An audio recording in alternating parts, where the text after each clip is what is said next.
Миргазиян Юныс. Шәмдәлләрдә генә утлар яна. Укый Зөлфия Вәлиева. Бөек Ватан сугышының соңгы көннәрендә һәлак булган полкташым өлкән лейтенант Саляховның якты истәлегенә багышлыйм. Автор. Беренче бүлек. Сәйрин Саляхов кыйссасы. Бу көнне Сәйрин Саляховны иртәнге сәгать 4-тә уяттылар. Орел Курск юнәлешендәге һөҗүмнең башланган чагы иде. Узган очуда икенче эскадрилья бер юлы 4 экипажын югалтып кайткач, Саляховны шунда күчерделәр. Моңа кадәр лейтенант Саляхов 4-нче эскадрилья сафында иде. Икенче эскадрилья фронтны үзәргә килүче дошман танкларын бомбага тотарга приказ алган иде. Самолетларын кичтән әзерләп куйдылар. Тұрып тамак ялгау белән аэродромга юнәлделәр. Иртәнге сәгать 5-тә очкычларның моторлары үкерүдән җир селкенә башлады.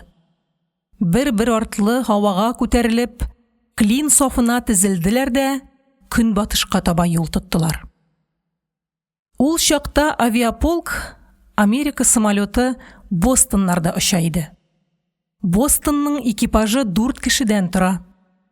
Саляховның штурманы Әстерхан егете Анатолий Әмитов, укчы радисты Мелитополь малайы Николай Стадниченко иде. Бостонда укчы радистан тыш һава укчысы да була. Укчының фамилиясе Кашаев иде. Рузаевка станциясендә туып үскән егет. Үзе татарча яхшы белә иде, ләкин нигәдер Кашаев бу телдә сөйләшергә ояла иде. Экипажның шушы составта 4-нче генә мәртәбә һавага күтәрелүе. Алар әле бер-берсенә тулысынча күнегеп тә бетмәгәннәр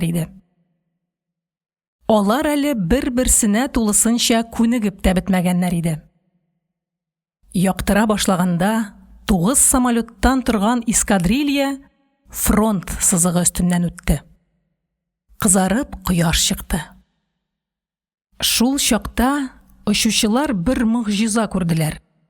Күк йөзен бомба ташларга баручы һәм бомбаларын дошман гаскәрләре өстенә бушатып аэродромга кайтучы самолетлар чуарлаган иде. Әйтерсең, күк йөзен тимер болыт каплаган. Төрле якка агылып торган кара болыт. Кыямәт көне диярсең. Очарга хәзерләнгән чакта бу турыда кисәтеп куйганнар иде. Бәрелешү хәтәре шул кадәр зур булуын Сәйрин һавадагы очкычларны күргәч кенә аңлады. Клин софында эскадрильяның һәр звеносы өчпочмак ясап төзелгән була. Иң алда Комск самолеты. Аңа эскадрилья командирының ярдәмчесе белән беренче звено очучысы ярә, уң як өчпочмакны 3нче звено командиры били, сул яктагыны 2нче звено командиры. Саляхов самолеты иң артта, софның сул як читендә бара иде. Ияреп учканда сул яктан бару читенрәк. Укчы радист белән һава укчысына сул як борттан атуы да кыенрак. Әллә шунлыктан дошман истребительләр очкычларның сул яктагысына һөҗүм итәргә тырышалар. Гомумән, арттагы самолетны бәреп төшерүе уңайлырак. Сәйрин бу турыда яхшы белә. Экипаж әгъзаларын ул алдан кисәтеп куйды. Фронт сызыгы өстеннән дә хәүф-хәтәрсез узып киттеләр. Бомба ташлыйсы җиргә җиткәнче һөҗүм итүче булмады. Эскадрилья тыныч кына оча бирде. Һавада 2 якның да самолетлары күп иде. Үз очкычларына тидерүдән куркып, зениткалар атмый иде. Алда немец танклары күренде. Камуфляж төсенә буялган танкларны җирдән айырып булмый диярлек. Аларның артларыннан күтәрелгән тузан гигант койрыкка охшап сөйрәлеп бара. Танкларны табарга шул ярдәм итте. Бомба ташлар өчен эскадрилья сугышчан Курскка чыга башлады. Бу иң мөһим, иң җаваплы чак. Сугышчан Курскка яту белән һәр очкыч флагманга беркеп барырга тиеш. Шиткә тайпылырга, алга чыгарга яки артта калырга һич ярамый. Тизлекне һәм биеклекне дә үзгәртергә ярамый. Саляхов Комыскның һәр хәрәкәтен, самолетның әз генә кыймылдап куюында бөтен тәне күзәнәге белән сизеп тоеп бара. Менә аның бомба люклары ачылып китте. Озакламый бомба люктан бомбаларның кара борыннары күренәчәк. Хәл иткеч мизгел. Әгъзаларда көчле киеренкелек. Нәкъ шул чакта укчы радист кычкырып җибәрде. Фокерлар! Дошман истребительләре атакага Саляхов самолетының траверсыннан киләләр. Бу юнәлешкә очкычтагы бер генә пулемет та төзәп ата алмый иде. Командир, сулгарак бор, зинһар, 5 генә градуска дип кычкырды укчы радист.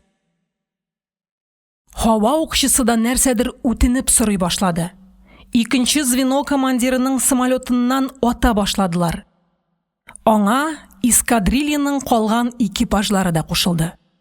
Бомба ташлаганчы очкычны курстан читкә алырга ярамый. Әз генә түзегез, хәзер бомбаларны ташлыйбыз, диде Саляхов укчы радистка. Ләкин соң иде инде. Снаряд сәйриннән метр ярымда гына урнашкан прибор тактасын умырып алып китте.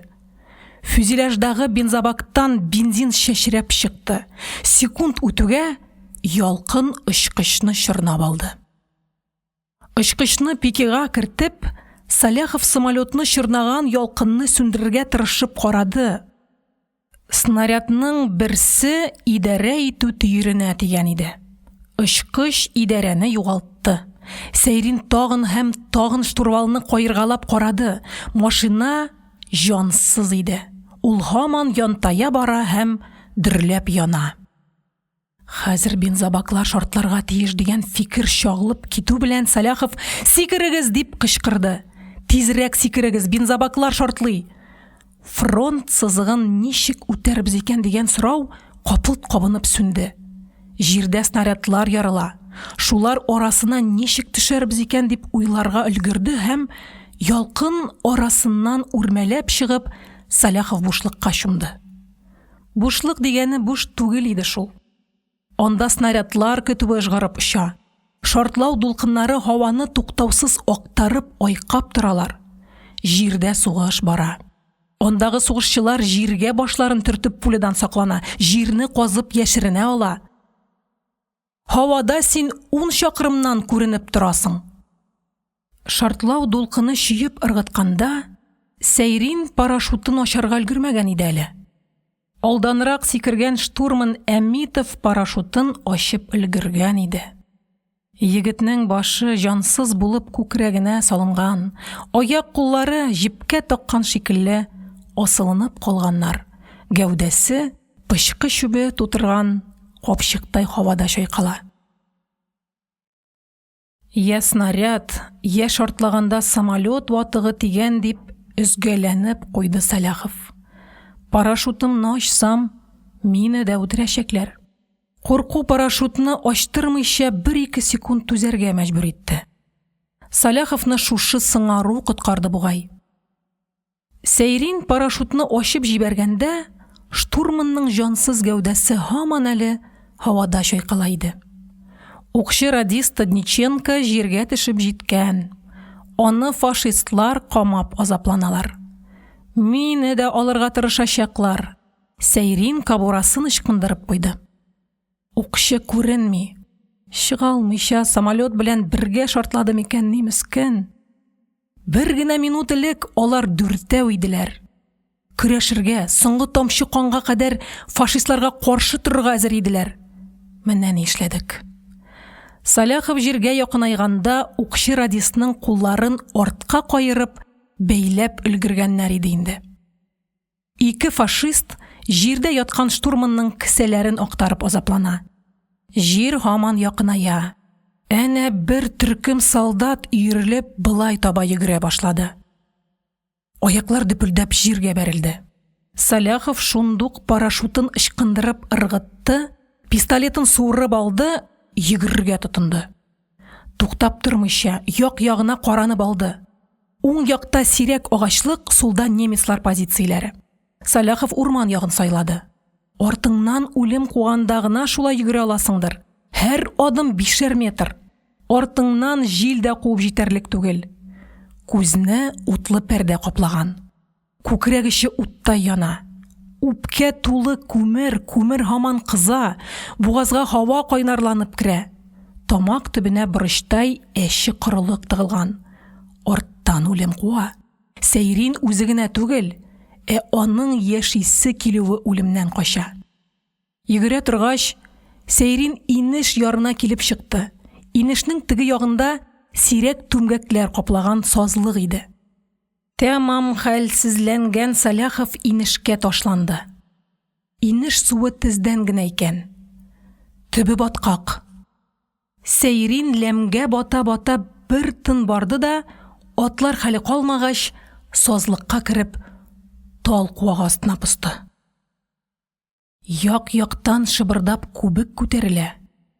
Күбек ярыла, борынга сасыган йомырка исе килеп бәрелә. Сазлык Сәйринне әкрен генә суыра, җәһәннәмгә сөрийде. Юешлек тире аша тәнгә, канга үтеп керде. Салкын. Сазлык үзенең кара эшен кара йөрәкләрчә астыртын гына эшли бирә. Якында гына бака кычкырып алды. Күбек һаман күтәрелә, шартлап ярыла. Тирә-якта үлем. Эскадрилья инде кайту юлындадыр. Туплар ата, моторлар гөжли. Якыннан танклар үтә. Сәйрин йомшак түмгәкне кысып кочаклаган. Авызын киереп ачып, һава йота. Тын һаман кысыла бара. Йөрәк дөпелдәп тибә иде. Туплар авазы аша этергән тавыш ишетелеп китте. Тавыш һаман якыная. Эт өрүенә гырылдап сөйләшкән тавышлар да кушылды. Зәрлекләп киләләр дип уйлады Сирин. Япа-ялгыз калдым. Дүртебез дә исән калсак, булай куркыныч булмас иде. Атышыр, каршы торыр идек. Укчы радисны нишләттеләр икән? Штурман бәлки аның гына югалткан булгандыр. Самолет янды. Мин генә җиргә исән-сау төшеп җиттем. Фашистлар мине зәрлекләп киләләр. Сазлык һаман суыра. Өстә дә үлем, аста да. Этләр якында гына әрә башладылар. Елганың теге ягында кычкырып чит телдә сөйләшкән тавышлар ишетелде. Тапмасалар гына ярар иде. Я Раббым! Саляхов Тәңрегә ялвара башлавын сизми дә калды. Аяк тавышлары тукталды. Зәрлекләүчеләр сөйләшмичә тыңлап тора башладылар. Сәйрин аларны күреп алды. 3 солдат. Шуларның икесе эт җитәкләгән, өсләрендә күксел кием, аякларында ботинка һәм балтырын кыскан күн куныч. Өченчесе автоматын күкрәгенә терәп, сагаеп, тирә-юньне күзәтә. Ниһаять, зәрлекләүчеләр кузгалып, елга яры буйлап киттеләр. Сәйрин иркенләп сулыш алды. Башын күтәрә төште. Киттеләр. Ярый әле күрмәделәр. Тизрәк моннан чыгарга кирәк дип уйлады ул. Һәм нәкъ шушы мизгелдә яңадан аяк тавышлары ишетелде.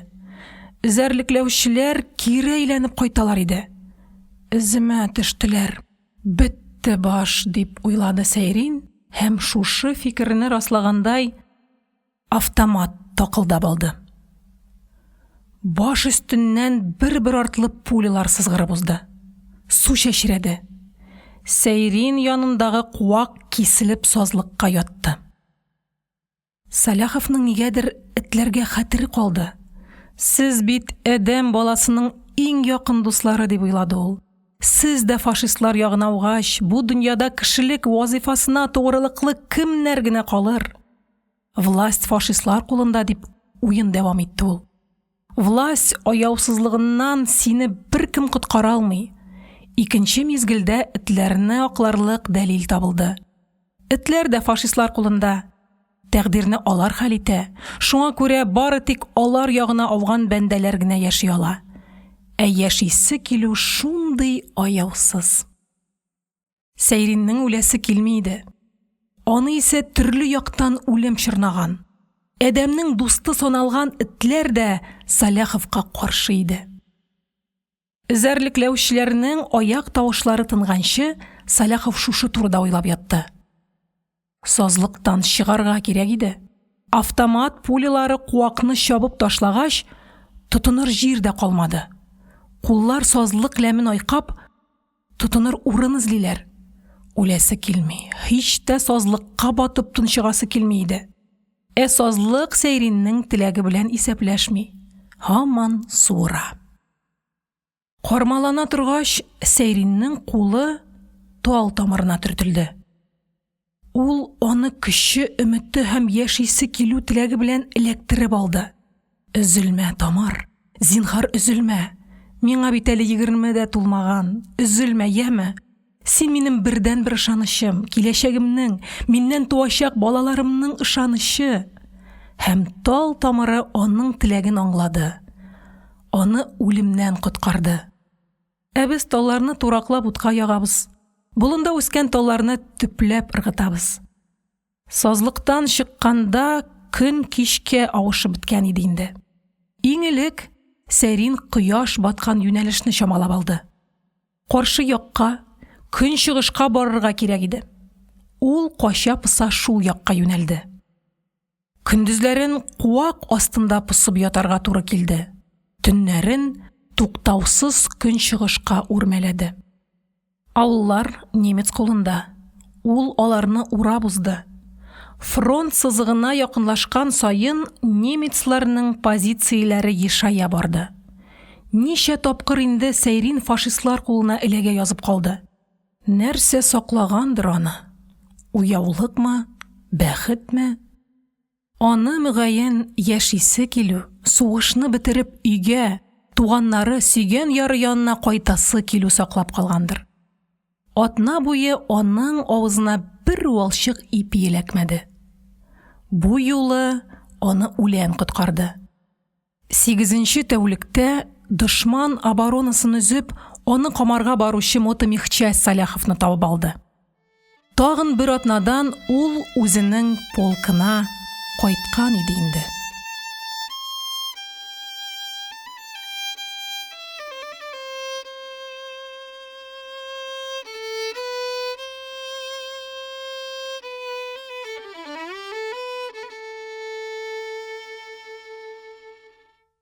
Беренче кисәк.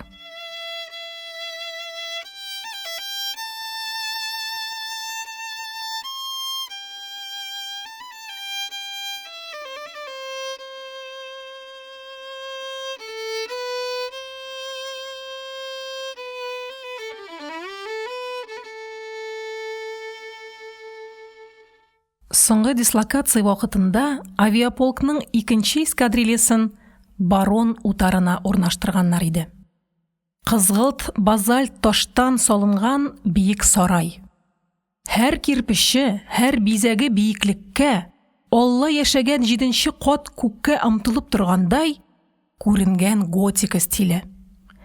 Бинаның 4 почмагыннан 4 зифа манара калкып чыккан. Шунлыктанмы сарай өмәятләр чорында салынган мөселман мәчетен хәтерләтә иде. Төрле төстәге борынгы пыяладан җыелган тар һәм биек витраж тәрәзәләр ерактан җимелдәп күзгә ташланып торалар. Калын нык диварлар, аларның өске өлешендә дошман утыннан яшеренеп ук атар өчен җайланган махсус уелмалар. Гаҗәеп бина иде 2нче эскадрилья урнашкан Барон сарае. Сәнгать һәйкәле. Хисар, урта гасырның зәвыгы һәм максаты турында сөйләүче ядкәр. Елдан-ел бәясе күтәрелә торган кыйммәтле мөлкәт иде бу. Сарай яныннан тыныч кына үтеп китеп булмый. Туктыйсың, хәйран калып бер тын карап торасың. Бираздан күңелдә ялгызлык тойгысы уяна. Гомернең шундый кыска булуы, вакытның аяусыз тиз агуы, тагын әллә нинди кимсенүле уйлар тиз-тиз кабынып сүнә. Сыкланасың килә. Шушы матурлыкка карап туйганчы хузурланасың. Шушы гүзәллекне тудыручыларга баш иясең килә. Ләкин ниндидер көч бу теләкләрне үтәргә ирек бирми, шомландыра, күңелне тынычсызлый.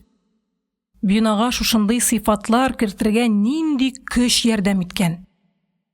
Кемнәр салган бу сарайны? Җиңүчеләр? Җиңелеп тапталган мескен куллар? Һәр хәлдә җиңүчеләр түгелдер. Гадәттә алардан зиндан салдырталар.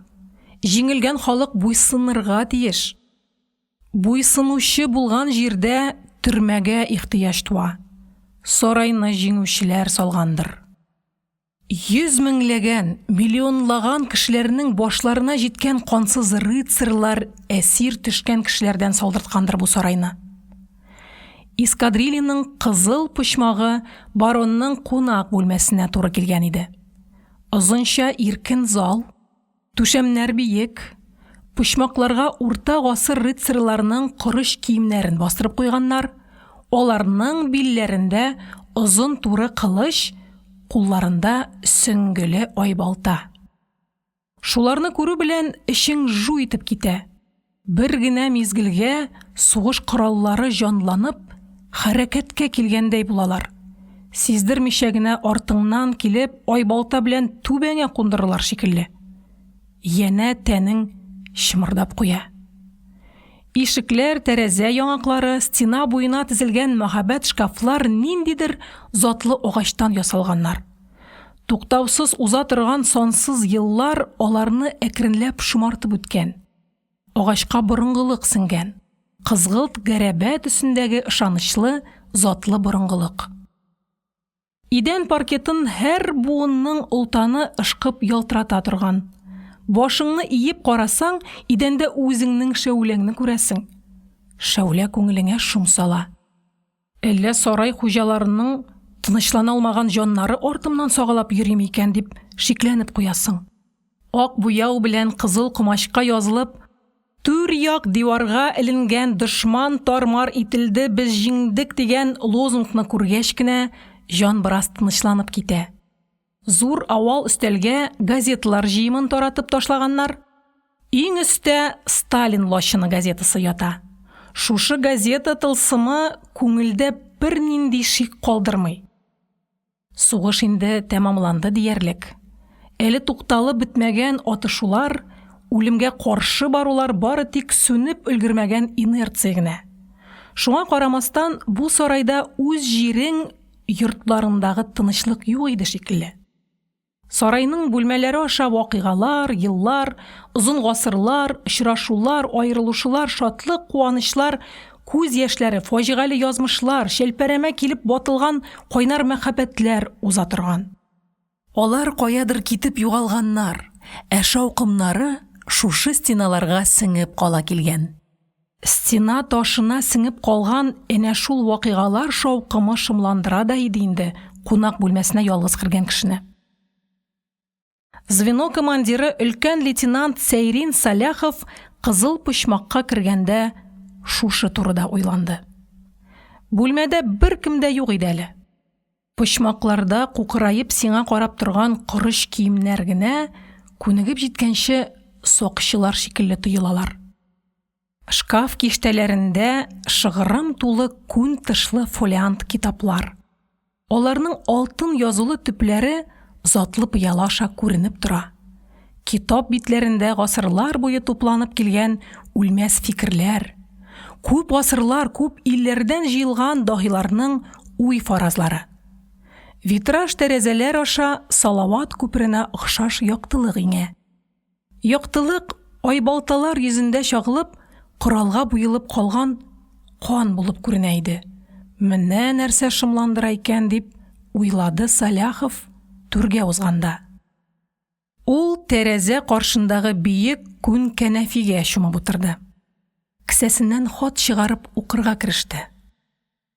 Бу хат бер мәртәбә укылган иде инде. Аны сугышчан заданиягә очар алдыннан гына тапшырдылар. Вакыт тар иде. Сәйрин хатны күз йөртеп кенә укып чыгарга өлгерде. Шул чакта аның аулак урын табып, хат сүзләренең әнисенең тансык тавышына әйләндереп туйганчы хузурланасы килгән иде. Менә хәзер шундый шарт туды. Сәйрин рәхәтләнеп әнисенең сүзләрен тыңлаячак. Улым, монда сугыш бетә дип сөйләп йөри башладылар. Бетсен, я Рабби, шулай булсын. Бетсен дә бүтән бер кайчанда кабатланмасын. Куаныч белән, тынычлыкта, бергә тигезлек белән дөнья көтәргә язсын. Бу сугыш бик авыр булды. Йорт саен диярлек кара кайгы. Син киткәч, Әбелкәремнең, Мутыйкның, Шырый Шәрифулласының үлү хәбәрләре килде. Нинди кешеләрнең башына җитте бу сугыш? Шул башланганнан бирле ут йотып торсак та, тыштан белгертмәдек. Бер туктаусыз сезне уйладык. Иншалла бетә диләр. Синең исән калуыңа шул хәтле сөенәбез. Сиңа озын гомер теләп кылган дугаларымны Аллаһ Тәгалә кабул итте күрәсең. Инде кайтуыңны көтә башладык. Турай базарына барып, 2 казап кайттым. Икесен дә каклап асып куйдым. Синең кайтуыңны көтәләр. Ризык итәргә язсын инде. Сугыш бетү белән туры өйгә кайт. Тукталып торма, яме? Узган атнаны кич утырырга Мәрфуга ахирәт кергән ие. Сәйринеңне марҗалар акайтмаса инде, дип күңелемә шом салып китте. Минем улым андыйлардан түгел дигән булдым. Үзем шикләнәм. Кичә төнлә төшемдә күгәрчен куып йөргәнеңне күрдем. Шикләндерә башлады. Сугыш бетү белән туры өйгә кайт, яме улым? Көтәбез. Әниләр онытмыйлар безне, дип уйлап куйды Сәләхов. Нинди генә шартларда да онытмыйлар.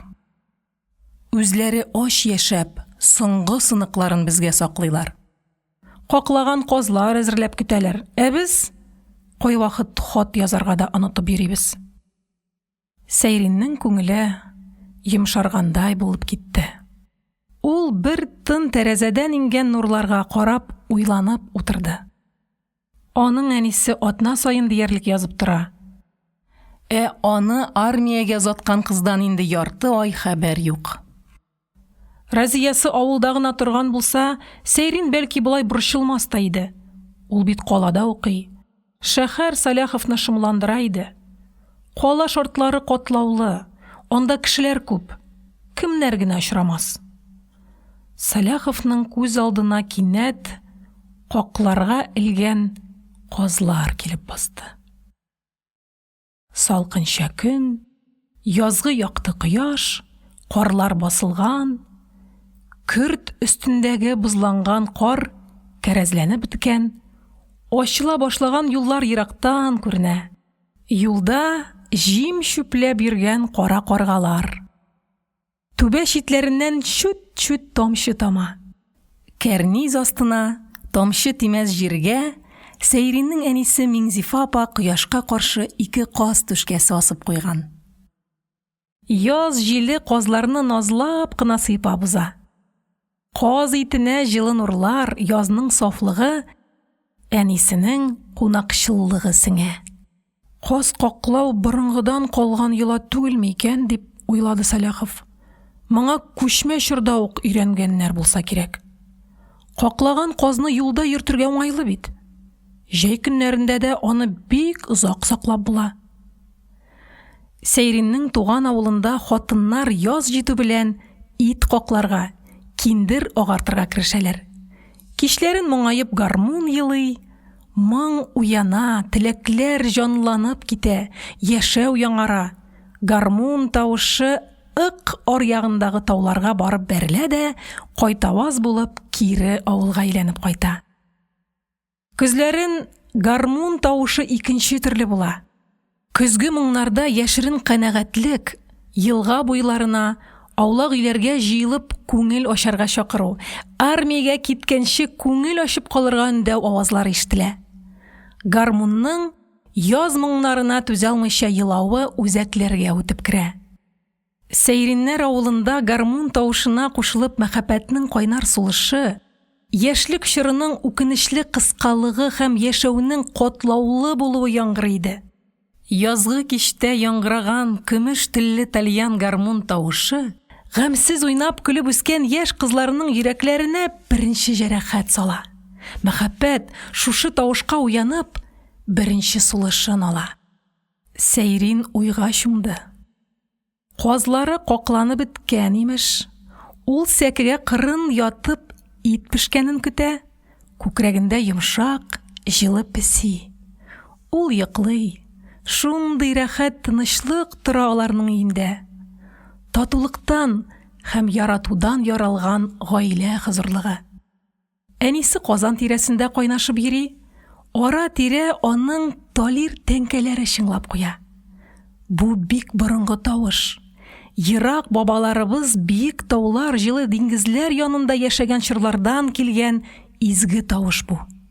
Талир тәңкә тавышы рәхәт иминлек хисе уята. Җылы мөнәсәбәт, тигезлек, татулык һәм бергәлек көе бу. Талир тәңкә тавышы җан тыныч, күңел рәхәт чакта гына яңгырый. Ирләр ызышкан, хатын-кызлар яшь түккән чакта бу тавыш сүнә, каядыр китеп югала. Иптәш өлкән лейтенант, сезне штабка чакыралар, диде кинәт ингән ирләр тавышы. Әнисенең сурәте сүнде, юкка чыкты. Шул сурәтне ычкындырмаска теләп, Сәйрин күзен чытырдатып йомып карады, файдасы тимәде. Ул үзенең көндәлек вазифасына хәрбилегенә кайтты.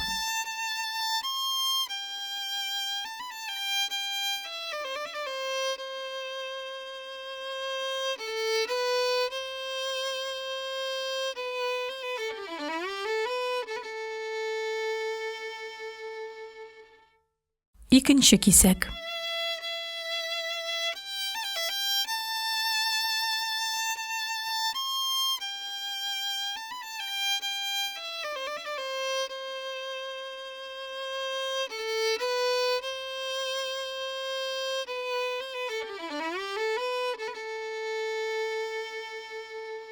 Ишек яңагына сөялеп, полк писаре старшина Васюканцев басып тора иде.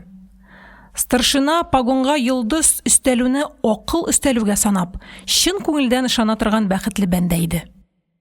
Ул кысык күзен шилт-шилт йомып, кызганыч итеп елмайды да, сүзен тагын бер мәртәбә кабатлады. Сезне штабка чакыралар, иптәш өлкән лейтенант. Ишеттем, Васюканцев, барам, диде Саляхов. Кем чакыра? Майор Побежимовмы? Старшинаның йөзенә җитдилек йөгерде. Юк, майор Побежимов түгел. Сезне иптәш өлкән лейтенант дивизия штабына ук чакыралар. Штаб начальнигы полковник Филимонов үзе шалтыратты. Сәгать төгәл 9-да минем кабинетымда булсын диде. Полковник Филимонов үзе. Старшинаның полковник Филимонов дип әйтүендә тантаналы бер тетрәнү һәм табыну сизелә иде. Ничектер кызганыч булып китте бу кеше Саляховка. Хәтерен калдырдым шикелле дип уйлап, кискен әйтүенә үкенеп куйды. Үземне генә чакырдылармы, әллә экипаж белән бергәме? Бу турыда аерып әйтмәделәр, диде штаб писаре һәм тагын күзләрен шилт-шилт йомып алды. Ачыклап сорамадыңмы ни? Гафу итегез, сорарга кыймадым шул.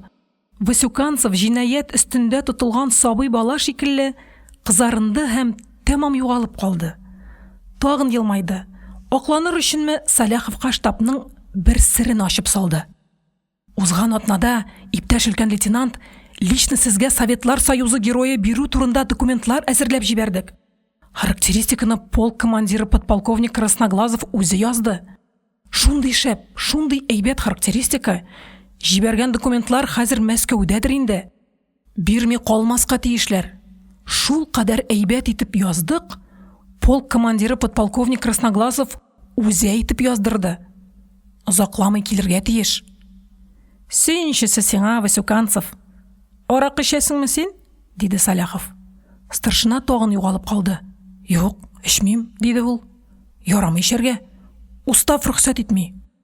Герой исеме турында сүз тимер юл күперен бомбага тотып кайтканнан соң кузгалган иде.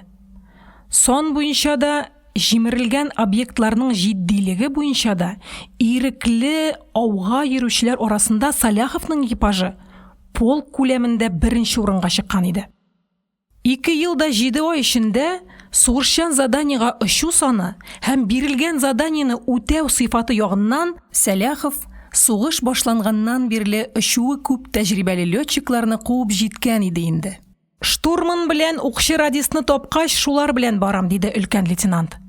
Китәргә мөмкин. Слушаюсь, китәргә. Васюканцев борылып чыгып китте. Старшина чыгып киткәч, Сәләхов бер сәбәпсез елмаеп куйды. Оның укчы радисты сержант Марсель Елчинский полк штабы начальнигы Побежимовны майор не догонишь дип атап йөртә иде. Чыннан да бит, побежал, не догонишь. Өстәвенә штаб начальнигы йөгерә йөрергә ярата иде. Елчинский таккан кушамат һәр очракта ябышып кала торган иде.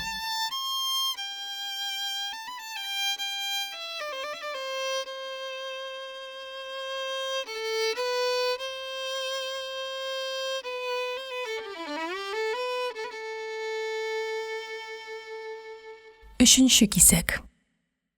Урыныннан кузгалыр алдыннан Сәләхов тагын нигәдер каклаган каз турында уйлап алды.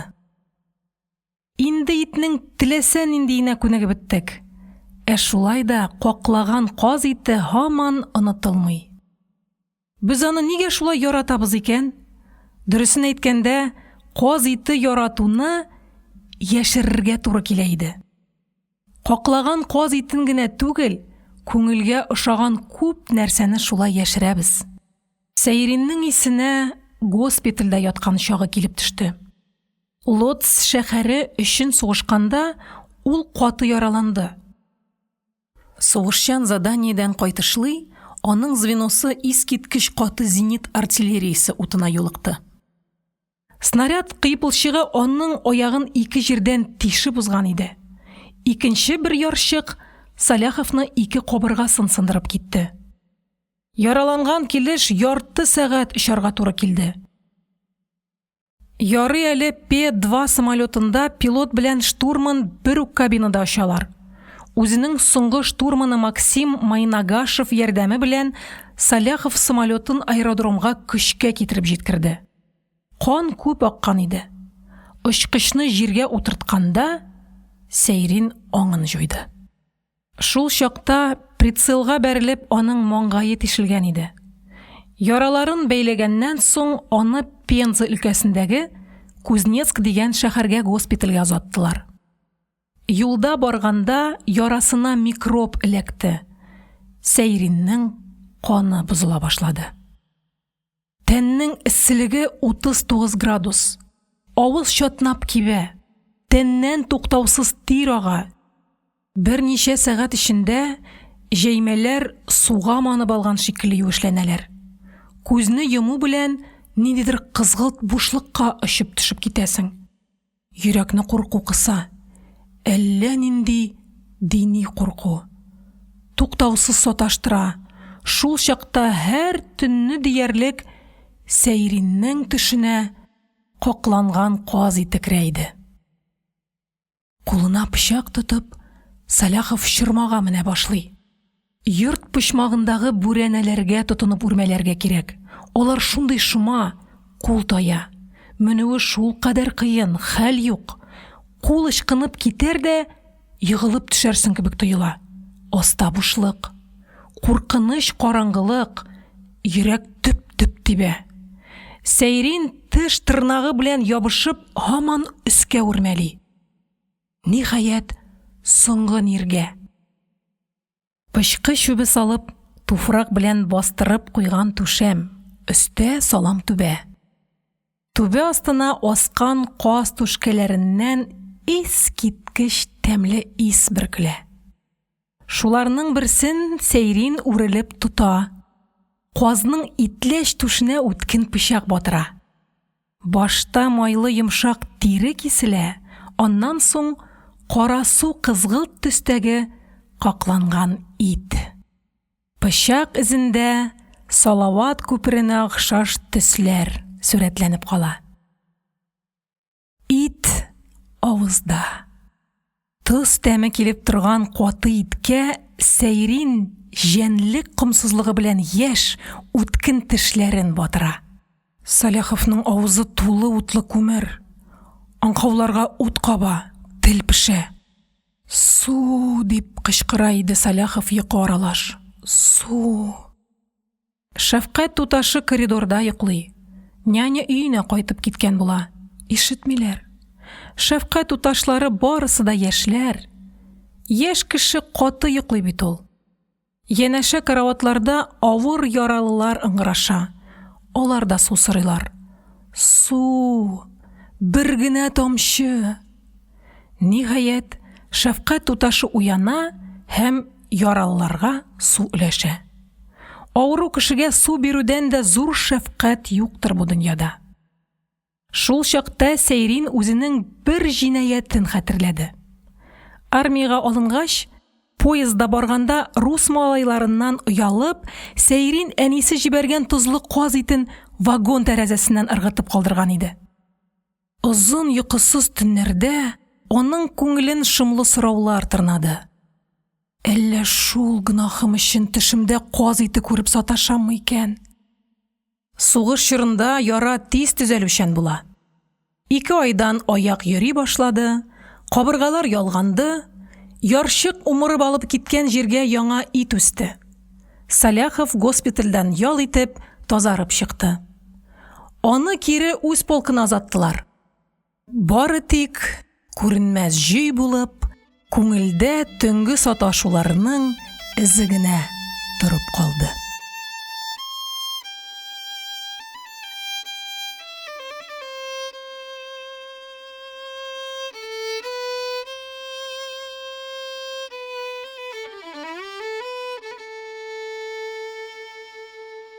4-нче кисәк. Саляхов кызыл почмактан чыгып, офицерлар яши торган казармага юнәлде. Берничә коридор аша үткәч, бормалы баскычтан өске катка күтәрелә башлады. Бу сарайда 3 төрле баскыч бар. Бәйрәмнәрдә, кунак чакырган чакларда йөри торганы, көндәлек өчен билгеләнгәне һәм хезмәтчеләрнеке. Шушы баскычларга сарайның җиһазларына карап, Саляхов монда 3 төрле, 3 сыйфатлы яшәеш акканын ачыклады.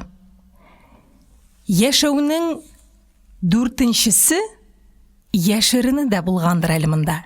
Яшерен мәхәббәт, яшерен дуслык һәм яшерен явызлык. Яшәеш катламнарга бүленгән җирдә бу хәл булмыйча калмый. Сәйрин хезмәтчеләр йөри торган агач басмалы баскычтан күтәрелә иде. Уртадан барганда басмалар ниндидер ямсыз тавыш чыгарып шыгырдылар. Ул күптән түгел генә тавыш чыгармыйча йөрергә өйрәнде.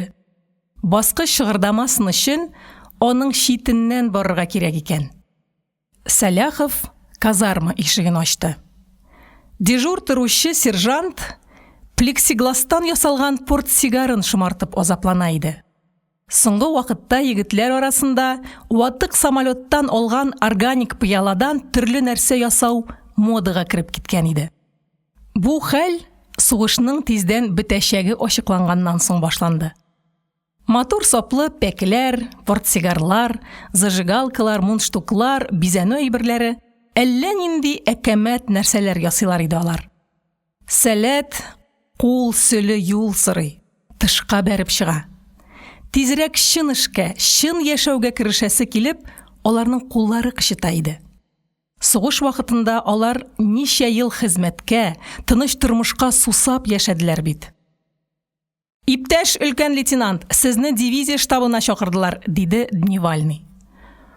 Укчы радист белән штурманга әйтелдеме соң? Юк. Мин әзерләнгән арада Ялчинскийга хәбәр ит. Штурманны мин үзем табармын, диде Саляхов. Сәйрин карават янына килде. Бу бинага урнашкач, офицерларга йомшак түшәк, мамык юрган өләшкәннәр иде. Шундый әйбәт иде офицерларның урыннары. Сугыш башланганнан бирле аларның мондый шартларны беренче күрүләр иде. Элегрәк алар кыр аэродромнарында салкын юж землянкаларда яшәделәр. Өстәл янына туктап, Саляхов бер тын аңа кызыксынып карап торды. шундый матур итеп ясый белгәннәр бит, Почмакларына җиз бизәкләр беркеткәннәр, куеп куйган кебек. Нинди генә осталар юк немецлар арасында, дип уйлап куйды өлкән лейтенант. Аларның күбесе кырылып бетте. Калганнарының осталыгы бары тик мылтык атарга һәм окоп казырга гына файдаланыла. Бу сугыш кузгатучыларының тагын бер җинаяте. Өстәл капкачын ачып, планшетын тапкач, Сәйрин кирәкле карталар сайлап алды. Дәфтәр һәм карандаш кирәк иде, бираздан алары да табылды. Хәзер өс башны карарга кирәк. Дивизия штабына хәзерләнмичә барырга ярамый. Саляхов итеген ялтыратты, кайышын кысыбрак буды. Көзге каршына килеп, фуражкасын төзәтергә кереште. Фуражканың кашына беркетелгән җиз крап нәкъ маңгай уртасында, кайышның айылы нәкъ киндек турысында һәм сәдәпләренең барысы да электрилгән булырга тиеш. Армия төгәллекне ярата. Синең киемең, аяк атлавың, кыланышың, хәтта фикерләреңә кадәр устав куйган таләпләргә тәңгәл булырга тиеш. Шул таләпләрне үтәп бармасаң, сиңа авырлык килә. Устав куйган таләпләр үтәлмәгән очракта, сине үзеңнән югарырак чинлы һәр офицер, синнән өстен һәр начальник шелтәли, җәзалый ала. Таләпләр төгәл үтәлеп барганда, син ирекле кеше диярлек. Шушы хакыйкатьне Сәйрин Саляхов хезмәтенең беренче елында ук үзләштергән иде инде. Шуңа күрә аңа хезмәт итү җиңел булды. Хәзер крап һәм айыл тиешле урында, итек ялтырап тора, бары тик штурман Майнагашевны эзләп табасы гына калды. Саляховның штурманы утар хуҗасының махсус эт асрар өчен салынган сарайчыгында кишек белән уйнап йөри иде. Ул кишекне Максим моннан бер атна элек аэродром янындагы ташландык авылдан табып алып кайтты. Аш, ялгыз, адашкан эт баласы иде ул. Туйганчы ашаттылар, Дуглас дигән исем куштылар, Максим аңа эт сарайыннан иркен бер бүлмә тапты. Эскадрильяның һәр очучысы кишек турында кайгыртырга тырыша иде.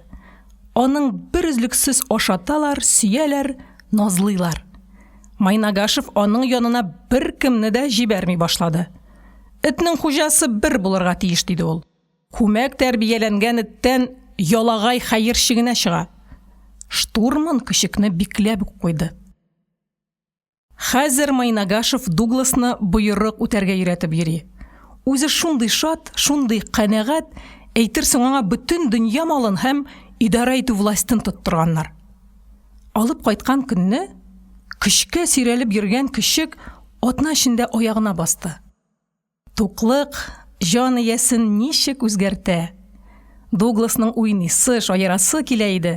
Ул хуҗасының итек үкчәсен тешләп, койрыгын булгый-булгый артыннан сирәлеп йөри. Максим үзе дә дөньясын онытып, юрта, көлә, эт баласына кушылып, шиылдап та җибәрә иде. Саляхов штурман белән эт арасындагы керсез саф дуслыкка сокланып куйды. Хәтта ике адәм арасында да мондый дуслык сирәк очрый бит. Бер-береңнән файда көтү сүндерә дуслыкны. Тормыш шартлары дуслар ярдәменә ихтияҗны көннән-көн арттыра гына тора. Керсез, саф дуслыкны саклау елдан-ел авырая бара. Майнагашевның кишек белән уйнавын карап торганда, Сәйрин шушы турыда уйлый иде. Алар икесе дә, эт тә кеше дә бәхетле иделәр. Шул кадәр бирелеп шаяралар. Максимны бу шөгыленнән айырырга базмыйча Саляхов бик озак сыкланып карап торды. Әйдә, рәхәтләнсеннәр, сугыш вакытында мондый куанычлар сирәк очрый дип уйлады ул. Казармада яшь, таза, көчле ирләр яши. Анда устав һәм тәртип хөкем итә. Көн тәртибе минутлап алдан көйләп куелган. Казарма шартларында тәртипсезлек, шапшаклык, җәбер ише нәрсәләрнең булмаслыгын алдан белеп торасың. Казармада яшәүчеләрнең үзара мөнәсәбәтләрен устав хәл итә. Шундый уңайлы булырга тиеш казарма көн күреше, ләкин анда бераз яшәгәннән соң нәрсәдер җитмәгәнен сизә башлыйсың. Нәрсә җитми? Соңгы вакытта Сәйриннең бала-чага белән сөйләшәсе килә иде. Ул әнисенең җылы, кайгыртучан мөнәсәбәтенә мохтаҗ иде. Еш кына аның утын кисеп, су кертеп, әнисен куандырасы килеп китә. Җан рәхәте өчен аңа шушы нәрсәләр җитми иде. Бахмач аэродромында торганда, Саляхов шәһәргә барган җиреннән бер сукыр карчыкны урам аша чыгарды. Шуннан соң ул атна буе диярлек күңелендә ниндидер рәхәт канәгатьлек сизеп йөрде. Казарма шартларында хатын-кызларда гына була торган йомшаклык һәм гаиләдәге җылылык җитми. Казармада таза, көчле кешеләр яши. Синең ярдәмеңә мохтаҗ кешеләр җитми анда. Шундыйлар булмавы интектерә. Шәфкать күрсәтү теләге безнең канда күрәсең. Шул эчке рухи теләк гамәлгә ашалмаган чакларда күңел кыргаксый башлый. Мехрибанлы буласы, яхшылык күрсәтәсе килү теләге чыгар юл тапмыйча эшкә җыелып, артык көчәеп киткән чакларда синең үзең дә белешмәстән әллә нинди гысьянлыклар эшләп ташлавың да мөмкин. Әдәм баласы һәр вакыт корычтай каты булып яши алмыйдыр күрәсең. Ул йомшаклыкка, назга, назлауга да мохтаҗ. Яшәү кануннары шундый катлаулы.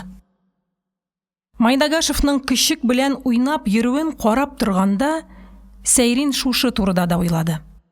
Җитте, Максим, калдыр этеңне, эш бар, диде ул, хискә бирелүнең чигенә чыгуын сизеп.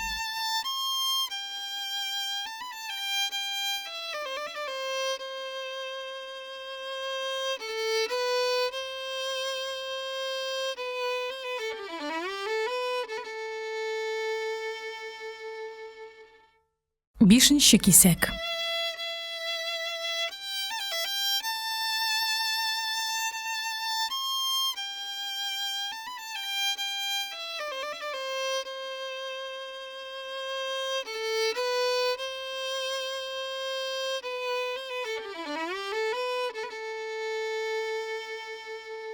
Майнагашев сискәнеп китте. Этен күтәреп алып кочаклады, күкрәгенә кысты. Әйтерсең, бу эт баласы түгел, а Максимның имчәк улы иде. Әйтерсең, Майнагашев үзе дә кырыс табигатлы сугышчан офицер түгел, ә бала яратучан яшь ана. Әйтерсең, Сәйрин аның имчәк баласын күкрәгеннән айырырга килгән. Штурман кашын җимереп, экипаж командирына карады. Нинди эш? Әйе, табигать бөек. Табигый шартларда таза ирләр аерым яшәмәскә тиеш. Тирә-юньдә сабый балалар, синең ярдәмеңә мохтаҗ карт-коры хатын-кыз булмаганда, син бәхетле була алмыйсың. Бу табигатьнең катгый кануны. Шушы канунны син берничек тә үзгәртә алмыйсың. Ул синнән көчлерәк. Максим айнады. Кешеген бүлмәсенә илтеп ябып, ишеген бикләде. Мин әзер, командир, нинди эш бар? Безне дивизия штабына чакыралар, диде Саляхов. Ого, дивизия штабына? Нигә чакыралар икән? Кунакка түгел, билгеле. Бар, планшетыңны алып чык. Штурман урыныннан кузгалгач өстәде. Гимнастеркаңны да чистарт, безобразие. Эт ябагасына батып беткәнсең. Майнагашев командирына карап матур итеп елмайды. Аның бите яктырып нурланып китте. Яратудан, якынлыктан туган шелтәне ул аңлый иде. Баскычтан укчы радист Марсель Елчинский төшеп килә иде. Ул Майнагашевка нәрсәдер әйтте. Үтешли алар шаярып төрткәләшеп алдылар. Максим казармага кирип китте. Ялчинский бер-ике басманы тыныч кына төшкәч, сул ягын күтәрде дә титаклап сикерергә кереште. Командир, әллә безне җиңү парадына чакыралармы, диде ул. Саляхов янына килеп җиткәч. Баргач белерсең. Юк, командир, күңел сизә. Безне берәр төрле почетлы эшкә билгеләгәннәр. Берәр бөек шәхесне чит илгә конференцияга илтергә түгелдер бит? Әллә безнең экипажны Сталин үзен йөртергә чакырамы икән? Симерә башладык. Озакламый бозыла башлавыбыз бар. Эшсезлек черетә бит ул. Фронт өстеннән очып, бераз җилләп кайтырга кушалар, диде Саляхов, шаярта төшеп. Әнә Майнагашев та чыкты. Кузгалдык. Юкса, соңга калабыз.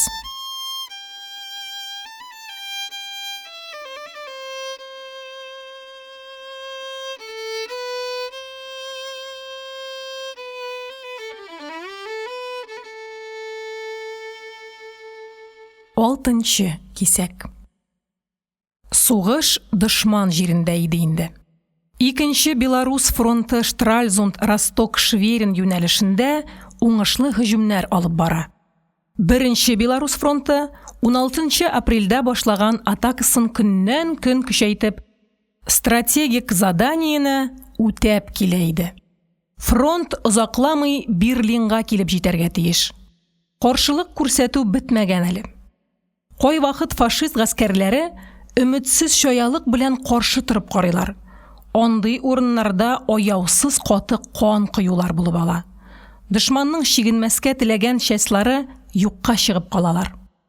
47-нче армия һәм 2-нче танк армиясе Берлинне төньяктан урап үтеп, Германияның башкаласын буҗра эчендә калдырырга әзерләнә иде. Саляхов хезмәт иткән авиаполкта да сугышның тәмамланып килүе ачык сизелә.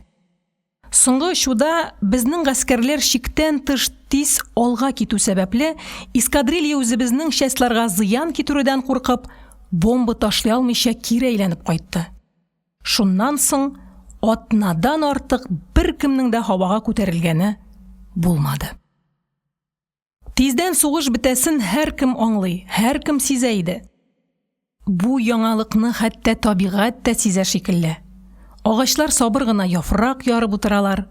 Кар суы инде җиргә сеңеп беткән, җил җылынган, кар озак яткан җирләрдә кызгылт шыткылар баш төрткән. Җир йөзенә бөек яңалык, сөенчле үзгәреш килә. Үзгәрешне кешеләр генә түгел, табигать та көтә шикелле. Һавада шифалы яз сулышы. Канда яңару моңы. Җенес уянган. Астыртын гына дулый, баш күтәрә. Яшисе килү шундый көчле, яшисе килүнең артык көчле булуы теңкәләргә тия. Җырлыйсы, кычкырып елыйсы килеп китә. Каннан күтәрелгән дуамал, кайнар теләкләр каядыр өндиләр, әйдиләр. Кая? Табигый яшәүгә, мәхәббәткә, нәселне дәвам иттерүгәдер бәлки. Сугыш туу, нәсел калдыру, яңару мөмкинлеген туктатты.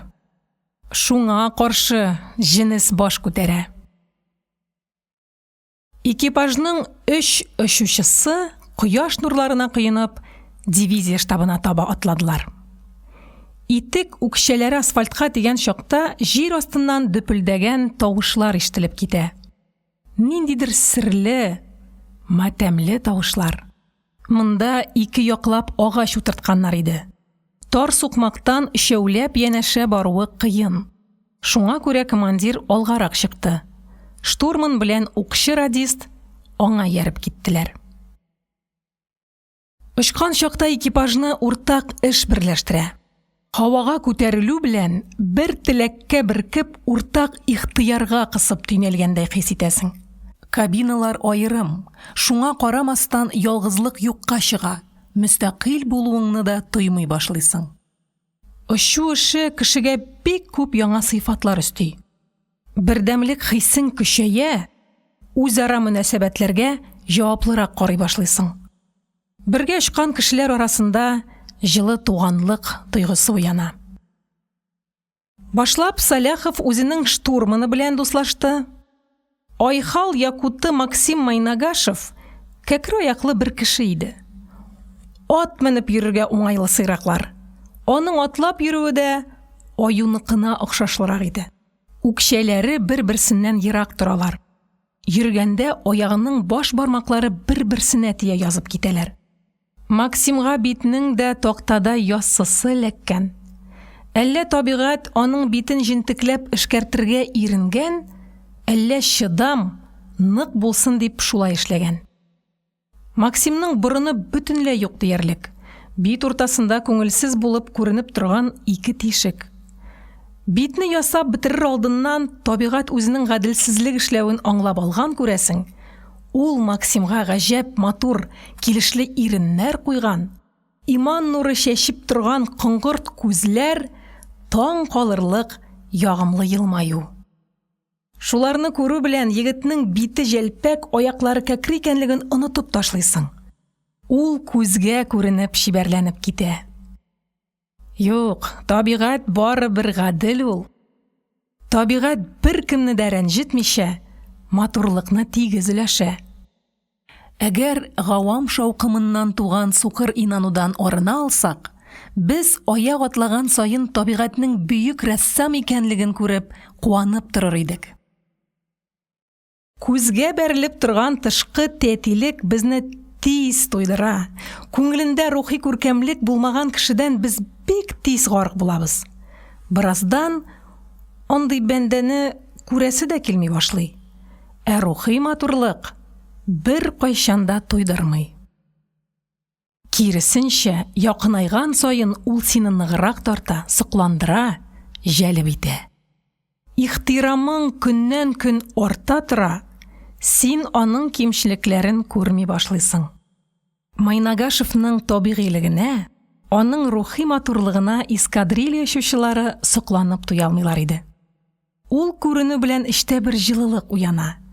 Бираздан син аның өчен ах та итмичә җаныңны бирергә әзер буласың. Саляховның штурманы шундый кеше иде. Элекке гасырларда Максим Майнагашевтан кабилә юлбашчысы, я булмаса мәшгур шаман кам чыгар иде. Кай вакыт аның офицер булуы сәер тоела. Офицер икәнсең син, җилкәңә ука погон тагып йөрүдән тыш, кеше арасында офицерлык ролен оста уйный да белергә тиеш.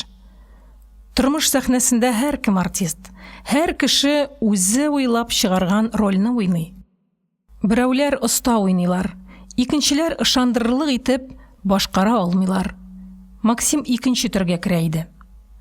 Солдат-сержантлар каршында үзен тәккәбер тотмаса да, офицер үзенең начальник икәнлеген һәр мизгелдә сиздереп торырга тиеш. Офицерның эш гамәле, фикер йөртүе, мөнәсәбәтләре, һәр адымы мин офицер дип кычкырып торырга тиеш. Табигать баласы Максим Майнагашев өчен хәрби әхлакның кануннары торрак иде. Ул аңа сыйып бетми иде. Офицер үзен түбән чин алдында начальник, югары начальник алдында буйсынучы итеп тота белергә тиеш. Менә шушы кагыйдә интектерә иде Майнагашевны. Авиаполкка килгән атнаны ук Майнагашев бер дуамаллык эшләп ташлады.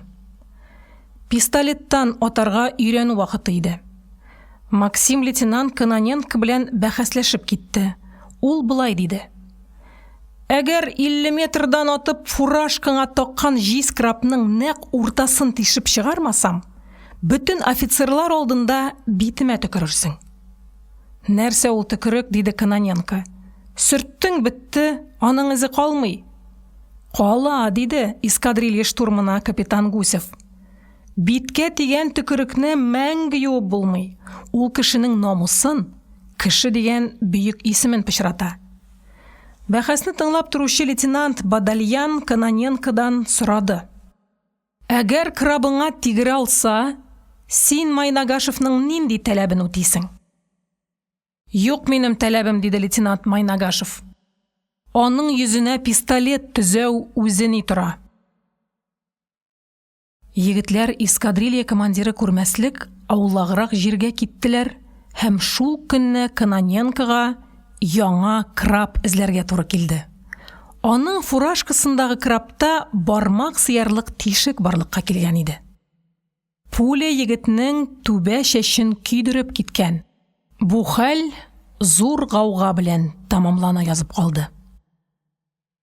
Ике офицерның атышуы турында кемдер полк командирына әйткән булып чыкты. Командир шул ук көнне аларның икесен дә гади солдат итеп штрафной батальонга озатырга боерык бирде. Эскадрилья командиры майор Растапчин полк командиры белән сөйләшеп җазаны 10 тәүлек гауптвахтага утыруга алыштырмаган булса, бу дуамаллык бик зур афәт белән тәмамланачак иде. Шушы вакыядан соң юләр атышу нишләптер аның абруен бермә-бер күтәреп җибәрде. Сугышчан заданиягә ешрак оча башлагач, егетнең тагын бер сәләте ачылды. Максим 4000 метр бийеклектән бомбаны кое эченә салып китә ала иде. Мондый осталыкның каян килүен берничек тә аңлатып булмый. Тәҗрибәгә таянып та, математик хисап белән дә андый төгәллеккә ирешү мөмкин түгел. Табигать Максимга сирәк очрый торган бер зирәклек биргән иде. Бу сыйфат талант дип атала.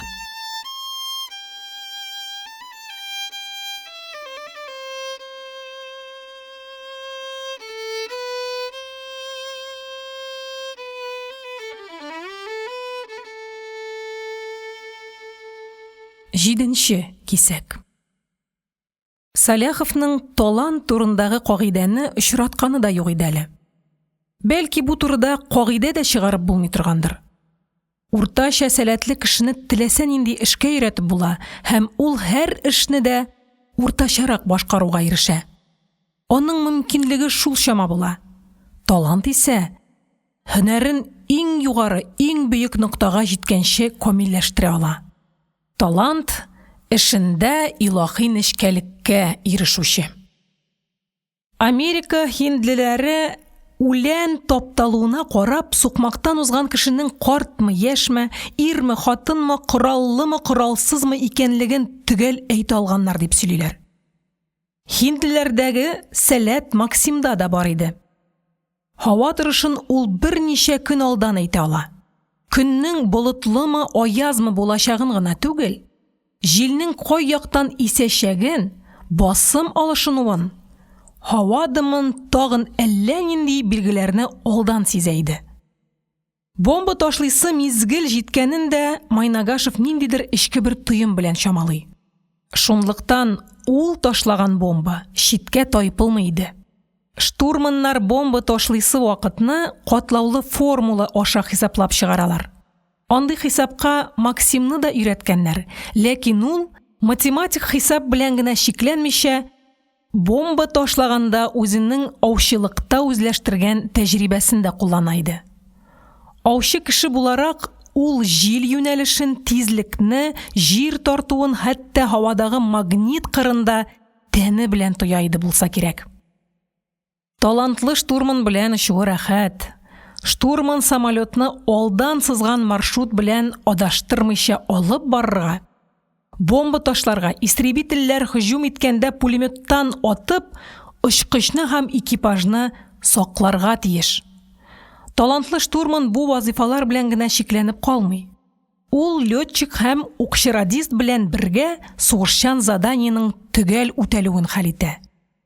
Экипажның иминлеге, исән калуы күп яктан аның кулында. Шуңа күрә Сәйрин үзенең штурманы белән горурлана иде.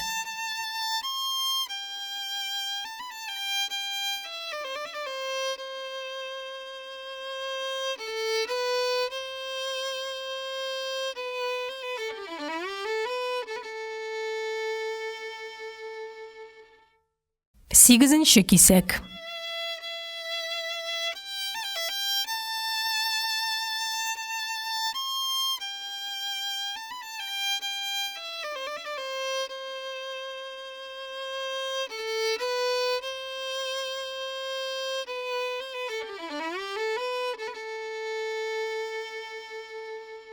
Сәйрин укчы радистанда уңды. Марсель Елчинский гаҗәп шибәр кеше иде. Дулкынланып торган куе кара чәч, кызларныңкы шикелле нечкә кара кашлар, күзләре авыр кирфекләр астына яшеренгән. Табигать Марселнең һәр әгъзасын артык матур итеп җибәрүен бары тик эшкәртеп бетерер алдыннан гына сизепме, егеткә вак һәм сирәк тешләр куйган. Гомумән, тәмле ашап үскән кешенең тешләре начар була. Марселнең алгы теше ямаулы иде. Ялчинскийның зыялы егет икәнлеген Саляхов беренче күрүдә үк сизеп алды. Тәрбияле кеше белән мөнәсәбәткә кергәндә ниндидер эчке рәхәтлек барлыкка килә. Андый кеше янында син үзеңне тыныч һәм ышанычлы тотасың. Зыялы кеше сиңа уңайсызлык тудырмый. Ялчинский Кара диңгез буендагы таулар янында туып үскән иде. 44-нче елның азагында бер атна ял биреп, аны туган җиренә җибәрделәр. Ялыннан ул танымаслык булып үзгәреп килде. Әйтерсең, аны алыштырганнар иде. Шат күңелле, көләч егет өенә кайтып килгәннән соң әллә нишләде. Юк кына сүзгә дә кабынып китә, күңеле сына һәм муенын илмәккә тыгар хәлгә җитә иде. Саляхов укчы радист белән сөйләшеп тә карады. Сүз кузгату белән аның кәйфе кырылды. Егетнең бу турыда сөйләшәсе килмиде. Сукыр чебен шикелле нигә кешенең күзенә керергә дип уйлады Саляхов. Һәр кемнең күңел түренә бикләп куйган изге сире була. Андый сирне хәтта якын дусларга да ачмыйлар. Аңа кагылырга ярамый. Эскадрильяның парт оешма секретаре капитан Агеев Саляховка: Ялчинскийның хәле бик авыр, син аңа каты бәрелмәскә тырыш. Сөйләшкәндә бик сак бул диде. Укчы радистның әнисе музыкант, үз республикасының халык артисты, әтисе сәнгать белгече профессор икән. Тәрбиянең иң тирән изе ата-ана канаты астында яшәгәннән кала. Бала чакта сәнгать мөхитендә тәрбияләнеп үскән кешегә казарма шартларында яшәү шактый авыр. Марсель бик түзем һәм нык ихтиярлы егет булып чыкты. Ирләр колагына гына ярарлык анекдот сөйләү, кызлар турында шапырынулар аны ифрат рәнҗитә иде. Ул түзде. Эчендәге тойгылар давылын яшерә белде. Ялчинский сугышка кадәрге тормышы турында сөйләргә яратмый иде. Тәрбияле кеше гомумән семья тормышы турында тугарылырга ашыкмый. Аңларлы кеше табып, Марсельнең туйганчы эшен бушатасы килгән чаклары да була. Бигрәк тә соңгы вакытта. Ул торган төбәккә килгән афәтне ишеткәннән соң үкереп елыйсы, аңларлы кешегә зарланып юанасы килә иде аның. Ул әллә ничә мәртәбә бу турыда үзенең командиры белән сөйләшергә чамалап карады. Ничектер җае чыкмады. Ничектер тартындыра иде. Аңларлык кеше булса да, командир бит. Саляхов үзе авылда туып үсте. Аң белемгә омтылган татар гаиләләрендәге зыялылык аның табигатендә иде. Бу сыйфат бүгенге көн интеллигентлыгына охшамаганга күрә, кай вакыт аралашырга комачаулык китерә иде. Лод шәһәрендә торганда, иптәшләренә ияреп, Саляхов күрше частьта хезмәт итүче кызлар янына барды. Танышу башланды. Башка егетләр җиңел генә исемнәрен әйтәләр дә, күптәнге танышлар шикелле мыскал да тартынып тормыйча шикердәшә башлыйлар. Сәйрин исемен әйтә алмыйча газап чикте. Тотлыкты, кызарды һәм ни эшләргә белмичә ярты сәгать чамасы аптырап утыргач, тизрәк чыгып тайды. Аның өчен исем шундый мөһим, ихтирамга һәм сиргә чорналган бер тылсым кебек тоела иде. Танышканда тагын бер авырлык туа иде. Исемен татарча әйтергә Саляхов тартына, үзгәртергә вөҗданы кушмый иде. Борынгылардан калган исем гыйбадәте, антропоморфизм бу егетнең күңелендә һаман яшәп килә иде. Сәйриннең туган авылында борынгыдан калып яши килгән йолалар очрый иде. Сәйриннең әнисе иренең, балаларының исемнәрендә ят кешеләр алдында әйтми иде. Иренә син дип, башка кешеләргә ире турында үзе дип сөйли, балаларына бәпкәм, карлыгачым һәм шуның ише матур исемнәр белән эндәшә иде. Менә шуңа күрә Сәйрин Саляхов бала чактан ук кеше исеменә җитди карарга өйрәнде. Аңа һәр начарлык, намусыңа тап төшерерлек һәр начар эш исемгә сеңеп кала шикелле тоела иде. Бала чакта аңа исем сиңа гомергә бирелгән, ул бер генә аның чисталыгын, аның ихтирамын сакларга тиешсең дип аңлаттылар. Сәйрин ышанды. Исеменә югарылык, начарлык эшләүдән моңа кадәр сакланып килде. Исем ул синең үзең генә дә түгел бит. Ул синең йөзең, ата-анаңның, аругыңның, нәселеңнең йөзе һәм аларның байрагы. Исем ул синең тормыш юлыннан күтәреп барган үз байрагың. Шулай уйлый иде 2-нче эскадрильяның 2-нче звено командиры, очучы өлкән лейтенант Сәйрин Саляхов.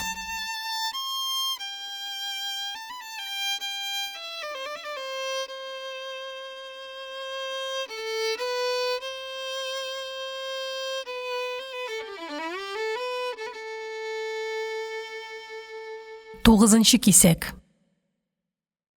Алар җимерек йортлар арасына килеп керделәр. Өелеп калган кирпеч ватыклары.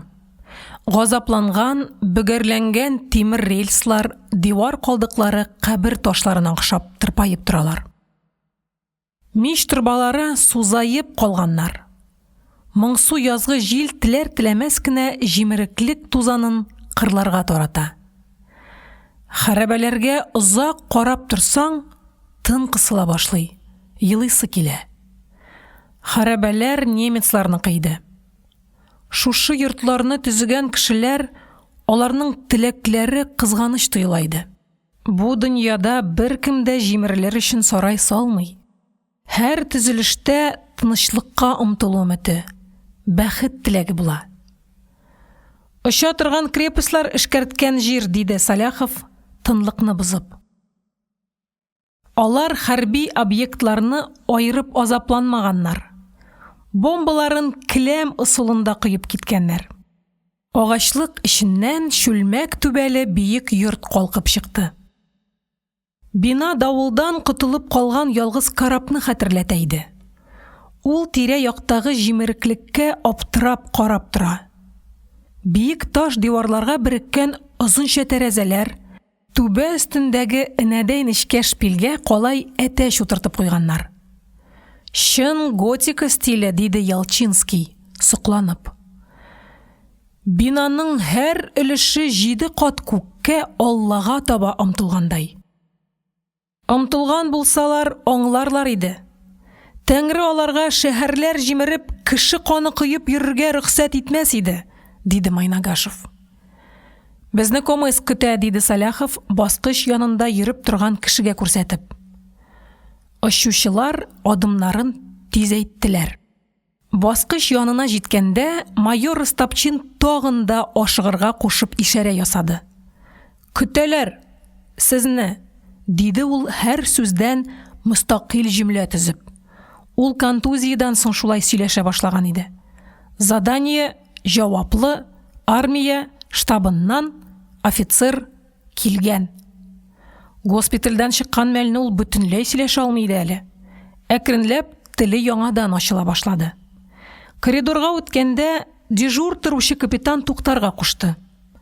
Полковник Филимонов чакырды, диде Комыск.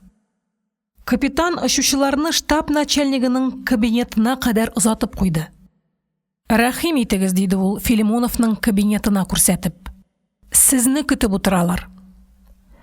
Рококо ысулында бизәлгән затлы интерьер. Почмакларга, кабырчыкка охшаш ак мәрмәр бизәкләр беркеткәннәр. Мәрмәр фәрештәләр канатларын салындырып, ишектән керүчене күзәтеп торалар сыман. Түшәм уртасында француз рәссамы Пуссенның «Чәчәкләр патшалыгында» дигән аллегориясы төшерелгән.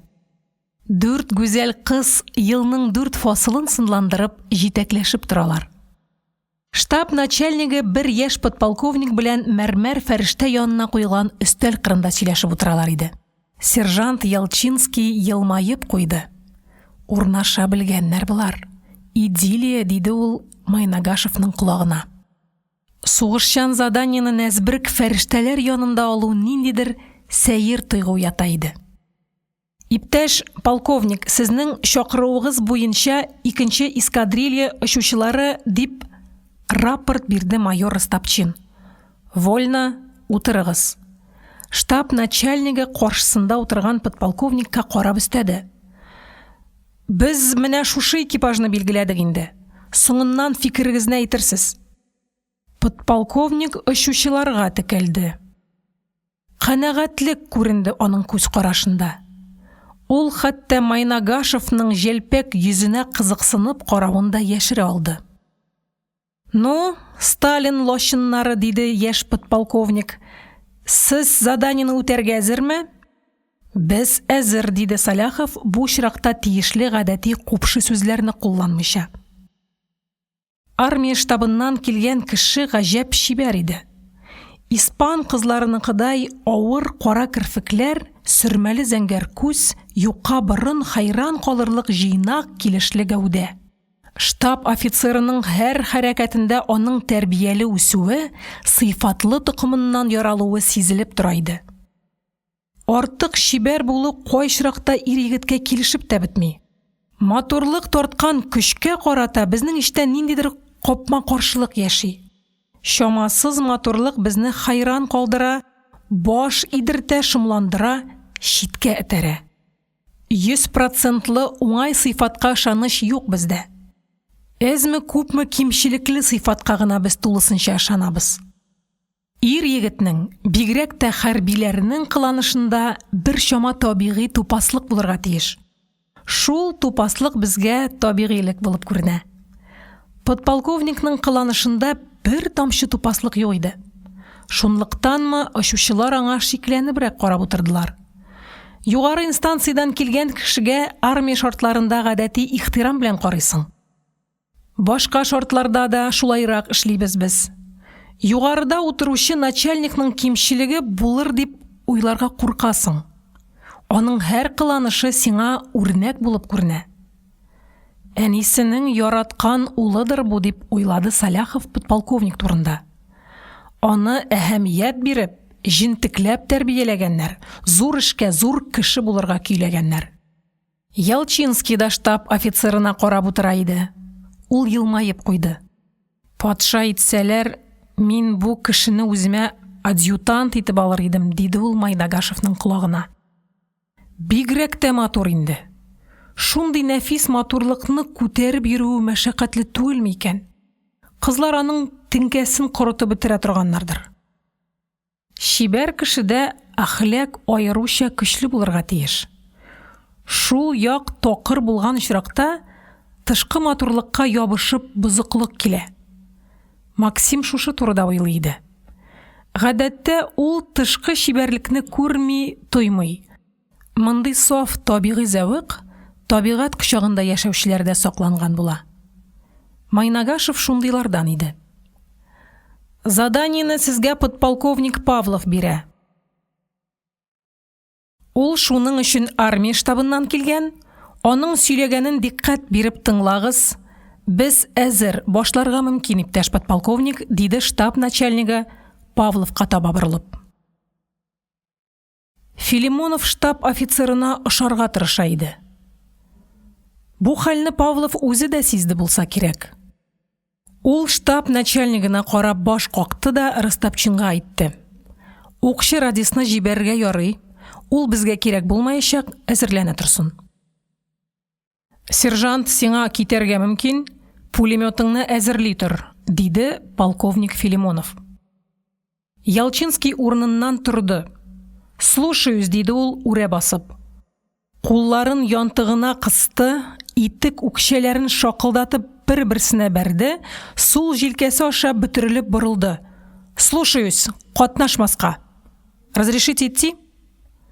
Укчы радистның дөп-дөп басып чыгып китүендә кимсенү һәм яшерен эчке гарләнү сизелә иде. Моны Растапчин шундук аңлап алды. Үзе шундый культуралы күренә дип уйлады ул штаб офицеры турында. Ә сержантка теләгән әдәп белән җиткерә алмады. Берәр йомыш кушкан булырга кирәк иде.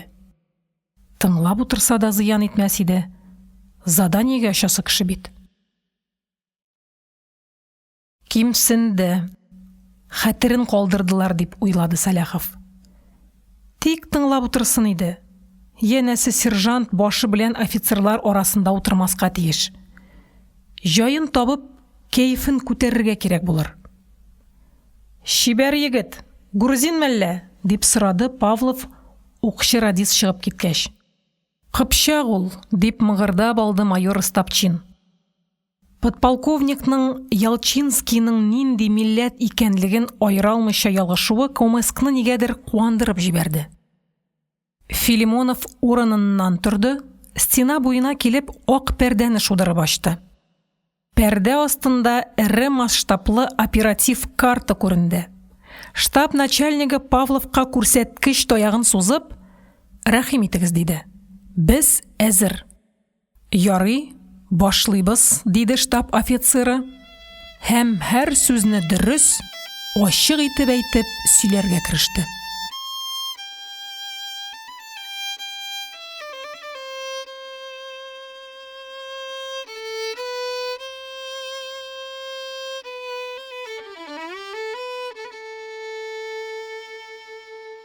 Унынчы кисәк. Ул башта фронт күләмендәге яңалыкларга тукталды. Һава армиясенең соңгы вакыттагы эшләрен санап чыкты. Сугышчан заданиене аңлатуга килеп җиткәч, ашыкмыйча гына трубка төяргә кереште. Филимонов шырпы сызып трубкага ут кабызырга ярдәм итте. Ләззәтләнеп бер суырганнан соң, штаб офицеры түшәмдәге сылу кызларга таба хуш исле төтенерде. Тыңлап утыручыларга таба уйчан күз карашын ташлап, трубкасын учына йомарлаган чакта ул аеруча җитди, мәгърур күренә иде. Сталинга охшарга тырыша. Рәвешен дә китерә. Озак өйрәнгән булса кирәк дип уйлады Сәләхов һәм шушы фикереннән соң диккать белән тыңларга кереште. Кичә сәгать 14:00-дә 18-нче полкның звено командиры өлкән лейтенант Орлов разведкага ачкан җиреннән бер бик мөһим объект ачып кайтты. Штаб офицеры түшәмдәге кызларга таба тагын төтен алкаларын җибәрде. Ул теге дивизия командирының кияүеме? Дип сорады Комеск Остапчин, подполковникның сүзен бүлеп. Штаб офицеры ачуы килүен яшереп көлемсерәде. Бу нинди аңгыра бәндә икән? Җитди кешегә шушындый ахмак сорау бирәләрмени? Өстәвенә юньләп сөйләшә дә белми. Сүз сайын тотлыга дип уйлады ул.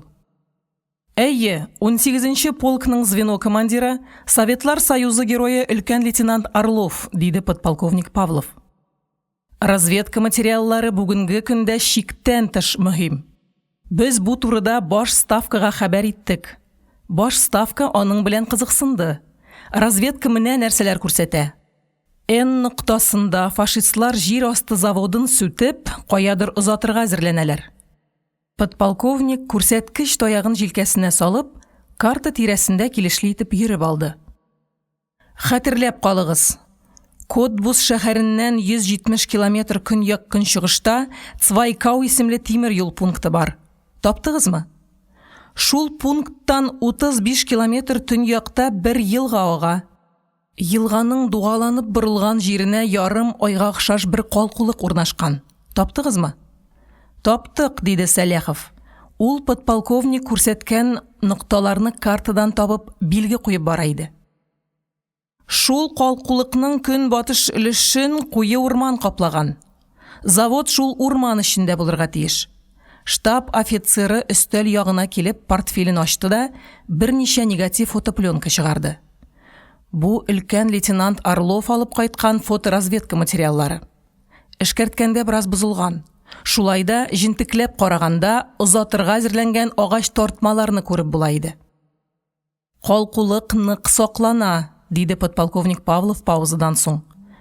Фотопленкадан урман әйләнәсенә тотылган шәнечкеле тимер чыбыкны да күреп була. Объект тирәсенә күзәтү вышкалары куелган. Кабат әйтәм, объектны каты саклыйлар. Штаб офицеры янә трубкасын сорырга кереште. Үзе күз кырые белән генә тыңлап утыручыларны күзәтә иде. Зенит батареялары объектны урап алган булырга тиеш. Аларга маскировка ясаганнар. Шунлыктан зениткаларның радиусларын билгели алмадык. Җир асты заводын сокларга билгеләнгән аэродром көньяк-көнчыгышта булырга тиеш. Онда 2 эскадрилья Мессершмитт тәүлек буе очарга әзер тора дигән өстәмә мәгълүмат бар. Һаваны күзәтүче махсус постлар булырга тиеш. Бу версия ачыкланып җитмәгән әле. Кабат әйтәм, объектка бер генә юнәлештән дә сиздермичә үтеп керерлек түгел. Ә без үтәргә тиеш. Буйрык шундый. Үтеп керүне бездән ватан көтә. Подполковник Павлов ак батист яулык чыгарып маңгаен сөрткәч, тагын дәвам итте. Ышанычлы чыганакларның белгертүенә караганда, фашистлар шушы заводта чиктән тыш дәһшәтле яңа корал әзерләгәннәр. Корал безгә эләкмәсен өчен аны көнбатышка озатырга җыйналар. Без шул коралны юкка чыгарга тиешбез. Объектны тормар итү өчен безгә 1 тәүлек вакыт бирелде. Шушы вакыт эчендә заданиены үтәргә кирәк. Штаб офицеры сүзе биткәнлеген белгертеп, сөрмәле күзләрен түшәмгә тибәде.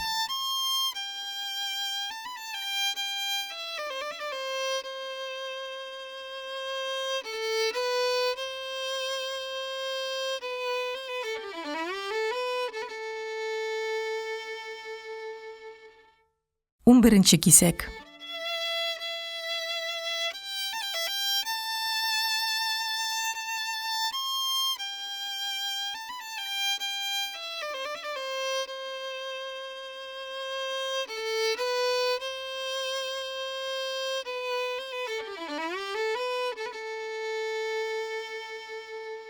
Хәзер штаб начальнигы полковник Филимонов сөйләйде. Сез үтисез задание армия штабының төп оператив бурычы. Подполковник Павлов аның шартларын аңлатты. Мин шуны өсти алам. Моңа кадәр ясалган 2 һөҗүм бернинди нәтиҗә бирмәде. Объект чиктән тыш нык саклана. Зенит батареялар һәр квадратны алдан хисаплап прицелга алып куйганнар. Самолет зонага керә башлау белән бердәм залп бирәләр. Ә сез үтеп керергә тиешсез. Задание шулай куелган. Сез чиктән тыш җаваплы һәм почетлы заданиегә очасыз. Аны ватан һәм Сталин биргәнен сез 1 минутка да онытмаска тиешсез. Сорауларыгыз бармы? Ошуның нәтиҗәсен баш ставка тикшереп торачак. Баш ставка үзе дип өстәде Павлов һәм ставканың нинди югарылыкта икәнлеген аңлатыр өченме түшәмгә таба төртеп күрсәтте. Сүз бетте. Тынычлык урнашты. Газаплы тынычлык. Шуннан котылыр өчен бу очракта сүз кузгатып нәрсәдер әйтергә кирәк иде. Ләкин сүз табылмады. Хәтта тәҗрибәле карт очучы майор Стапчин да бер ноктага карап тик тора иде. Куелган заданиены үтәү турында уйлыйсы урынга Сәләхов штаб офицерының киемен күзәтергә тотынды. Шушындый китель киеп авылга кайтасы иде дип уйлап куйды ул. Кайда тегәләр икән мондый затлы киемне? Тукымасы һәм тектөрүе күпме тора икән? Сәйрин сугышчан задание турында уйларга, аны баштан аяк күз алдына китерергә тырыша, ә игътибары һаман подполковникның тәненә сыланып торган матур кителе тирәсендә әйләнә иде. Бу кешенең кыланышлары да шундый затлы дип уйлавын дәвам итте Сәйрин. Хәрәкәтләре күркәм, гәүдәсен тотуы мәгърур. Ул үзен менә шушылай тотарга көзгегә карап өйрәнгәндер булса кирәк. Без дә үзебезне Павлов шикелле тотарга тиеш тә бит, өйрәнергә вакыт юк. Сәләховның нигәдер авылына кайтасы килеп китте. Аның Павловныкы шикелле кыйммәтле китель киеп урамнан үтәсе, аулак өйләргә йөрисе килә иде. Өстә Павловныкы шикелле затлы кием, җилкәләрдә ука погоннар, Сәйрин сөйгән ярын биергә чакыра, авыл яшьләре Сәйриннең киеменә карап сокланып утыралар. Аэродромда һава үзгәрүен көтеп ятканда кабынып киткән бер бәхәс Сәйриннең исенә килеп төште. Эскадрилья штурманы капитан Гусев авиаполкның иң культуралы офицеры Антон Павлович Чеховның бер фикерен искә төшерде. Тәрбияле кешенең бар ягы да гүзәл булырга тиеш, йөзе дә, киеме дә, җаны да һәм фикерләре дә. Марсель Ялчинский бу фикер белән килешмәде. Без башка чорда яшибез, диде ул. Безгә вакыт җитми. Шуңа күрә безнең чор кешесенең көче мөмкинлеге пинжәк культурасын үзләштерүгә генә җитә. Ул шуның белән генә чикләнеп кала. Ә без беренче нәүбәттә иман һәм вөҗдан ягын кайгыртырга тиешбез. Безнең чор өчен иң мөһиме шушы сыйфатлар. Саляховның штурманында башка уй иде. Моңа кадәр дә сугышчан заданиеләрне үтәп килдек, дип уйлый иде лейтенант Майнагашев. Заданиенең катлаулы булуы турында кат-кат кисәтәләр. Бомбаны гадәттә дошман позициясенә үтеп кирип ташлыйлар. Үтеп кирү һәр вакыт куркыныч, һәр вакыт катлаулы. Моңа кадәр без һәр очуда үтеп кирә тордык. Бу юлы да үтмичә калмабыз. Штурман Сейрингә таба борылды. Подполковник Павлов чит ил кешесенә охшаган, диде ул капыл гына. Сугыш булмаган тыныч җирдә яшәгән шикелле. Полковник Филимоновның кабинетында сугыш турында уйлыйсы килмейде. Таш стеналар аша бернинди тавыш та үтеп кирә алмый. Түшәмдә гүзәл кызлар рәсеме, тәрәзә пыялалары аша язгы кояшның җылы нурлары коела. Тыныч, якты һәм рәхәт. Шундый рәхәт тынычлыкта изрәп утыруы. Майор Ростопчин үзенең звено командиры аның штурманы турында уйлый. Бигрәк тә яшь күренәләр, дип егетләргә кабат карап куйды ул. Армиягә кадәр кызлар көчеп караганнары да булмагандыр бәлки. Майорның беренче тапкыр үбешүе исенә төште. Беренче үбешүнең бәгырьләрне эритерлек утлы ләззәте Камыскның томырлары аша кабат үткәндәй булды. Бу егетләр минем улларым кебек, дип уйлавын дәвам итте Ростопчин. Шуңа күрә яратам ахры мин аларны. Задание катлаулы. Заданиенең катлаулы булуын алар тулысынча аңлап та бетерә алмыйлар әле. Яшь чакта һәр эш җиңел күренә. Яшь чакта катлаулыкларга әһәмият биреп тормыйсың. Хәер, бу турыда подполковник Павлов та кисәтеп куйды. Штаб офицеры задание бирергә парадный киемнән килгән. Тәти киенеп йөрергә ярата күрәсең. Ул киенеп ясанып банкетларга йөри торгандыр. Анда шибәр артисткалар генерал кызлары белән вальс-бастон биергә ярата торгандыр. Павлов киләчәктә дә бир, театрларга йөрер. Сугыш бетү белән аны Мәскәүгә чакырып алырлар. Гәүдә матур, җилкәләр киң. Ул анда генерал дәрәҗәсенә ирешәчәк. Генерал погон аңа шул кадәр килешәчәк. Вакытында Ростопчинның да банкетларга йөрер, шибәр артисткалар белән танышыр мөмкинлеге бар иде. Испан сугышындагы батырлыклары өчен аңа Ленин ордены бирелде. Ул чакта орденлы кешеләр аз иде әле. Аларны гаҗәп кадерлиләр иде.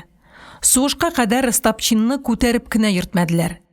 Испаниядә бергә сугышкан ачучыларның күбесе күрсәткән ихтирамнан вакытында файдалана белделәр.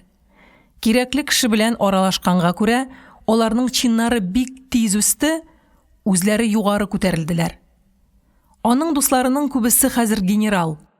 Ә Николай Якубович Ростопчинның гомере һавада һәм шәһәрләрдән ерак урнашкан кыр аэродромнарында узды.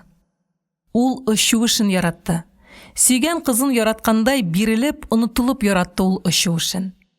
Шуның аркасында танцыга да өйрәнә алмый калды. Хатын-кызлар белән сөйләшә белми иде ул. Ә хәзер контузиядан соң сүз сайын тотлыга. Ул алардан ояла иде. Подполковник Павлов эскадрилья командирына ошамады.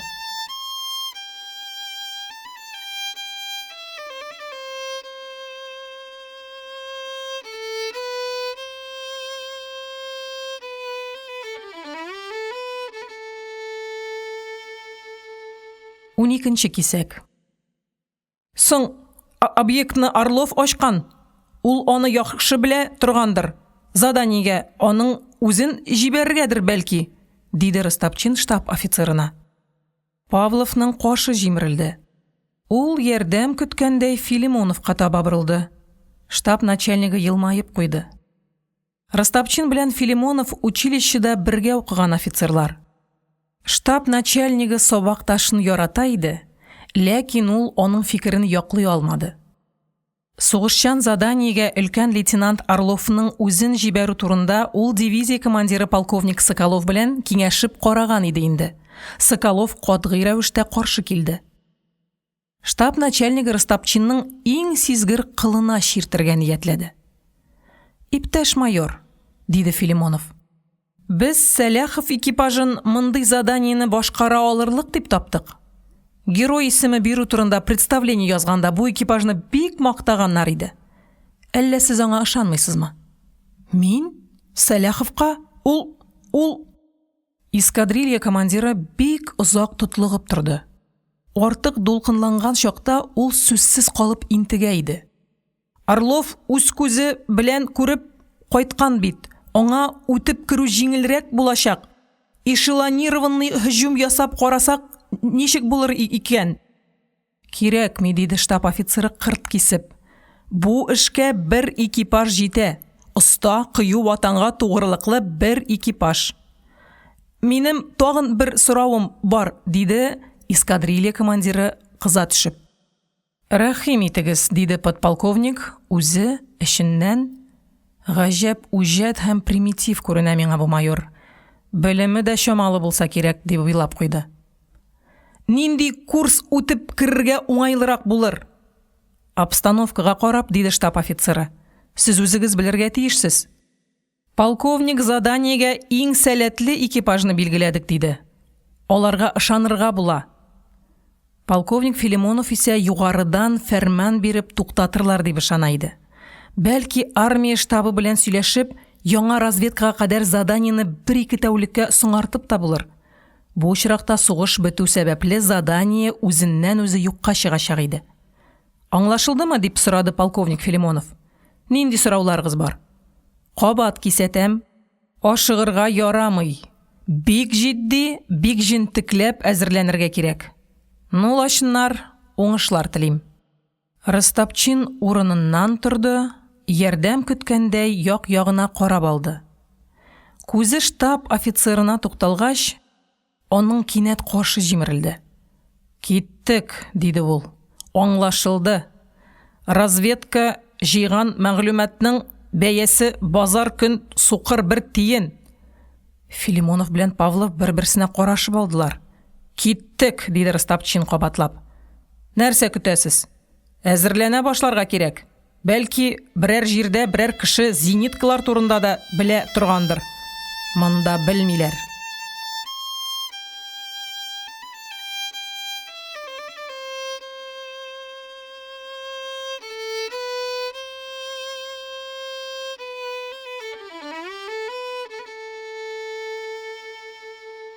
Унөченче кисәк.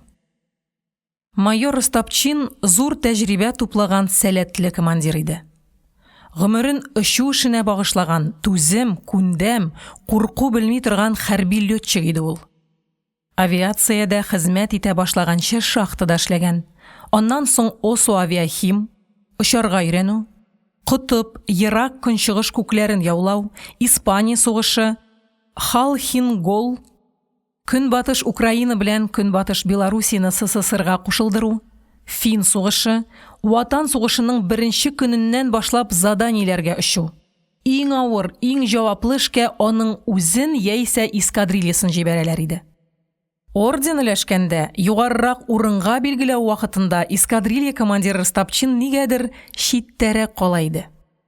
Очу эшен үлеп яратса да, ул командир вазифасын үтәп, фәрман биреп кенә йөрүне өнә бетерми. Шуңа күрә Ростопчин эскадрильяда калдыра килүләренә чын күңелдән куана иде. Күп гадәтләреннән көлсәләр дә, очучылар Ростопчинны яраталар, ихтирам итәләр иде. Дивизия штабыннан чыккач, эскадрилья командиры өлкән лейтенант Орловны исенә төшерде. Разведкага ул барган икән, дип уйлады Ростопчин. Элек ярыйсы гына әйбәт күренә иде егет. Дивизия командирының кызына өйләнгәннән соң үзгәрде. Хәзер аны гел тарихта кала торган учуларга гына билгелиләр. Ярты ел элек Орловка герой исеме биргәннәр иде. Бу эшне барысы да хуплап каршы алды. Күрсәткән батырлыклары белән ул моңа чыннан да лаек кеше иде. Ростопчинга мәсьәләнең тик бер ягы гына ошамады. Орловка герой исемен ни өчендер соңга калыбрак, ул дивизия командиры кызына өйләнгәннән соң гына бирделәр. Минем штурманым шул кәнтәй кыз Тамар аркасында штрафнойга эләгә язды дип уйлавын дәвам итте Ростопчин. Гайбәт таратып йөргән өчен капитан Гусев аны офицерлар сарайында танцы вакытында уртага җитәкләп чыгарып, йомшак җиренә типкән иде. Эскадрильяның штурманын шул кичне үк гауптвахтага ябып куйдылар. Әгәр мин шул кичне үк үземнең сабакташым командующий белән сөйләшеп, Гусевны яклап калмаган булсам, штурманны штрафнойга озатачаклар иде. Гусевка үзәктән килгән чираттагы званиены тотып калу белән генә шикләнделәр. Дуамаллык эшләмәгән булса, хәзер ул майор булыр иде инде. Ростопчин яна разведка материаллары турындагы уйларына кайтты. Күргәннәрен арттырыбрак күрсәтмәдеме икән Орлов дип шикләнеп куйды ул. Гомумән авиаторлар бер чама мактанырга яраталар. Яшьрәк чакта андый гөнаһ Ростопчинның үзендә дә бар иде.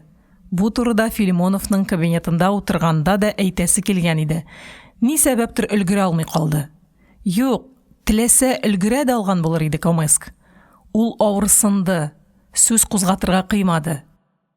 Хәзер үкенә. Зениткалар урнашкан җирләрне дә билгели алмагач, разведка буламыни ул. Ачуын басу өчен эскадрилья командиры рәхәтләнеп сүгенде. Сугышта туган тумачалык булмаска тиеш, анасын шулай итим.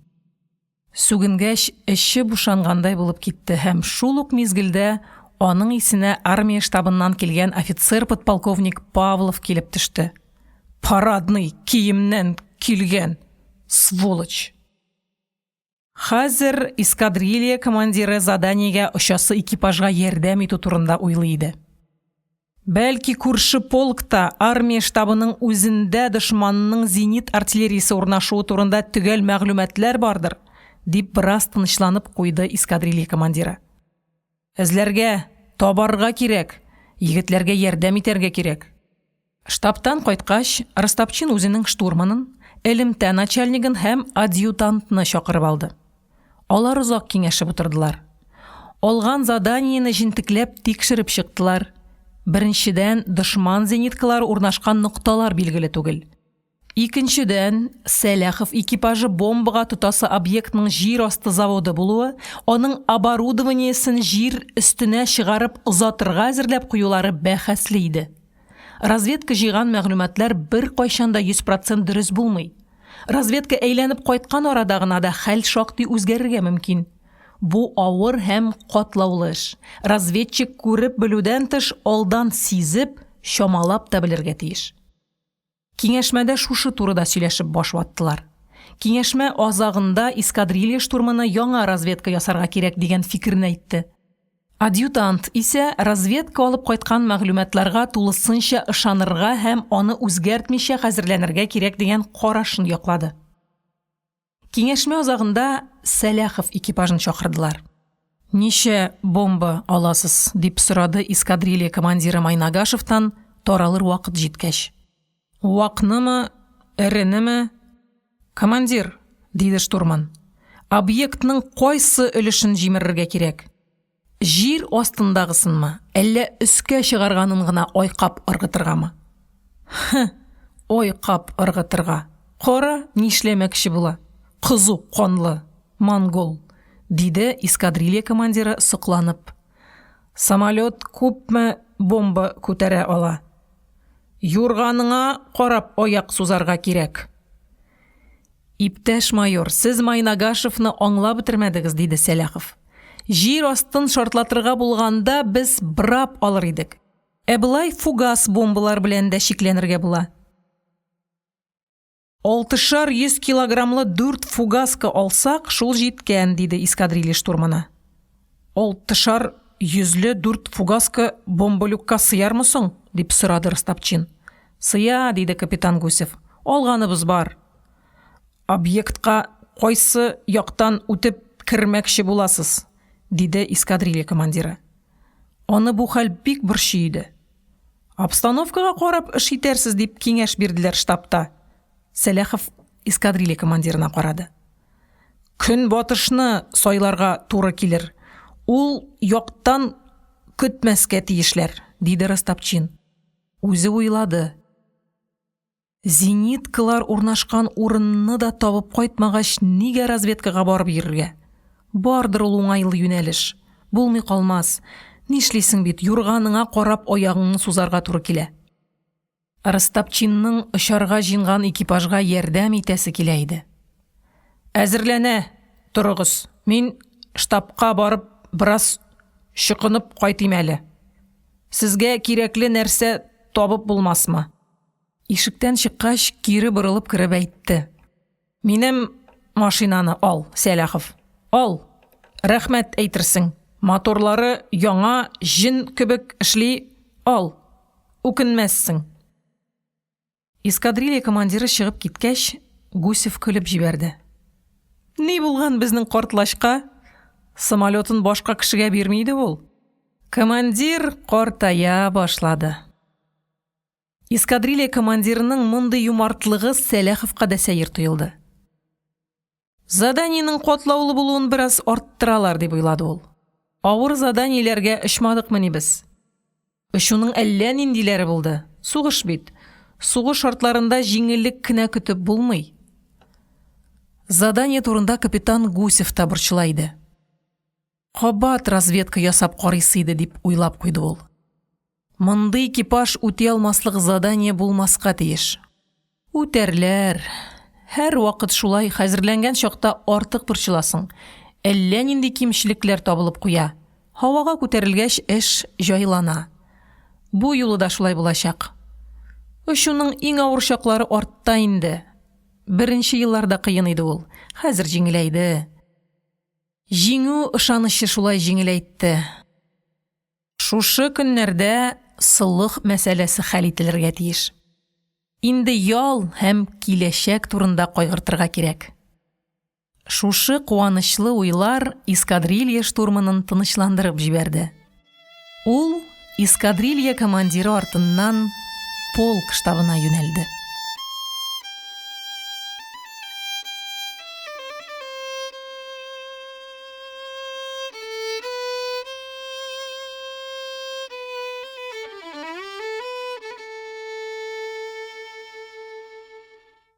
Ундүртенче кисәк.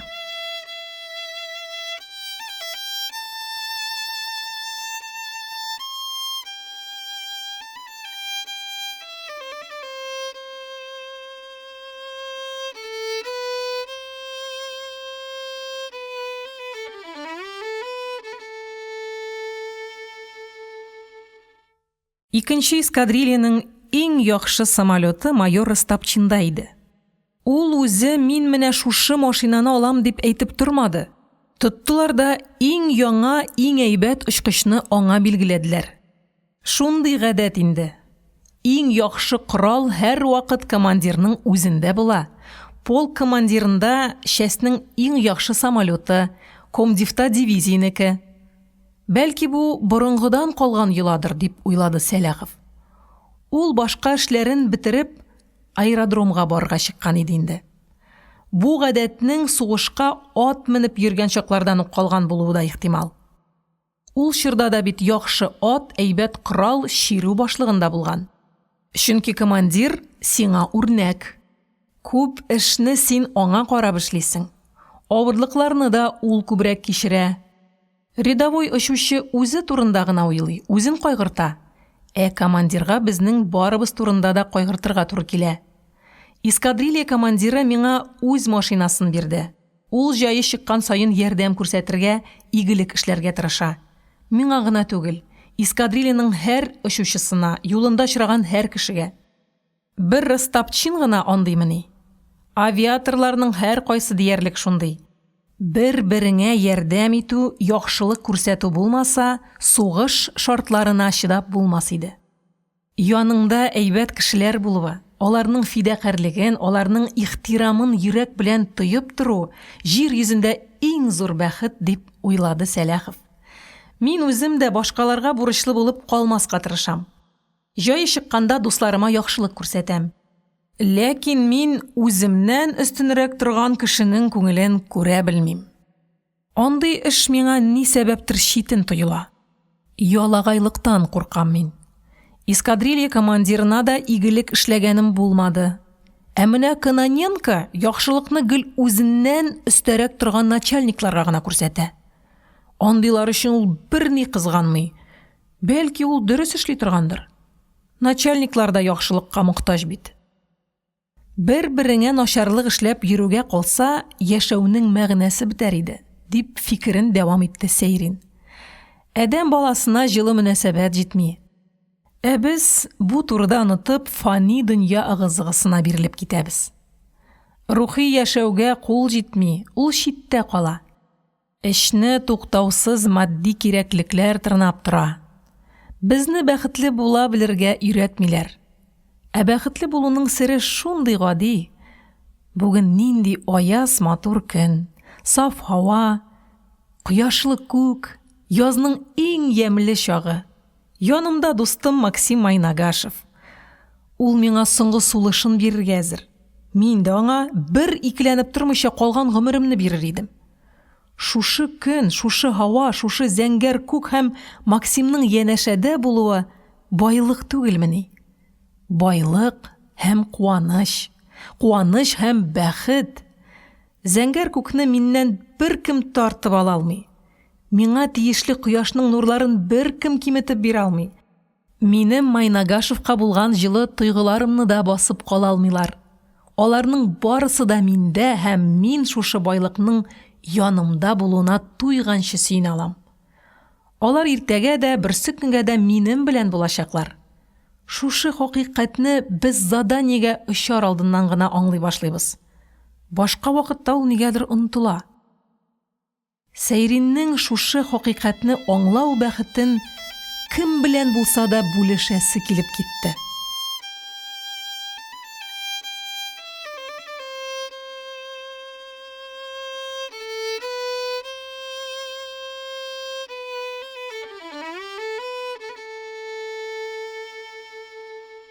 Ун бишенче кисәк. Көннең былай матур булуына Максим да шатлана иде. Ул үзенең туган җире турында уйлап бара иде. Боланнарны диңгез ягына таба куар вакыт җитте, дип исәпләп куйды Майнагашев. Кар да эри башлагандыр инде. Безнең якта озакламый яшь үлән шытып чыгачак. Тундра чәчәкләргә күмелер. Боланнар өчен дә, аларның хуҗалары өчен дә мул, рәхәт тормыш башланып китәр.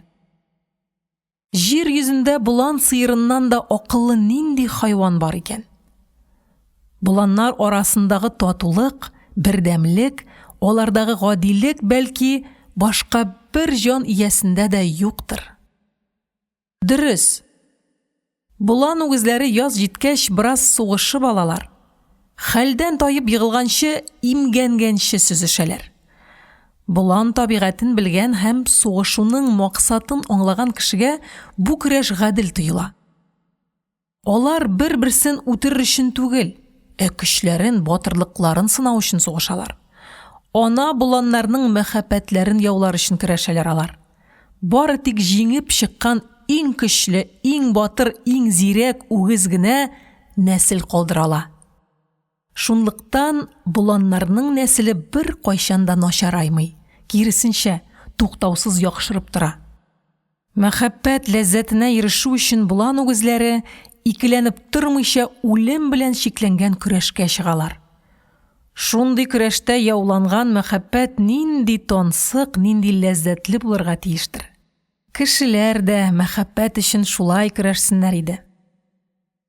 Җиңеп чыккан үгез нәсел калдыру белән генә чикләнми бит. Җиңүче көтүне әйдәп йөрергә лаеклы юлбарчыга әйләнә. Андый үгезне көтү ихтирам итә. Чөнки ул иң көчле, иң зирәк, иң түземле, иң чыдам болан. Ул башкаларга үрнәк булырлык, көтү куркынычка юлыкканда коткарып калырлык була. Әгәр киләсе язга юлбарчыдан көчлерәк, зирәгрәк үгез табылса, көтүне әйдәп йөрү аңа күчә.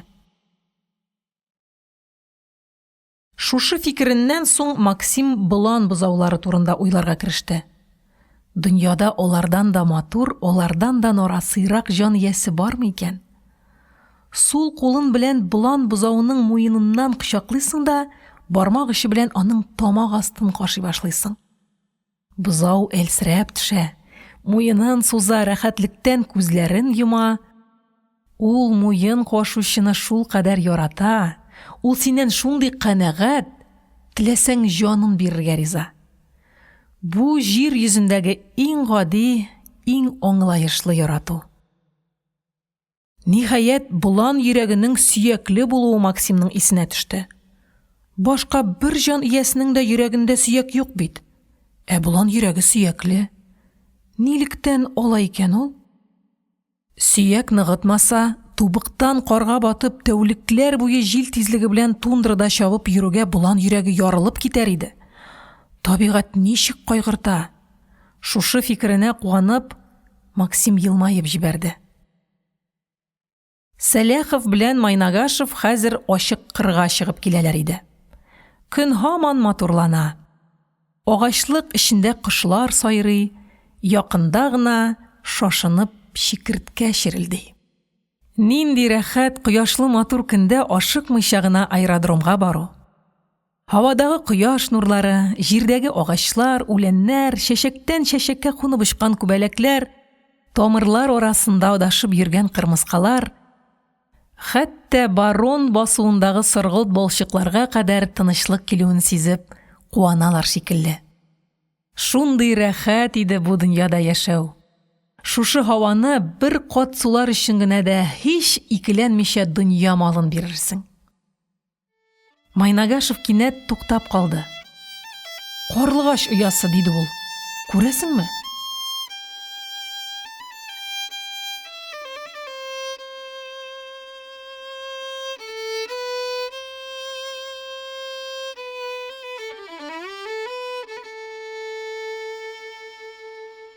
16-нчы кисәк.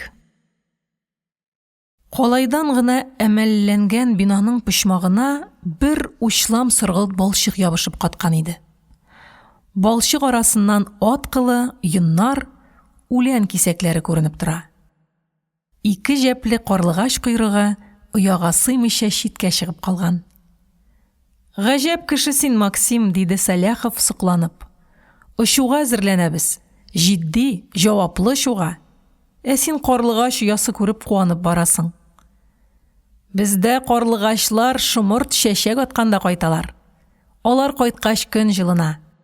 Синең монда шомырт агачны чиратканын булдымы? Монда нишләптер шомырт юк, диде Сәләхов. Файдасызга санап утыртмый торганнардыр. Алар юл буена да җимеш агачлар утырталар бит. Мондагы халык гел файда өчен генә яшәгән булса кирәк. Эшкәртелмәгән бер карыш җир табып булмый. Гел файдага гына яшәгәч, сугыш башламаска кирәк иде. Иң зыянлы нәрсә сугыш. Алар шуны аңларга теләмәгәннәр, диде Сәйрин. Аңлыйбыз дип нишләсеннәр? Сугышны Гитлер башлаган. Каршы килеп сугышка барырга карышып кара әле син. Сугыш игълан иткәч бер нишләп булмый. Сине ике яклап камчылыйлар. Бер яктан милли патриотлык, икенче яктан аяусыз закон, диде Майнагашев. Сугыштан баш тарткан кеше бәләгә эләгә. Сугыш фәлсәфәсе искиткеч катлаулы. Баш ватып интекмик әле, диде Сәйрин. Минем армиягә киткәннән бирле урманга чыкканым юк. Заданиедән әйләнеп кайткач, әнә теге имәнлеккә барып агач төбендә туйганчы ял итәргә кирәк. Әйләнеп кайткач сүзе ничектер сәер яңгырады. Майнагашев сизде.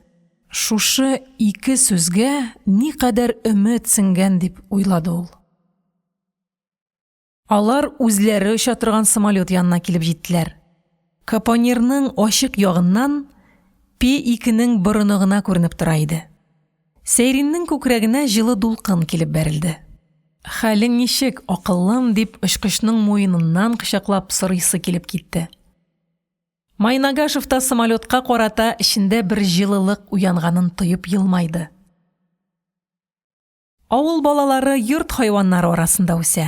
Аларның ничек яшәүләрен, холыкларын күзәтә.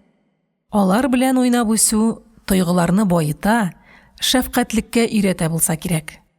Яшьли хайван балаларын сөяргә өйрәнгән Сәйрин белән Майнагашевка очкычта җайлы булып тоела иде.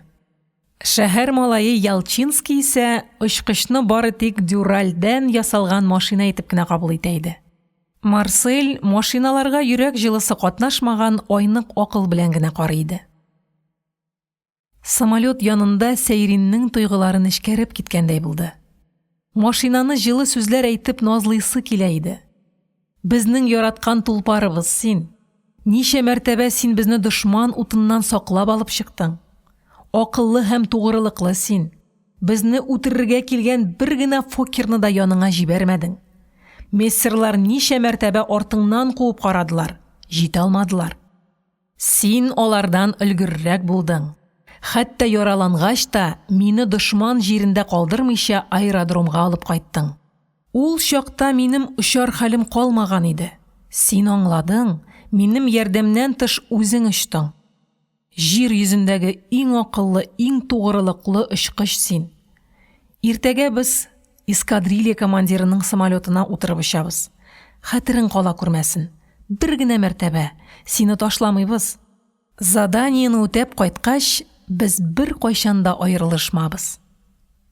Очкыч кеше шикелле тойгы нечкәлеген аңлый белсә, Сәләховның шушы сүзләргә сыйган хисләре аңа барып җитәр иде. Сәйрин исә шушы тойгыларын тапшырганда самолетның аңлый алуына ихлас ышана иде. Аларның ерак бабалары йөгерек тулпарларга атланып офыктан офыкка җилдәй очып йөрергә яратканнар. Шушы ярату кан белән буыннан буынга тапшырыла килеп, Сәйрин белән Максимга да килеп җиткән. Дошман истребительләре һөҗүмен көткәндә уяна торган ләззәтле ярсу, әсәрләнеп сугышу да ерак бабалар мирасы. Без аны аңлап кына җиткермибез дип уйлады Сәләхов, күңелендә шушы фикер уянгач. Ихтыяр ягыннан ерак бабаларыбыз бездән көчлерәк тә булганнардыр. Самолет яратуның файдасы бар иде. Ярату ышануга тоташкан була. Шушы ике хис арасында даими уртаклык бар.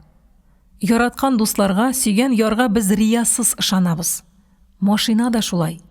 Син аңа ышанасың. Һава сугышында ышану кирәк. Ышану сиңа көч кертә, кыюлык өсти, канат булып сине афәттән саклап йөри.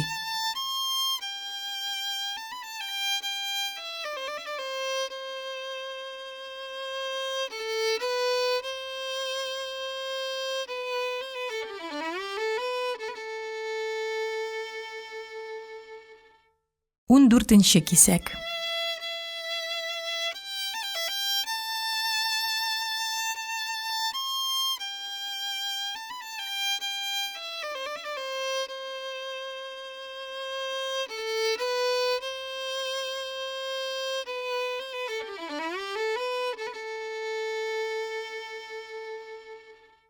Икенче эскадрильяның иң яхшы самолеты майор Ростопчинда иде. Ул үзе мин менә шушы машинаны алам дип әйтеп тормады. Тоттылар да иң яңа, иң әйбәт очкычны аңа билгеләделәр. Шундый гадәт инде. Иң яхшы корал һәр вакыт командирның үзендә була. Полк командирында частьнең иң яхшы самолеты, комдивта дивизийнеке. Бәлки бу борынгыдан калган йоладыр дип уйлады Сәләхов. Ул башка эшләрен бетереп аэродромга барырга чыккан иде инде.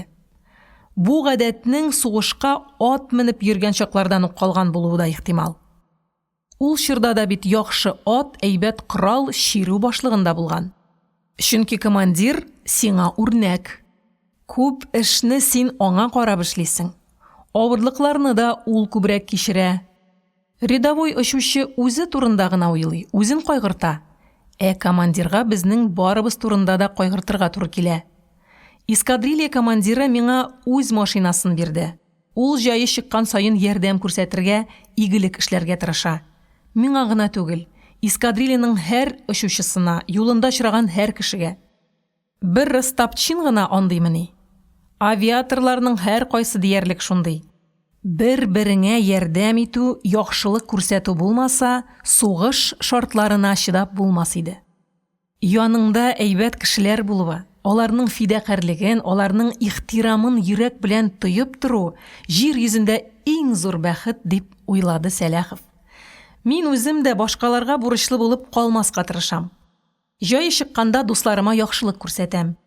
Ләкин мин үземнән өстенрәк торган кешенең күңелен күрә белмим. Андый эш миңа ни сәбәптер читен тоела. Ялагайлыктан куркам мин. Эскадрилья командирына да игелек эшләгәнем булмады. Ә менә Кононенко яхшылыкны гел үзеннән өстәрәк торган начальникларга гына күрсәтә. Андыйлар өчен ул берни кызганмый. Бәлки ул дөрес эшли торгандыр. Начальниклар да яхшылыкка мохтаҗ бит. Бер-береңә начарлык эшләп йөрүгә калса, яшәүнең мәгънәсе бетәр иде, дип фикерен дәвам итте Сейрин. Әдәм баласына җылы мөнәсәбәт җитми. Ә без бу турыда онытып фани дөнья ыгы-зыгысына бирелеп китәбез. Рухи яшәүгә кул җитми, ул читтә кала. Эшне туктаусыз матди кирәклекләр тырнап тора. Безне бәхетле була белергә өйрәтмиләр. Ә бәхетле булуның сире шундый гади. Бүген нинди аяз матур көн, саф һава, кояшлы күк, язның иң ямьле чагы. Янымда дустым Максим Майнагашев. Ул миңа соңгы сулышын бирергә әзер. Мин дә аңа бер икеләнеп тормыйча калган гомеремне бирер идем. Шушы көн, шушы һава, шушы зәңгәр күк һәм Максимның янәшәдә булуы байлык түгелмени? Байлык һәм куаныч, куаныч һәм бәхет. Зәңгәр күкне миннән беркем тартып ала алмый. Миңа тиешле кояшның нурларын беркем киметеп бирә алмый. Минем Майнагашевка булган җылы тойгыларымны да басып кала алмыйлар. Аларның барысы да миндә һәм мин шушы байлыкның янымда булуына туйганчы сөйнә алам. Алар иртәгә дә, берсе көнгә дә минем белән булачаклар. Шушы хакыйкатьне без заданиягә очар алдыннан гына аңлый башлыйбыз. Башка вакытта ул нигәдер онытыла.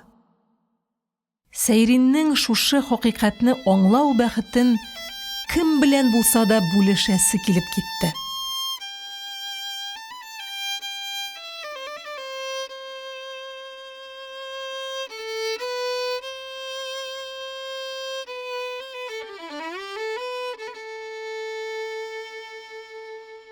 Ун бишенче кисәк. Көннең булай матур булуына Максим да шатлана иде. Ул үзенең туган җире турында уйлап бара иде. Боланнарны диңгез ягына таба куар вакыт җитте дип исәпләп куйды Майнагашев. Кар да эри башлагандыр инде. Безнең якта озакламый яшь үлән шытып чыгачак. Тундра чәчәкләргә күмелер. Боланнар өчен дә, аларның хуҗалары өчен дә мул, рәхәт тормыш башланып китәр. Җир йөзендә болан сыерыннан да акыллы нинди хайван бар икән. Боланнар арасындагы татулык, бердәмлек, алардагы гадилек бәлки башка бер җан иясендә дә юктыр. Дөрес. Болан үгезләре яз җиткәч бераз сугышып алалар. Хәлдән таеп егылганчы имгәнгәнче сүзешәләр. Болан табигатен белгән һәм сугышуның максатын аңлаган кешегә бу көрәш гадел тоела. Алар бер-берсен үтерер өчен түгел, көчләрен, батырлыкларын сынау өчен сугышалар. Ана боланнарның мәхәббәтләрен яулар өчен көрәшәләр алар. Бары тик җиңеп чыккан иң көчле, иң батыр, иң зирәк үгез генә нәсел калдырала. Шунлыктан боланнарның нәселе бер кайчанда начараймый, киресенчә, туктаусыз яхшырып тора. Мәхәббәт ләззәтенә ирешү өчен болан үгезләре икеләнеп тормыйча үлем белән чикләнгән көрәшкә чыгалар. Шундый көрәштә яуланган мәхәббәт нинди тансык, нинди ләззәтле булырга тиештер. Кешеләр дә мәхәббәт өчен шулай көрәшсеннәр иде. Җиңеп чыккан үгез нәсел калдыру белән генә чикләнми бит. Җиңүче көтүне әйдәп йөрергә лаеклы юлбарчыга әйләнә. Андый үгезне көтү ихтирам итә. Чөнки ул иң көчле, иң зирәк, иң түземле, иң чыдам болан.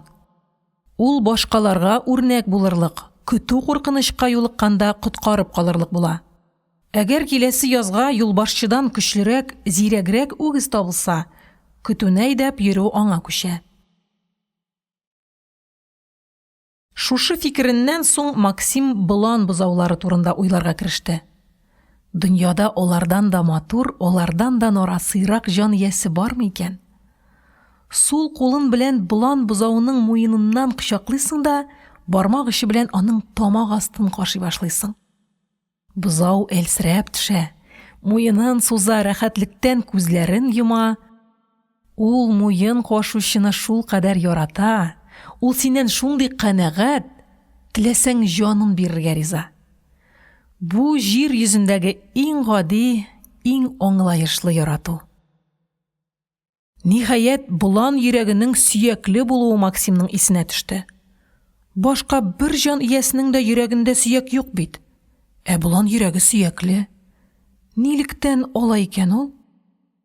Сөяк ныгытмаса, тубыктан карга батып, тәүлекләр буе җил тизлеге белән тундрада чабып йөрүгә болан йөрәге ярылып китәр иде. Табигать ничек кайгырта? Шушы фикеренә куанып, Максим елмаеп җибәрде. Сәләхов белән Майнагашев хәзер ачык кырга чыгып киләләр иде. Көн һаман матурлана.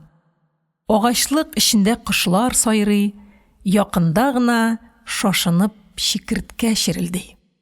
Нинди рәхәт кояшлы матур көндә ашыкмыйча гына аэродромга бару. Һавадагы кояш нурлары, җирдәге агачлар, үләннәр, чәчәктән чәчәккә кунып очкан күбәләкләр, тамырлар арасында адашып йөргән кырмыскалар, хәтта барон басуындагы сыргылт балчыкларга кадәр тынычлык килүен сизеп, куаналар шикелле. Шундый рәхәт иде бу дөньяда яшәү. Шушы һаваны бер кат сулар өчен генә дә һич икеләнмичә дөнья малын бирерсең. Майнагашев кинәт туктап калды. Карлыгач оясы, диде ул. Күрәсеңме?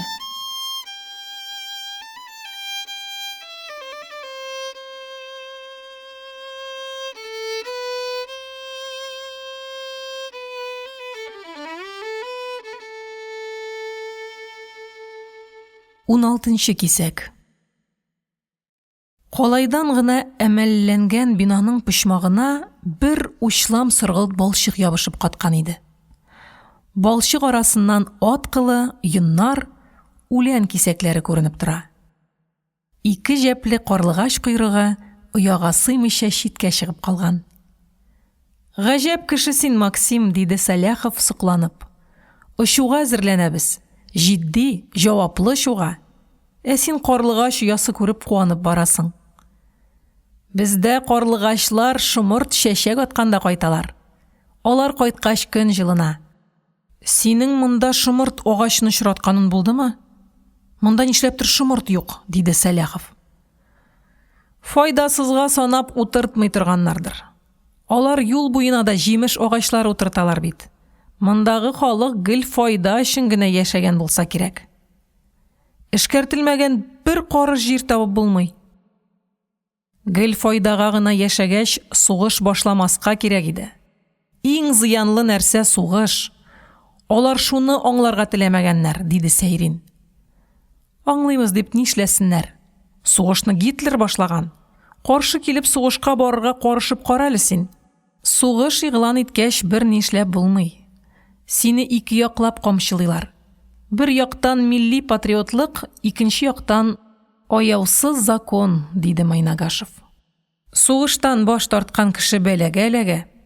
Сугыш фәлсәфәсе искиткеч катлаулы. Баш ватып интекмик әле, диде Сәйрин. Минем армиягә киткәннән бирле урманга чыкканым юк. Заданиедән әйләнеп кайткач, әнә теге имәнлеккә барып агач төбендә туйганчы ял итәргә кирәк. Әйләнеп кайткач сүзе ничектер сәер яңгырады. Майнагашев сизде. Шушы ике сүзгә никадәр өмет сеңгән дип уйлады ул. Алар үзләре оча торган самолет янына килеп җиттеләр. Капонирның ашык ягыннан P2-нең борыны гына күренеп тора иде. Сәйриннең күкрәгенә җылы дулкын килеп бәрелде. Хәлең ничек, акыллым, дип очкычның муеныннан кычаклап сорыйсы килеп китте. Майнагашев та самолетка карата эчендә бер җылылык уянганын тоеп елмайды. Авыл балалары йорт хайваннары арасында үсә. Аларның ничек яшәүләрен, холыкларын күзәтә. Алар белән уйнап үсү тойгыларны байыта, шәфкатьлеккә өйрәтә булса кирәк. Яшьли хайван балаларын сөяргә өйрәнгән Сәйрин белән Майнагашевка очкычта җайлы булып тоела иде. Шәһәр малае Ялчинский исә очкычны бары тик дюральдән ясалган машина итеп кенә кабул итә иде. Марсель машиналарга йөрәк җылысы катнашмаган айнык акыл белән генә карый иде. Самолет янында Сәйриннең тойгыларын эшкәреп киткәндәй булды. Машинаны җылы сүзләр әйтеп назлыйсы килә иде. Безнең яраткан тулпарыбыз син. Ничә мәртәбә син безне дошман утыннан саклап алып чыктың. Акыллы һәм тугрылыклы син. Безне үтерергә килгән бер генә фокерны да яныңа җибәрмәдең. Мессерлар ничә мәртәбә артыңнан куып карадылар, җитә алмадылар. Син алардан өлгеррәк булдың. Хәтта яралангач та мине дошман җирендә калдырмыйча аэродромга алып кайттың. Ул чакта минем учар хәлем калмаган иде. Син аңладың, минем ярдәмнән тыш үзең очтың. Җир йөзендәге иң акыллы, иң тугрылыклы очкыч син. Иртәгә без эскадрилья командирының самолетына утырып очабыз. Хәтерең кала күрмәсен. Бер генә мәртәбә сине ташламыйбыз. Заданиены үтәп кайткач, без бер кайчанда аерылышмабыз. Очкыч кеше шикелле тойгын эшкәлеген аңлый белсә, Сәләховның шушы сүзләргә сыйган хисләре аңа барып җитәр иде. Сәйрин исә шушы тойгыларын тапшырганда самолетның аңлый алуына ихлас ышана иде. Аларның ерак бабалары йөгерек тулпарларга атланып офыктан офыкка җилдәй очып йөрергә яратканнар. Шушы ярату кан белән буыннан буынга тапшырыла килеп, Сәйрин белән Максимга да килеп җиткән. Дошман истребительләре һөҗүмен көткәндә уяна торган ләззәтле ярсу, әсәрләнеп сугышу да ерак бабалар мирасы. Без аны аңлап кына җиткермибез дип уйлады Сәләхов, күңелендә шушы фикер уянгач. Ихтыяр ягыннан ерак бабаларыбыз бездән көчлерәк тә булганнардыр. Самолет яратуның файдасы бар иде. Ярату ышануга тоташкан була. Шушы ике хис арасында даими уртаклык бар. Яраткан дусларга, сөйгән ярга без риясыз ышанабыз. Машина да шулай. Син аңа ышанасың. Һава сугышында ышану кирәк. Ышану сиңа көч кертә, кыюлык өсти, канат булып сине афәттән саклап йөри.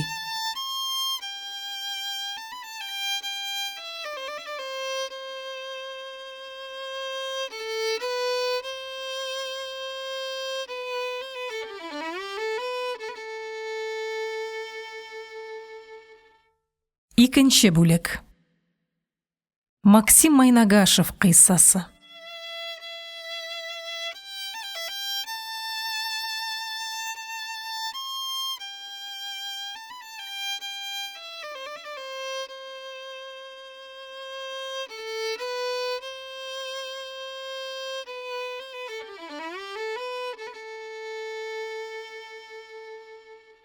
Мең төрле вак, әрсез мәшәкатьләр урап алган безнең көндәлек тормышны.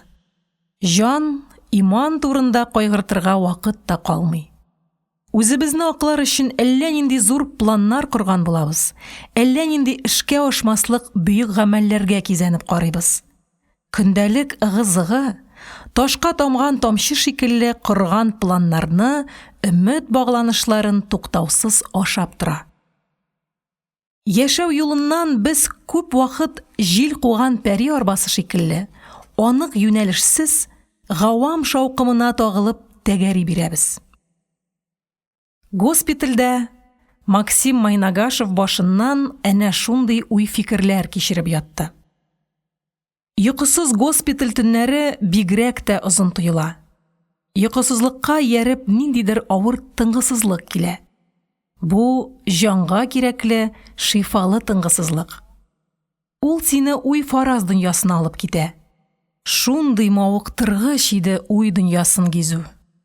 Шул чакта үткән гомерне җентекләп күз алдыннан үткәреп җибәрәсең. Аның артта калган өлеше тоташ бер катлылык иде. Шул ук Дон Кихотлык җил тегермәннәре белән сугышу иде Майнагашевның үткән гомере. Дон Кихотка очраган тегермәннәр зур эре булганнар. Максимныкы шундый вак, тотрыксыз иде. Ләкин сугышка кадәр алар зур һәм мәгърур күренгәннәр. Теләкләр үтәлмәгән чакларда без тизрәк киләчәккә яисә үткән гомер хәрабәләренә качабыз. Яшәү киләчәктә дә, үткәндә дә түгел. Үткән гомер үлгән, ул җансыз. Киләчәккә әле җан киреп җитмәгән. Шын яшәү шушы мизгелдә. Безнең шушы сулышыбызда. Ул туктаусыз кими тора. Кимүне туктатырга бер нинди чара юк. Шушы чарасызлык тизрәк киләчәккә элдертергә яисә үткән көннәр артына посып юанырга мәҗбүр итә. Госпитальдә чакта менә шушы турыда уйлап ятты Майнагашев. Госпитальдә ятучыларга посылкалар килеп тора иде. Яшь кызлар, уллары сугышта йөргән чал чәчле аналар, ирләрен фронтка озаткан солдаткалар, соңгы сыныкларын, соңгы бөртек малларын яралыларга җибәреп изгелек эшләргә тырышалар. Изгелек эшләү безнең халыкның канында булса кирәк. Аны без авыр елларда тоябыз. Чираты җиткәч, Максимга да бер посылка тапшырдылар. Аны Татарстанның Кәрәкәшле дигән авылыннан Рәзинә исемле бер кыз җибәргән иде. Тартма эченә фоторәсем дә салынган. Түгәрәк битле мөлаем бер татар кызы көлемсерәп якут малаена карап тора. Сул як бит алмасында ясмык чаклы гына бер миң дә бар. Мин кызның гаилә эшенә чиктән тыш гадел, иренә мәрхәмәтле, балаларына ягымлы булачагы турында әйтергә җыенган шикелле чикрәеп тора. Фоторәсем янына кыш теле чаклы гына хат та язып салганнар. Абый, фашистларны тизрәк тармар итегез. Җиңүне якынайту өчен без көн-төн армый талмый эшлибез дип язган иде Миңле Рәзинә. Кәрәкәшле кызы фанер тартма эченә күпме шатлык, күпме куаныч салып җибәрүен аңлый иде микән. Майнагашев бүләкләрне бушатырга кереште. Дулкынландыра, куллар дерелди, менә җылы оек баш, йомшак, җыйнак итеп бәйләнгән, аппак итеп юылган. Нафталин исә аңкып тора. Бәлки, булачак кияү егетенә дип җылы өмет белән бәйләнгән оек баштыр бу. Сырлап бәйләнгән ак перчатка, тап-таман. Кигәч куллар рәхәтләнеп китте. Балга катырган бавырсак. Без аны гадәттә туй ашы дип йөртәбез. Борынгылар бавырсакны ияр капчыгына салып сугыш кырына алып китә торган булганнар. Җиңел, татлы, бәрәкәтле һәм озак искерми торган затлы ашамлык. Бавырсак исенә ияреп, Татарстан туфрагының тыны, аның татлы сулышы килеп бәрелде. Максимның күзеннән яшь тәгәрәп төште. Кызый, син мине бурычлы иттең. Бу игелегеңне нинди юл белән кайтара алырмын икән? Тартма төбенә Кәрәкәшле кызы Лев Толстойның Хаҗи Мурат исемле китабында салган иде. Максим ихтыярсыз, сагышка тыгылып, бавырсак ашады. Оек баш белән перчатканы мендәре астына салып куйгач, Хаҗи Муратны укырга кереште. Шул китапны Майнагашев рәттән 4 кат укып чыкты. Тукта әле дип уйлады ул беренче тапкыр укыганнан соң. Китап язган кеше граф, бай алпавыт, Кавказны яулап алуда катнашкан рус офицеры. Нилектән ул менә шушылай итеп яза алган? Садының саклесын җимереп ташлаганнар иде. Түбәсен тишеп бетергәннәр, ишекләрне, галерея баганаларын яндырганнар һәм өйнең эчен нәҗисләп киткәннәр. Аның улын, янып торган күзләре белән кичә Хаҗи Моратка карап торган матур малайны бурка япкан атка салып алып килделәр. Аның аркасына штык кадаганнар иде. Һәр йортта хатын-кызларның үкереп елаган тавышлары ишетелеп тора. Мәйданга тагын 2 мәетне китереп салдылар. Сабый балалар әниләренә кушылып елыйлар иде. Аш маллар үкерә, өлкән балалар уйнамыйлар иде. Алар курку баскан күзләре белән өлкәннәргә карап торалар. Фонтанны да нәҗисләп киткәннәр, юри, суы эчәргә ярамаслык булсын өчен. Шулай ук мәчетне хәшәрәтләрчә пычратканнар. Мулла һәм мөгаллимнәр аны чистарталар иде. Картлар мәйданга җыелып, шушы хәлгә төшүләре турында киңәшәләр, уйлыйлар иде. Нәфрәт турында беркем бер сүз әйтмәде. Шишиннәрне картлардан алып сабый балаларга чаклы чорнап алган яндыргыч утлы тойгы нәфрәттән көчлерәк иде.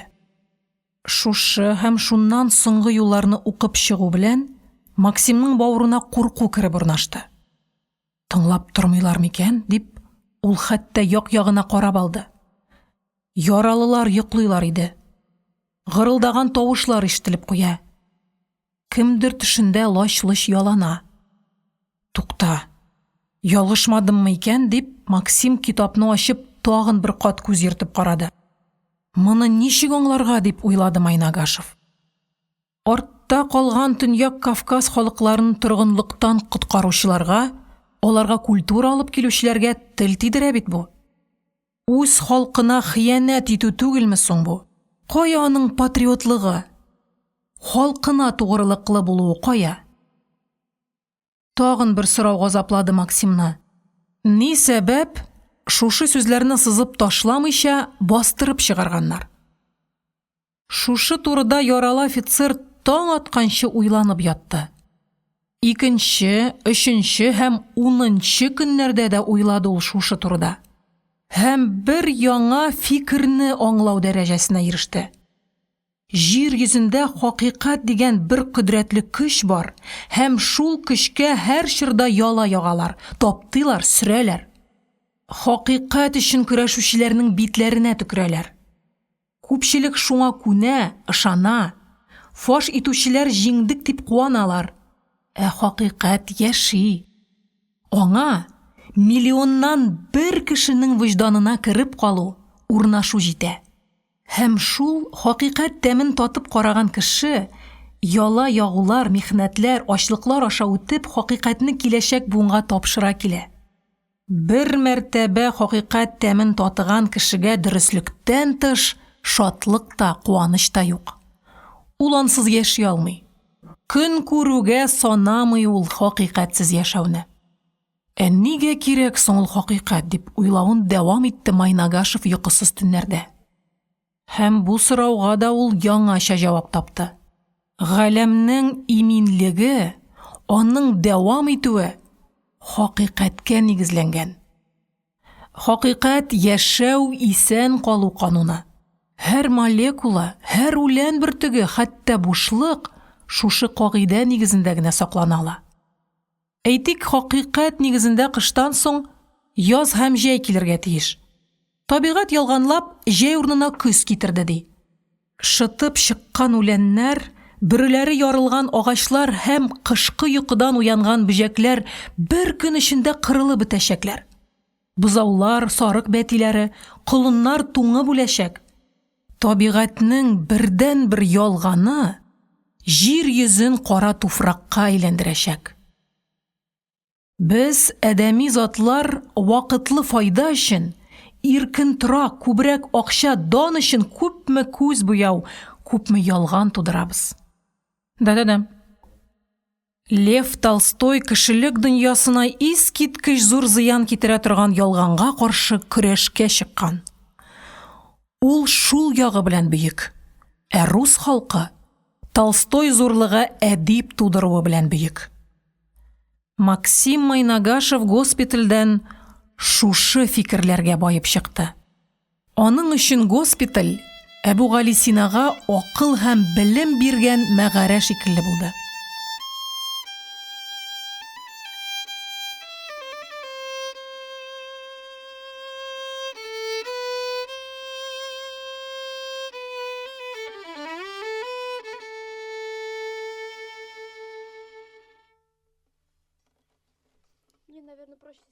Беренче кисәк.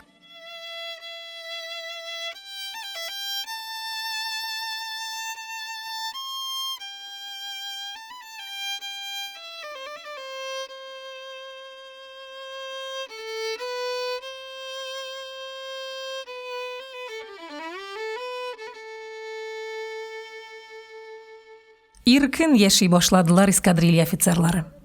Казарманы чиста итеп җыештырып торалар. Затлы мебель, тыныч. Шушындый шартлар кешене җыйнаклыкка, тормыш культурасына өйрәтә. Йокыдан торгач, кагыйдәгә буйсынудан гына түгел, үзең теләп урын җыя башлыйсың. Шушындый шартларда тыштан кергәндә аягыңны җентекләп чистартасың, идәнгә төкермәскә, чүпләмәскә өйрәнәсең.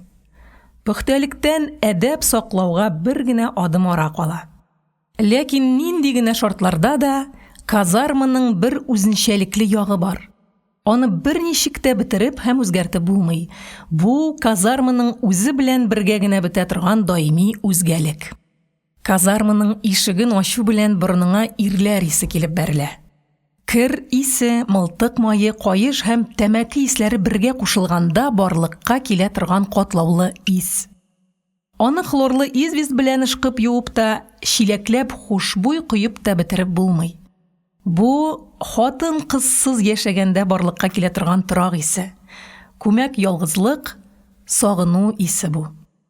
Сәйрин йокыдан уянганда, аның борынына шушы ис килеп бәрелде. Караңгы иде әле. Сәләхов кулын сузып, киштән тумбочка өстенә куеп калдырган сәгатен алды. Төнге бер иде. Нишләп былай иртә уяндым икән дип уйлады ул һәм тәрәзәдән шикрәеп карап торган тулган айны күреп алды.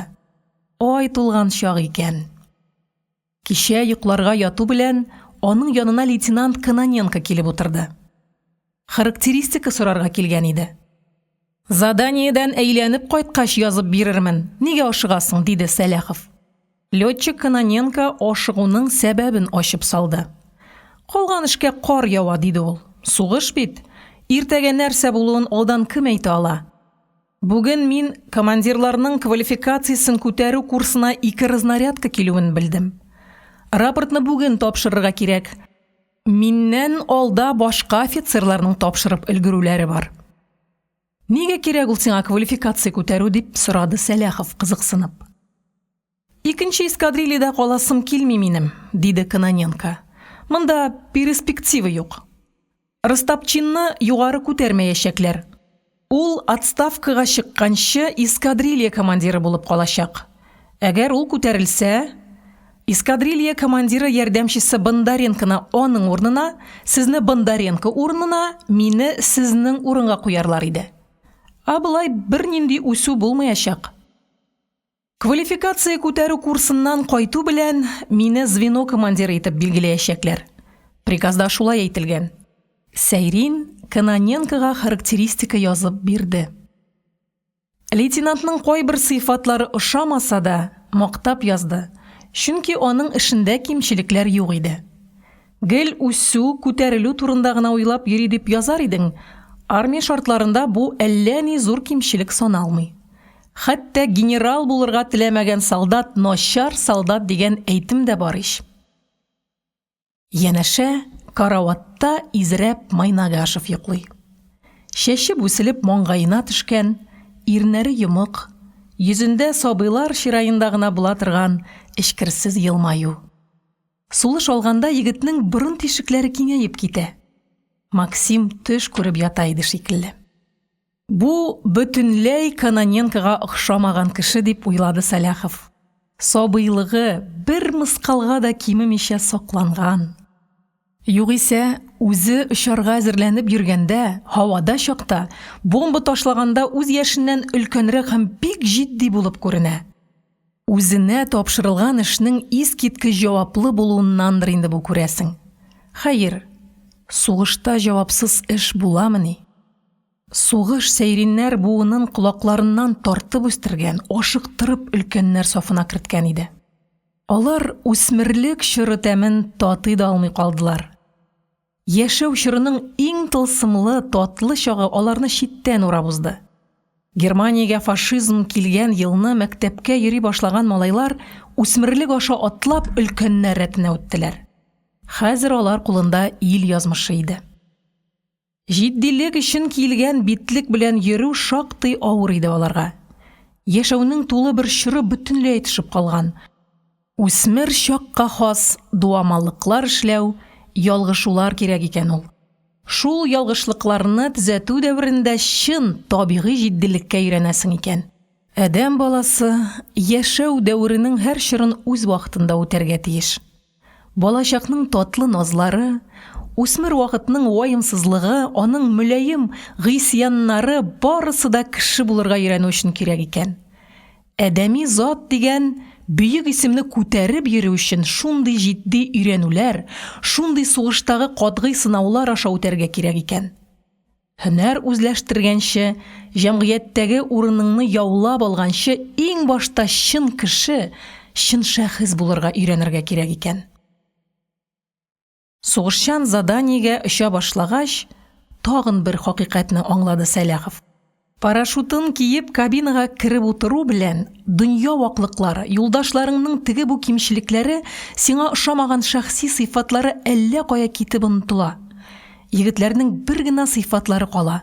Алар очучылар, синең коралдашларың. Алар да нәкъ синең шикелле үлем белән качышлы уйнаучылар. Ир-егет өчен коралдашлыктан да бөек тойгы юктыр да бәлки. Фронттагы еллар дәврендә Сәйриннең дусларының күбесе заданиягә очкан җирдән кире әйләнеп кайтмадылар. Очучының кире кайтмавына тиз генә ышанырга теләмисең. Аның егылып төшкәнен, җан биргәнен син күрмәгән, шуңа күрә әзме-күпме өмет кала. Өмет кала, заданиягә киткән дустың һаман юк. Сугыш өчен барлыгы тартып алган дусларының урынын башка берни белән дә тутырып булмый. Кайтмый калган дусларның көннән-көн күбәя баруы, шушы югалтулар иптәшләреңне яратырга, дуслыкның кадерен белергә өйрәтә иде. Йөрәгеңдә дуслык тойгысы булмаганда яшәү заяга уза. Сәйрин коралдашларының кимчелекләрен күрмәскә, аңа әһәмият бирмәскә өйрәнде. Аларны һәр берсендә уңай сыйфатларда җитәрлек иде. Сәләхов йоклап яткан дусларына тагын бер мәртәбә күз салып алды. Алар шундый кадерле, шундый газиз иделәр. Минем звенода 29 кеше алар дип куйды Сәйрин. Сугыш беткәч, алар төрлесе төрле якка таралырлар. Мин үзем әлбәттә өйгә, авылыма кайтачакмын. Кызык, 10 елдан кемнәр кайда булыр икән? Кызганычка каршы сугыш бетеп җитмәгән шул әле. 29 дип төгәл әйтү дөрес булып та бетмәскә мөмкин. Тукта, җитте. Йокларга кирәк.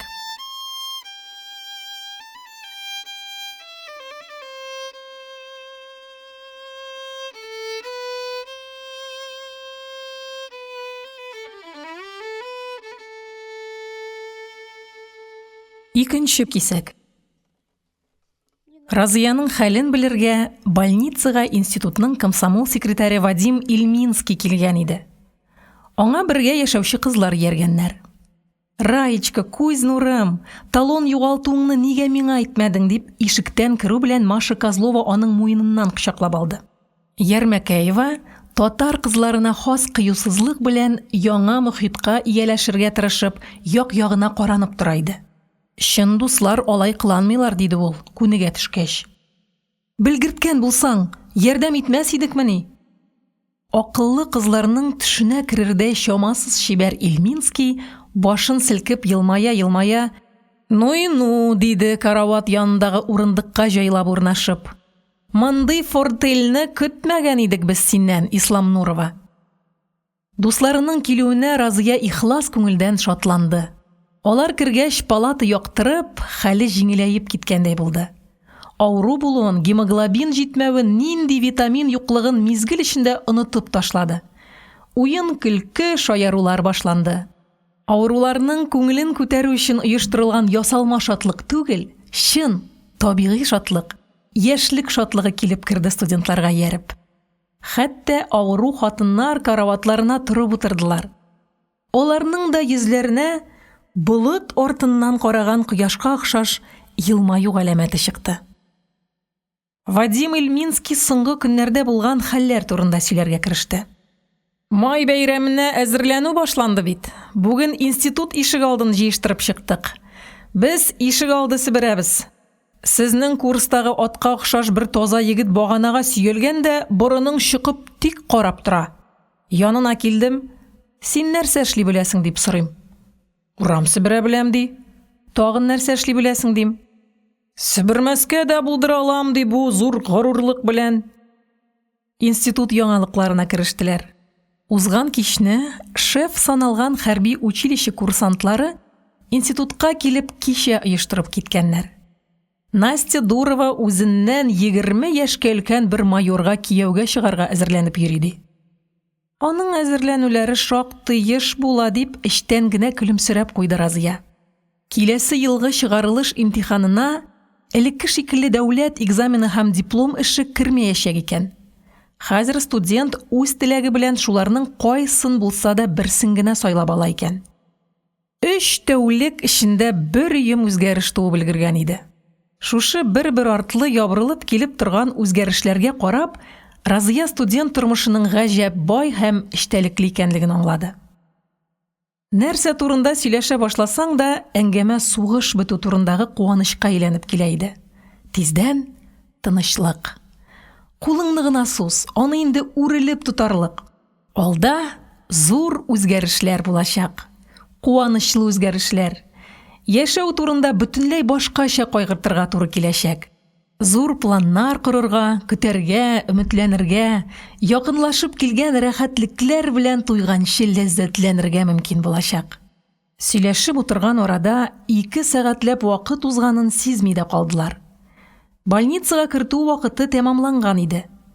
Очрашуның тәмамлануын Шәфкать туташы киреп әйтеп чыгып китте. Разияның иптәшләре җыена башладылар. Ярмәкәева белән Козлова коридорга чыккач, Ильминский ымлап Разияны палатаның аулаграк җиренә тәрәзә янына чакырды. Исламнурова, синең чемоданыңда 2 кило ун булуы дөресме? Дип сорады ул капыл гына. Разия каушап калды. Нигә бу турыда сорыйлар икән? Аның чемоданындагы әйберләргә кемнең катнашы бар? Ул кызарынды һәм җавапны озакка сузарга ярамаганны сизеп әйтте. Дөрес, бар. Нигә ул сезгә? Алар комсомол секретаре белән бер-берсенә мәгънәле итеп карашып алдылар. Секретарның кашы җимерелгән иде. Аның булгач, ни сәбәп аяктан йылганчы аш йөрдең син, Исламнурова? Моның бер төрле сире булырга тиеш. Ильминский текәлеп Разияның күзенә карады. Күзен йоммады Разия. Настя бу турыда да гайбәт таратып өлгергән икән дип уйлап алды ул. Сөйгән егетен кайткач кыймак пешерәсе онны саклап тотуның ни гаебе бар икән? Ләкин бу турыда сөйлисе, белгертәсе килми иде. Бу аның озак яшереп, саклап йөрткән интим сире иде. Үзенә генә мәгълүм куанычлы сюрприз иде. Сөйгән ярына кыймак пешереп ашату үбешү кебек үк чит күздән, кешеләрнең кызыксынуыннан яшерен булырга тиеш иде. Кеше сире белән кызыксынуны Разия зур тупаслыкка, әдәпсезлеккә саный иде. Ул ялганларга ниятләде. Ялганлау да авыр иде. Тел буйсынмый, жан карыша. Аның тәненә салкын тир бәреп чыкты. Мин аны оныткан идем дигән әзер аклануны ул комсомол секретаренә әйтергә теләде, тел әйләнмәде. Ялган сөйләргә күнекмәгән иде ул. Тәҗрибәсе юк иде. Шәфкать туташы ишекне ачып карады. Кыз белән егетнең бер-берсенә текәлеп карап, тәрәзә янында басып торуларын күргәч, йомшарды. Аерылышыр вакыт, диде ул. Калган сүзләрегезне киләсе очрашуда әйтеп бетерерсез. Он саклап аш йөрүнең сире булырга тиеш. Больницага кермәгән булсагыз сүз булыр идемени? Сез бит Исламнурова, комитет агзасы, стипендиат, башкаларга үрнәк студентка. Яшьләр арасында сезнең ураза тотуыгыз турында сүз йөри. Дөресме шул? Ялган, дип кычкырды Разия үзе дә сизмәстән. Авырулар башларын күтәреп кызга таба борылдылар. Миңа Дурованың гайбәтен алып килгәнсез. Хәзер үк чыгып китегез. Ильминский бер сүзсез ишеккә таба юнәлде. Хәтта ул саубуллашмады да. Бираздан ишектә Ярмәкәеваның башы күренде. Кертмиләр, диде ул, елар хәлгә җитеп. Чык әле бер генә минутка. Разия коридорга чыкты. Эльвира аны җиңеннән эләктереп алды. Ильминский барында сөйләргә базмадым. Сине ураза тота икән дип институтта сөйләп йөриләр. Дурова тараткан. Мин аңлатып карадым. Ураза тотканда иртә кич караңгы чакта ашарга ярый дидем. Рамазан айы быел кыш урталарына гына килә дип карадым. Аңларга теләмиләр. Мин ашыгам, алар мине көтеп торалар, туалетка керәм дип кенә киттем. Бу серне әйтүемне белмәскә тиешләр. Больницадан чыккач сине бюрога чакыртып персональ эшеңне карарга тиешләр. Кирәкме, Эльвира? Яклама мине, диде Разия, күз яшенә тыгылып. Үзеңә авырлык килер. Барыбер аңлата алмассың. Ярмәкәева күзен сөртте. Сау бул, Разия, тизрәк терел. Мин киттем. Ялгыз калгач, Разия коридор ичендәге ташландык өстәлләр өеме артына барып утырды. Яшәү шундый катлаулы. Тормыш агымына акыл, логика бөтенләй катнашмый диярлек. Яшәү кануннары ниндидер шаблон җайланышка килгәннәр. Моңа кадәр ул отличник саналып йөри иде. Аны шушы көнгә кадәр үрнәккә куялар иде. Укуын, үзен-үзе тотуын һәм җәмәгать эшенә катнашуын башкаларга өлге урынына күрсәтәләр иде. Хәзер гайбәттән соң аның һәр адымыннан гаеп таба башлаячаклар. Абруе төшкән кешенең уңа якларын күрми башлыйлар. Күрсәләр дә әһәмият бирмиләр. Моңа кадәр аның кимчелекләрен искәрмиләр иде. Кай чакта ул сынау вакытында сорауларга башка студентларга караганда шактый сүлпән җавап бирә. Аңа барыбер 5 билгесе куялар. Чөнки укытучылар аның отличница булуына тәмам инанганнар. Отличницаның җавабы начар булыр дип уйлап та карамыйлар. Менә шушындый җайланыш хөкем итә иде тормышта. Шул җайланыш хәзер Разияның һәр эшен, һәр гамәлен начар якка әйләндереп торачак. Дингә ышанып, ураза тотып йөргән кыздан нинди үрнәк эш көтеп булсын ди.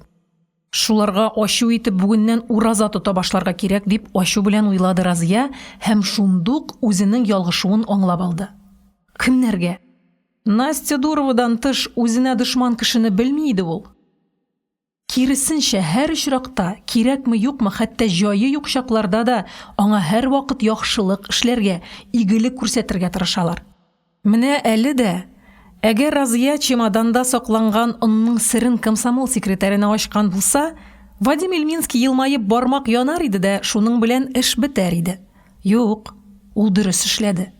Нигә язгы эт шикелле очраган бер ир белән өйгеп йөрүче Настя Дурова каршында интим сиреңне ачып мин ураза тотмыйм дип акланырга? Инде ярты сәгать эзлим үзеңне, диде Евдокия Семеновна өстәлләр арасыннан үтеп. Кичке ашка соңга каласың, Раечка. Ашханәне җыештыра башладылар. Тизрәк йөгер, палатага да кереп торма, бүген кичкелеккә сулы буткасы бирделәр. Рәхмәт, Евдокия Семеновна, диде Разия. Зур рәхмәт сезгә мине эзләп мәшәкатьләнүегез өчен. Минем ашыйсым килми. Карчык тора таштай катып калды.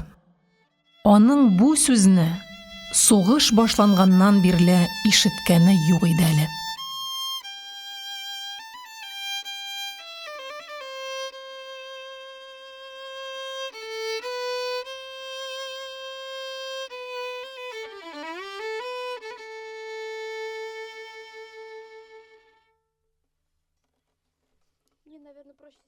Өченче кисәк.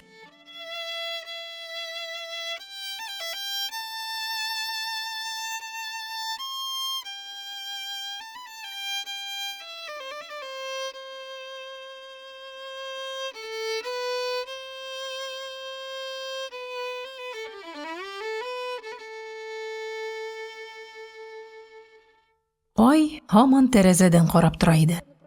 Аның дымлы һәм салкын нурлары тигән җир юешләнгән шикелле булып салкынайып китә. Ай Сәләховның җене газабы иде. Ай тулган көннәрне аны йокысызлык интектерә иде. Бер сәбәпсез күңел сына, кәеф кырыла, дөнья шыксызлана, тәндә ниндидер авыр тынгысызлык уяна, яшәү тик томалдан газаплы тоела башлый.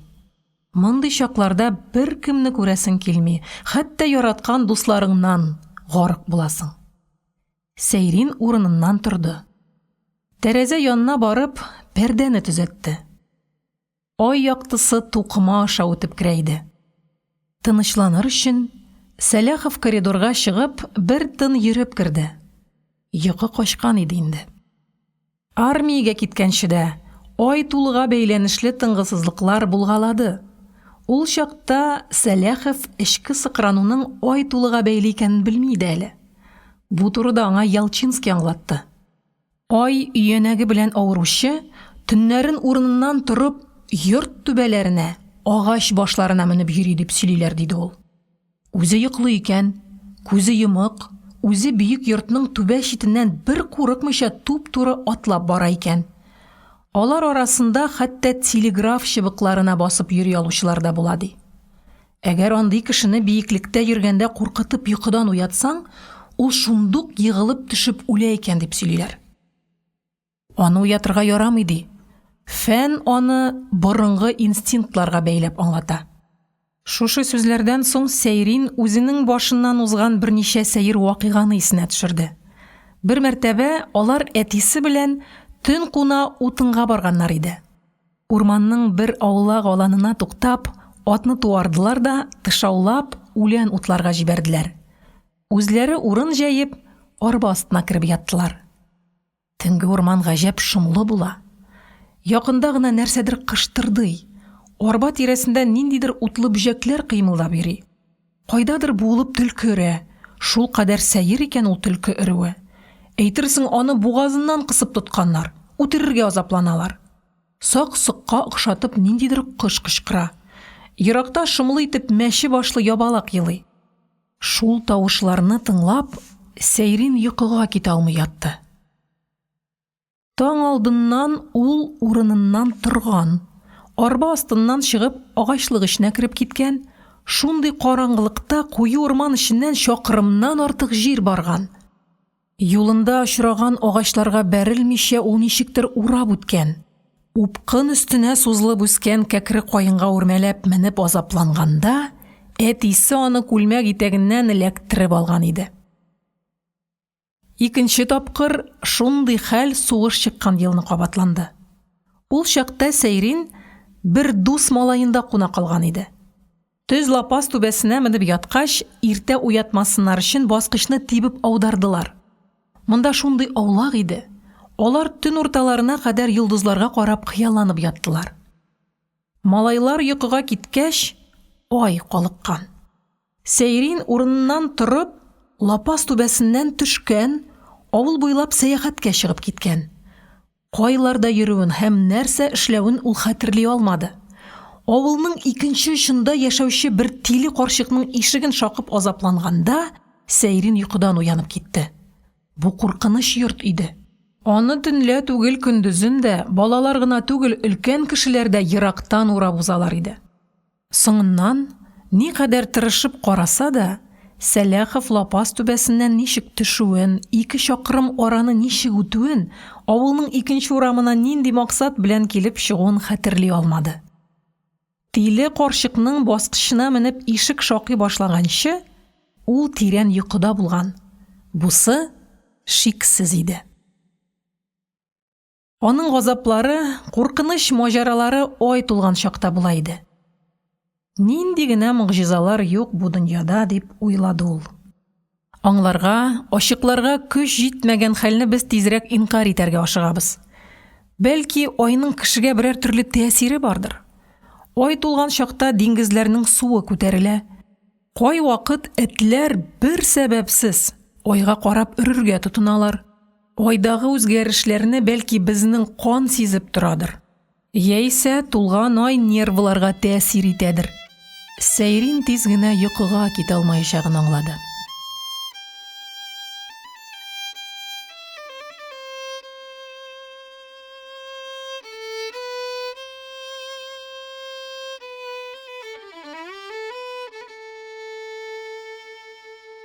Дүртенче кисәк.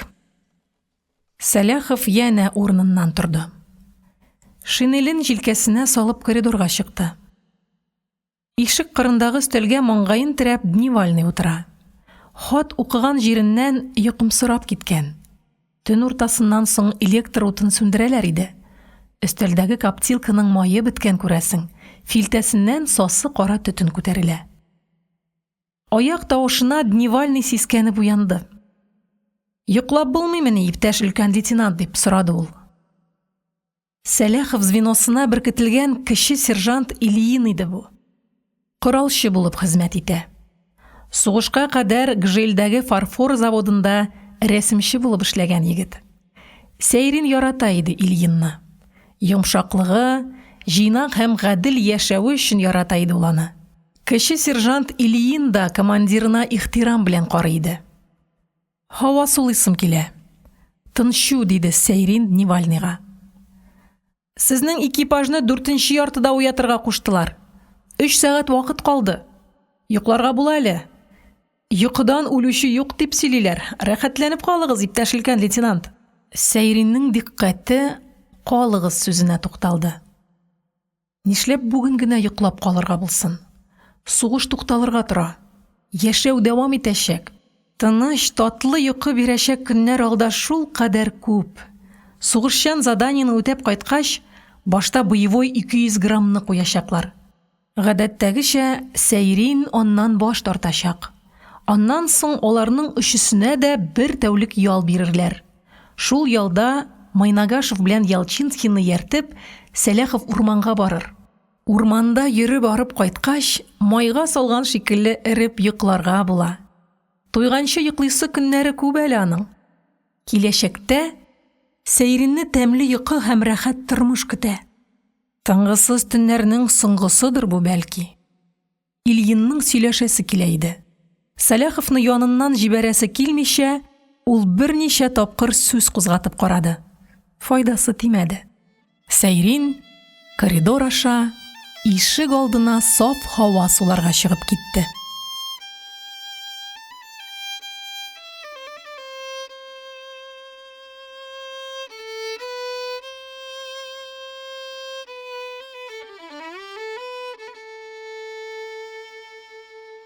Бишенче кисәк. Җиргә караңгылык ингәндә, ялгызлык аеруча ачы тоела. Төн кешеләрнең берләшү, бер-берсенә якынаю вакыты. Әллә караңгылыктан куркып, әллә көн эшләп арыганга күрә, төн килгәч адәм балаларының бер-берсенә сыйнасылары килә. Караңгы төшү сөйгән ярларның кавышу вакыты ул. Караңгылык җир йөзенә мәрхәмәтлек алып килә. Төн сугыш калдырып киткән җәрәхәтләрне каплый. Җимерелгән йортлар, тамырыннан актарылып ташланган агачлар, тармар ителгән язмышлар вакытлыча күздән югалалар. Җир йөзен йомшак, тигез караңгылык каплап китә. Күз күрмәгәндә җан алай ук сыкранмый. Караңгы төн яралы сугышчыларга, сугышта ата-аналарын югалткан балаларга ял һәм өмет алып килә. Төн тәүлекнең мәрхәмәтле чагы. Сәйрин бүген җир йөзенә караңгылык ингәндә тагын ялгыз калган иде. Ул 3 ел инде кавышу көтә. Һәр төнне аның янына ялгызлык килеп ята да, таң атканчы китми. Көн тугач, ялгызлыктан дуслар коткаралар. Сәләхов тезен кочаклап салкынча таш баскычта утыра иде. Бар тереклек йокы куйнында. Җир йоклый, үсемлекләр, җәнлек балалары, таулар, елгалар, һавадагы йомшак болытлар йоклый. Йөнтәс болан бузаулары йокыга талганнар. Шулар белән бергә якут малае Максим Майнагашев та йоклый. Ул төш күреп ята иде. Имеш, җир шары зур болан икән. Таулар аның сырты, урманнар аның йоны, күлләр күзе. Ташлар очыртып дулаган давыл аның тын алуы икән.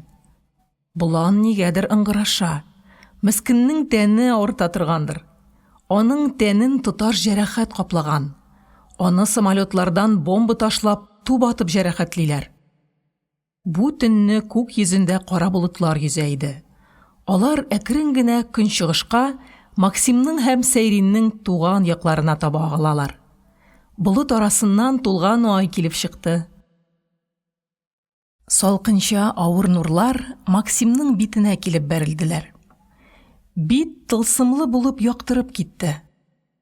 Майнагашевның бите борынгы төрки кабиләләрдән калган таш сыннарныкына охшаш иде.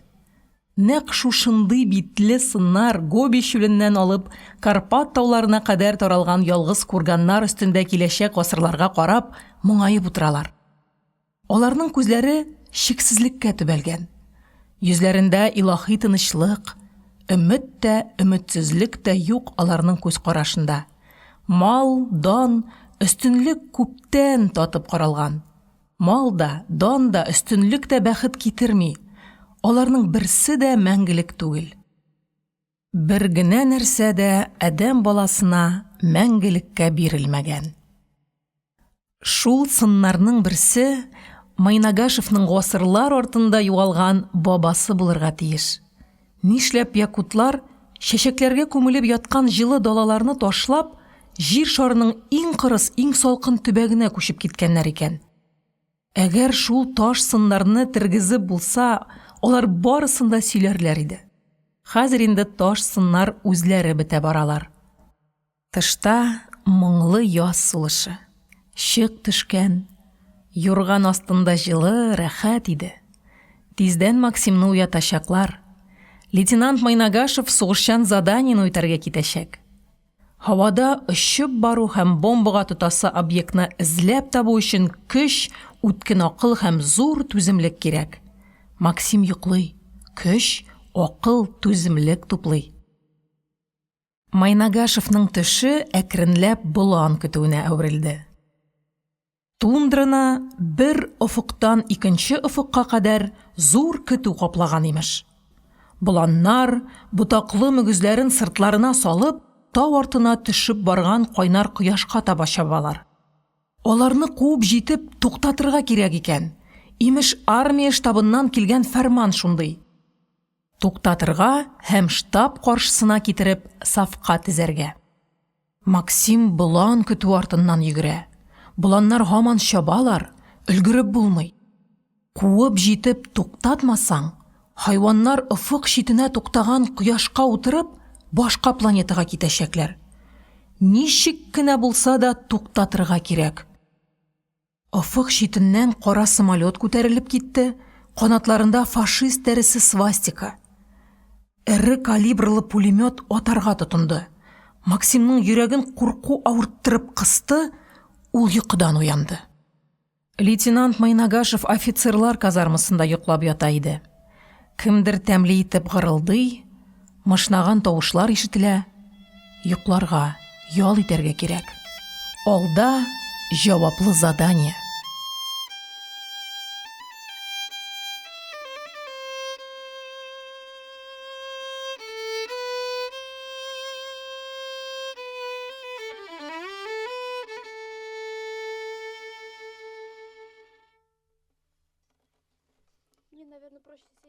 Алтынчы кисәк.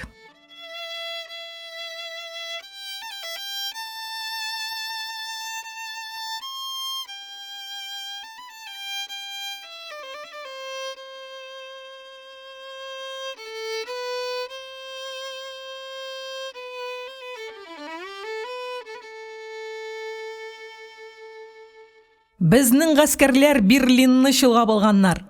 Евдокия Семеновна палата уртасында басып тора иде. Күзләре киң итеп ачылган, еш-еш сулыш ала. Шал кергән сыргылт чәче моңгаена бүселеп төшкән. Раечка, нишләп ятасың? Безнең гаскәрләр Германиянең башкаласы Берлинны чолгап алганнар. Моннан ярты гына минут элек радиодан әйттеләр. Господи! Карчык мыш-мыш еларга тотынды. Разия Сәйрин турында уйлый иде. Сәйриннең хаты аның кулында. Евдокия Семеновна күрми. Хат юрган астында кызның күкрәге өстендә иде. Сәйрин үзе дә Разия янында. Егетенең янында булуын Разия сизгерләнгән күкрәкләре, ярсып типкән йөрәге белән тоеп тора. Евдокия Семеновнаның шатлыгы бер урында торырга ирек бирмичә аны каядыр әйди, куа иде. Карчык йөгерә атлый ишектән чыгып китте. Ялгыз калгач, Разия җылы тәне белән сөйгәненә сырышты. Сәйриннең хатындагы сүзләр дөрес икән дип уйлады ул. Берлинны да чолгаганнар. Ә мин әле больницада ятам. Бүген үк чыгарга кирәк. Алар Казан аэропортында кавышачаклар. Очучы өлкән лейтенант Сәләхов гади солдат шикелле поездга утырып йөрмәячәк. Туган җиренә аны самолет белән кайтарачаклар. Герой офицерның өстендә йылкылдап торган күн куртка, галифе чалбар, ялтыравыклы хром итек һәм башында алтын путаллы очучылар фуражкасы. Алар күзләрен ала алмыйча бер-берсенә карап торалар. Әйдә, кайтабыз ди аңа Разия һәм интеллигент хатыннарыша Сәйринне үзе култыклап ала һәм алар көтеп торган такси янына киләләр. Моңа кадәр аның таксига утырганы юк иде әле. Ләкин ул моны Сәйрингә сиздермәячәк.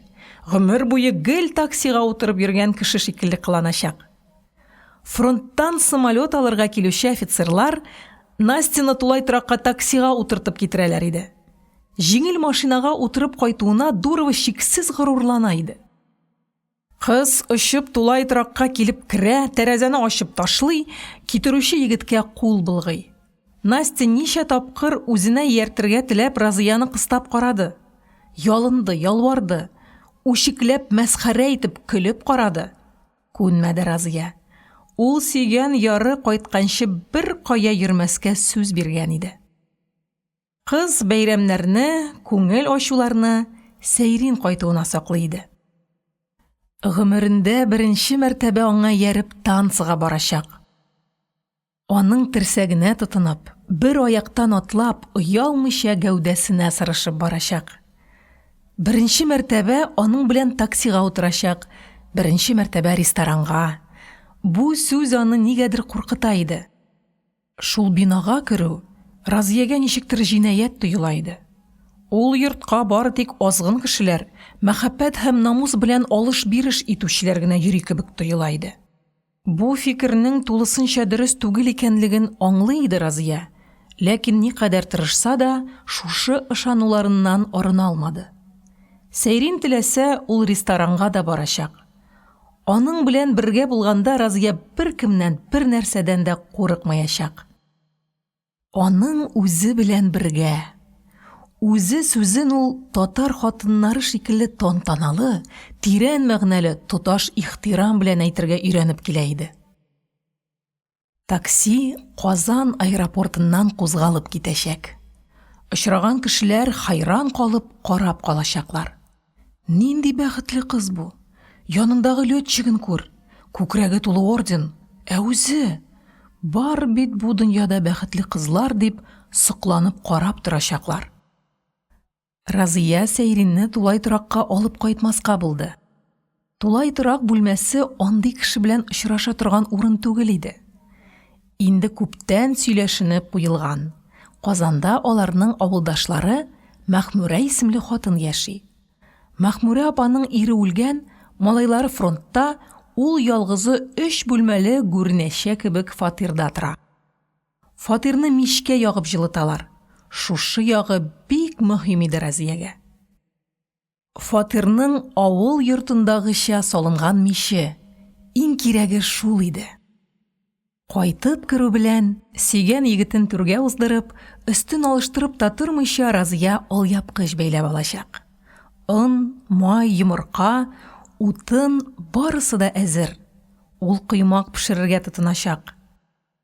Тантаналы бәйрәмнәрдә генә була торган кыймак пешерү хозурлыгы, шул куаныч өчен ул әздән генә ачка үлми калды.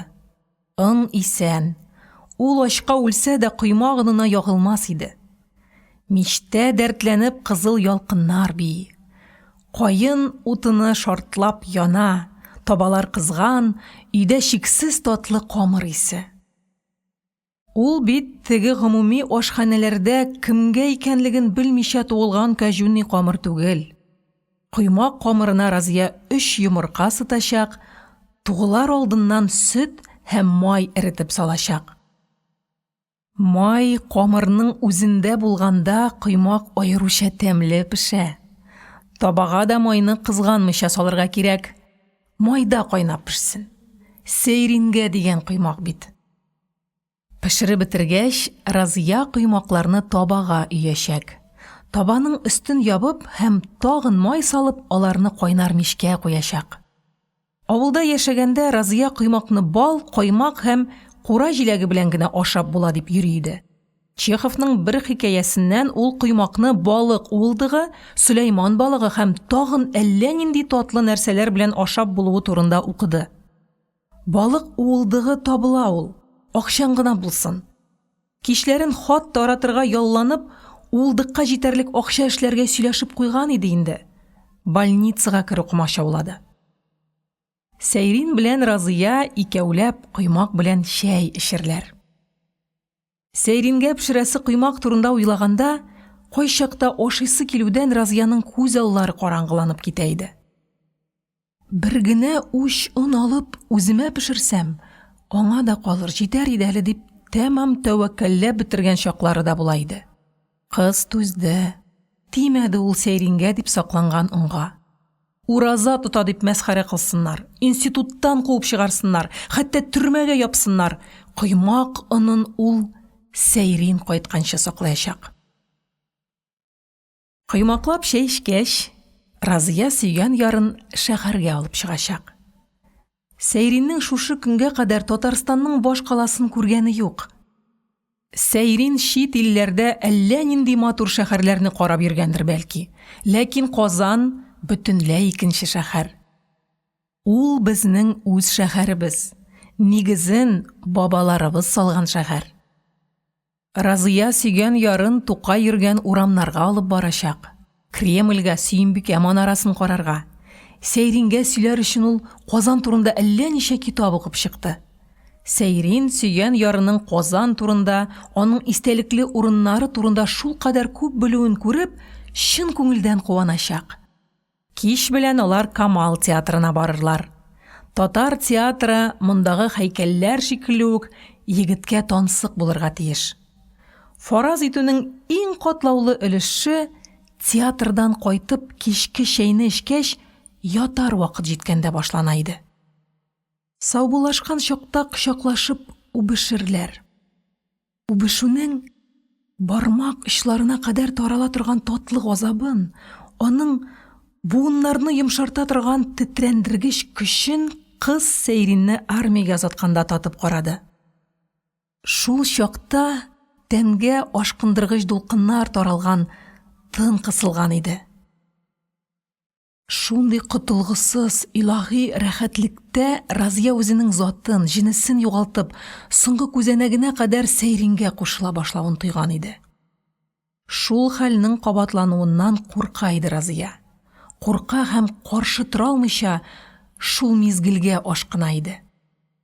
Театрдан соң Сәйринне Мәхмүрә апаларда калдырып, Разия тулай торакка кайтып китәчәк. Ул шулай тырышачак, шулай эшләячәк. Кайтып китү иң дөресе. Кай вакытта Разия бу турыда баш ватмаска, бар катлаулыкларны Сәйриннең үз карамагына тапшырырга тырыша иде. Ул бит гаилә иминлеге өчен җавап бирәчәк хуҗа кеше. Юк, язылышканчы төн кунарга Разия аның янында калмаска тиеш. Иң дөресе шул.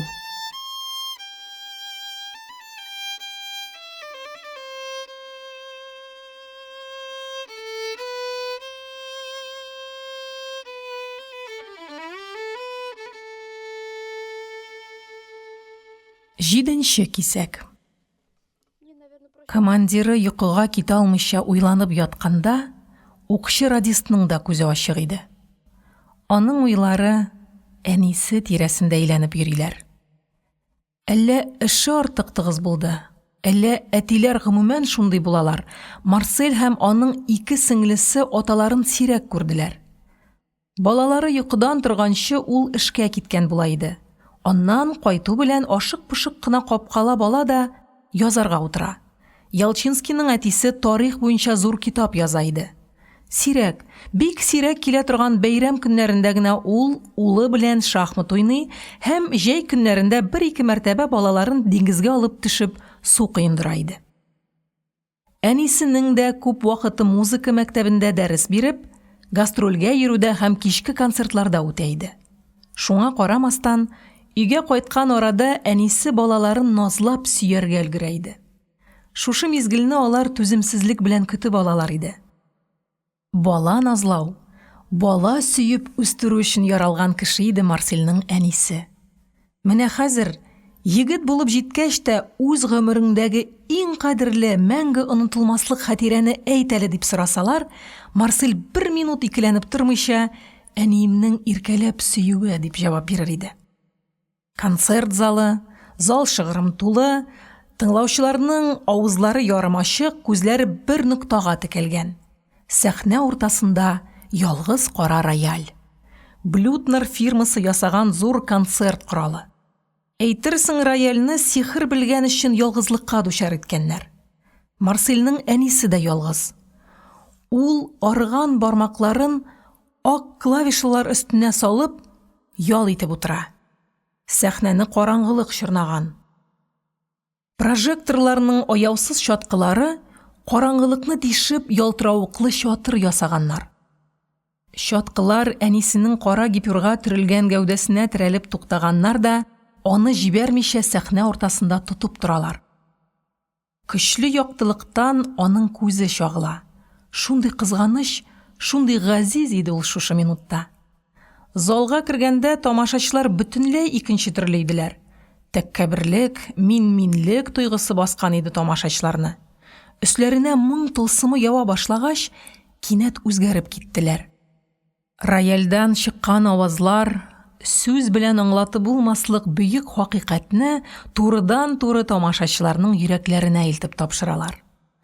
Моңа кадәр мөһим тоелган нәрсәләрнең хәзер бернинди әһәмияте юк. Тойгы һәм вөҗдан дөрестлеге һәммәсен әсир итеп үзенә буйсындырган иде. Кинәт зал тетрәнеп куйды.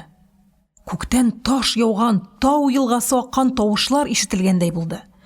Тамашачылар кул чабалар иде. Алкышлаучылар Марсельнең әнисенә мәңге сокланырга, мәңге аңа баш ияргә кул чабып вәгъдә бирәләр сыман. Менә шушы мизгел куркыта иде малайны. Алкышлап кул чабыну ишетү белән ул хушыннан язар чиккә җитеп тетрәнә башлый иде. Көчле алкышлар башланганда, тамашачылар акылдан шашып әнисен таптый башларлар дип курка иде Марсель. Ниһаять, әнисе аяк үрә басты. Сөйрәлеп торган күлмәк итәген кулы белән шиметеп тотып, сәхнә читенә килде, тамашачыларга баш ия башлады. Иң куркыныч мизгел шушы иде. Ышанмый иде Марсель баш иючеләргә. Ышанмый иде.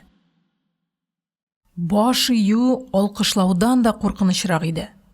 Хәтәр иде кешеләрнең бер-берсенә баш игән булып күз буяулары. Әгәр аның ихтиярында булса, әдәмиләргә үзара баш июне ул катгый рәвештә тыяр иде кебек. Матур иде аның әнисе, шундый якын иде. Шиктән тыш яратудан Марсельнең елыйсы килгән чаклары да була иде. Шушы шиктән тыш ярату алдагы зур афәт билгесе иде.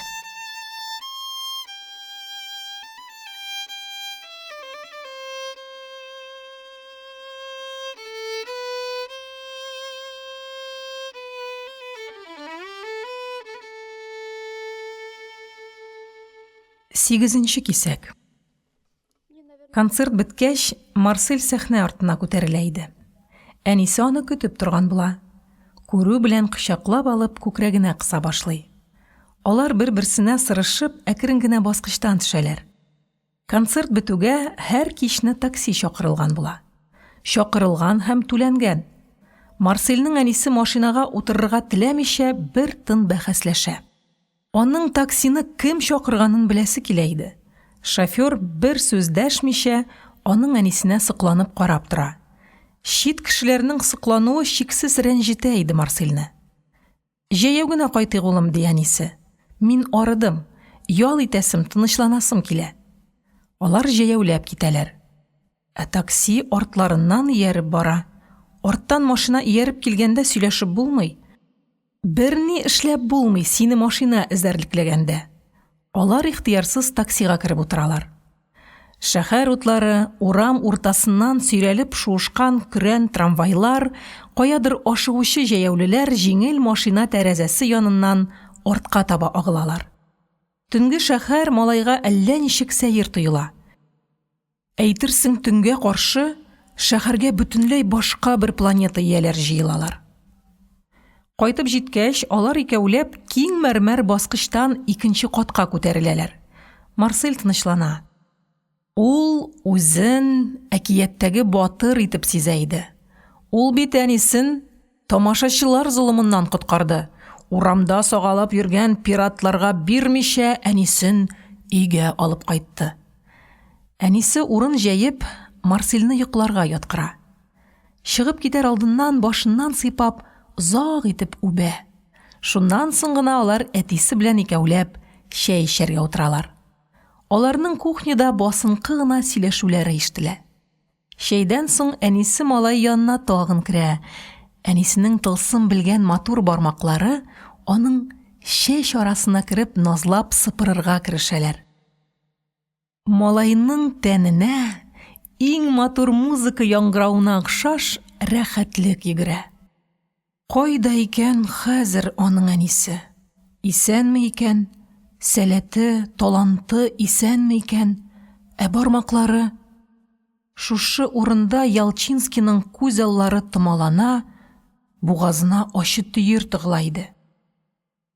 Сугыш бетүгә якынлашып килә. Сугышчылар өйләренә, туганнары янына тарала башларлар. Шул чакта Марсель ялгыз башын кая куяр, нәрсә эшләр? Бу турыда уйлаганда Ялчинскийның йөрәген курку кыса башлый иде. Бизгәк хастасын хәтерләткән салкын, шыксыз курку. Шул нәрсә бәгырне өшетә, яшәүне агулы иде. Марсель беренче мәртәбә сугышчан заданиягә ачканда да каты курку сизде. Ул чакта аэродромнан күтәрелеп китү белән касыкка ниндидер тынгысызлык кереп утырды. Курыккан чакларда син нәрсәдер көтәсең. Һавадагы һәр болыт кисәге, иллюминатордагы һәр тап сиңа үлем алып килүче дошман истребителе булып күренә. Ләкин ошо вакытындагы курку бөтенләй икенче төрле курку иде. Нәрсә соң ул курку? Бу турыда Марсель күп уйланды. Һәм батырлык нәрсә ул? Бу турыда да уйланды ул. Кем батыр? Сызгырып килгән пуляларга баш имичә атакага баручымы? Әллә теләсә нинди шартларда кем каршында булуына карамастан хакыйкатьне ярып салучымы? Хакыйкатьне яклау дөньядагы иң зур батырлык булып тоела иде аңа. Соңгы вакытта Ялчинский шуңа төшенә башлады. Эчендә җаны булган кеше куркудан котыла алмый. Куркуның файдалы, кирәк ягы бар. Ул булмаса, сугыш кырында үзеңне ничек саклап калыр идең? Фоккерның пулемет көпшәләре тырпаеп торган тупас борыны сиңа туп-туры үлем төзәгәндә ничек курыкмыйсың ди? Без бит бу дөньяга яшәр өчен килгәнбез. Тыныч яшәр өчен, рәхәт, куанычлы яшәр өчен, шатлык һәм мәхәббәт өчен. Без айлар, еллар буе үлем аша, сугыш аша үтәргә тиешбез. Туктаусыз сагалап йөргән үлем белән ничек килешеп булсын? Курыккан чакларда буыннары йомшарып китә иде Ялчинскийның. Тәнен көчсезлек чорнап ала, ихтыяры югала. Шушындый чакларда ул көчсезлеккә каршы көрәшүен дәвам итә иде.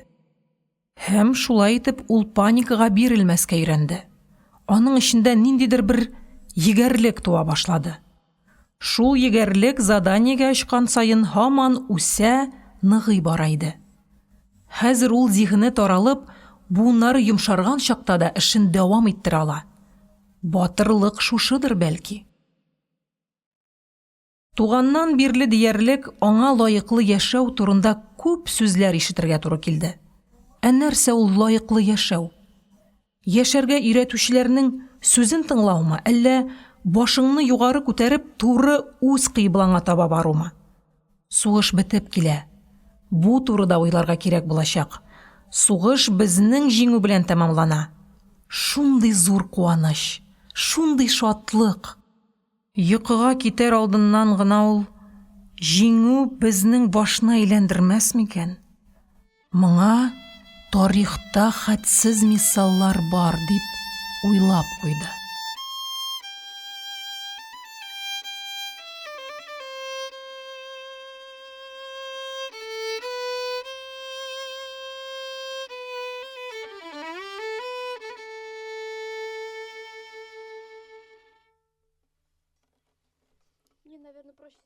Тугызынчы кисәк.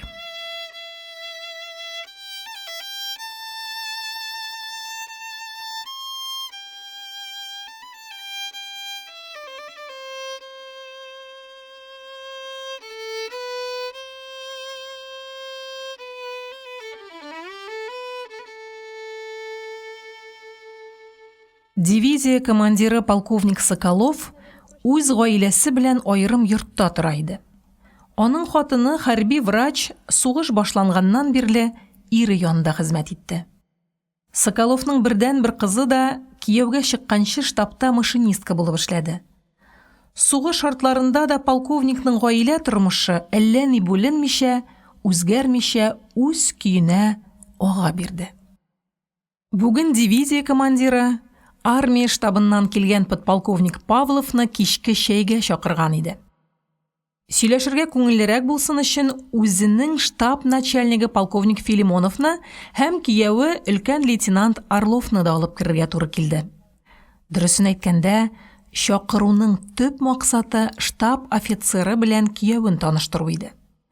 Киләчәктә Орловның күтәреләсе югарырак торган кешеләр арасында яшисе бар. Культурага өйрәнсен, шомара торсын дип уйлады дивизия командиры. Павловның преферанс яратуы турында полковникның ишеткәне бар иде. Шәйдән соң һава сулап керделәр дә кәрт уйнарга утырдылар. Сугыш безне шактый алҗытты. Ялсыз көне-төне тырыштык, инде әзрәк ял итеп алуда зыян итмәс дип уйлады полковник Соколов. Башта күңелле генә барган уенның нәтиҗәсе комдив уйлаганча килеп чыкмады. Бераздан өлкән лейтенант Орлов ота башлады. Тупасрак кеше иде полковникның кияүе. Оту белән генә шикләнмичә, ачыктан ачык күрсәтеп, кулына акча керүгә чын күңелдән куанып утыра иде. Отмыйсың син, дурак, оттырасың дип эченнән генә сүгенеп куйды Соколов һәм сиздермичә генә кияүенең аягына итек үкчәсе белән басып карады. Аңламады кияүе. Без аны туз белән дип Орлов өстәлдә йөлеп яткан акчаларны кесәсенә тутыра иде. Юк, аңламады. Күзләре тәмам акайган иде. Сәнәктән көрәк булган нәрсә. Күз нурыдай бердән бер кызымның газиз гомере шушы йолкыш белән үтәр микәнни дип уйлады комдив. Аның кәефе кырылды. Ул бит кызының генерал хатыны булуын, үзәктә, зыялы кешеләр арасында яшәвен тели иде. Җае чыккан саен кияүенә ярдәм итәргә тырыша. Сугыш бетү белән Орловны хәрби академияга җибәрергә план да корылган иде инде. Ул ишәк, кирәкле кешенең акчасын отып, үзенең академияга эләгү, күтәрелү мөмкинлеген оттырып утыра. Сугыш бетү белән Павлов академияда эшли башлаячак иде. Дивизия командиры бу турыда командующийның үзеннән ишетте. Орлов герой. Аның алтын йолдызы академияга кергә ярдәм итәчәк. Аның киләчәген шушы юл белән дә оештырып булыр иде. Ә бит дивизиядә генә дә 38 Советлар Союзы герое бар. Ул 38-нең күп дигәндә 2-3 генә күтәрелә, генераллыкка ирешә алачак бит. Сугыш беткәч, офицерларның белеменә, аларның культурасына зур әһәмият бирә башлаячаклар. Тынычлык чорында тәртип урнаштыра, хәрби тәрбия бирә белүче офицерлар кирәк булачак. Сугышта батырлык күрсәтүчеләрнең күбесендә педагоглык сәләте юк. Алар арасында тәртип урнаштыра алырлык катык куллылары да шактый аз. Күтәрелү өчен бер юл кала: академияга керү һәм югары белемгә ия булу. Киләчәктә үсүне диплом хәл итәчәк. Уйынны дәвам итсәк, Орлов безне штансыз калдырачак, диде полковник Соколов. Җитмәде микән? Туктыйк булмаса. Уйын бетү белән Соколов киявен күрше бүлмәгә чакырып чыгарды. Оттым дип куанасыңмы? Их, Орлов, оттырдың синене кәш. Павловның кәйфе кырылды. Киләчәктә ул сиңа кирәк булачак кеше. Син үзеңнең тупаслыгыңны, аңгыралыгыңны ачып салдың. Орлов полковникны чыннан да аңламый иде. Мин уйынның кагыйдасын бозмадым дип уйлады ул. Оттырудан курыккач уйнамаска кирәк иде. Нишлим икән соң, диде ул комдив бабасына. Әллә акчаларын кире кайтарып бирим микән? Тагын нәрсә? Мыскыл итү була бит ул. Син Павловны ресторанга чакыр. Карт уйнауның кагыйдасы шундый дип аңлат. Откан акчаны үз файдаңа тотарга ярамый дигән бул. Икесенең дә кәефләре кырылган иде. Кунаклар янына кергәндә киеренкелекне елмаю астына яшерделәр. Мин сезне иптәш подполковник ресторанга чакырам, диде өлкән лейтенант. Соң бит инде. Иртәнге 4 җитеп килә. Әзрәк ял итеп алырга кирәк. Мәшәкатьле нәрсә ул ресторан, диде Павлов. Оттыру подполковникның эшен ачыттырып тырный иде. Теләгегез булса, оештыру берни түгел, диде полковник Соколов. Минем тәэминат начальнигым бик уңган кеше. Әйттең, эшли. Шалтыратыйммы? Павлов дивизия командирының тәкъдимен кире какты. Бүгенгә җитеп торыр, диде ул. Ял итәсем килә. Иртәгә җаваплы эш. Өлкән лейтенант Орлов ачкан объектны юкка чыгарырга кирәк. Иртәгә очарга билгеләнгән экипаж борчый мине. Алай булгач, ресторан мәсьәләсен иртәгәгә күчерәбез, диде өлкән лейтенант Орлов. Саляхов экипажы турында борчылмагыз. Оча беләләр алар. Экипажның штурманы снайпер, аның турында әллә нинди легендалар сөйлиләр.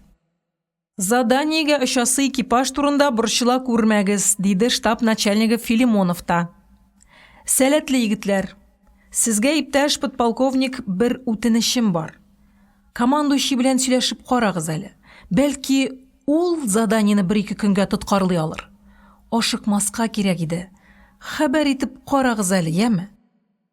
Аңламыйм мин сезне, иптәш полковник, диде Павлов. Киңәшелгән, ошуның һәр детале уйланылган, хәл ителгән, ниндидер бала-чагалыкка охшый сезнең бу үтенечегез.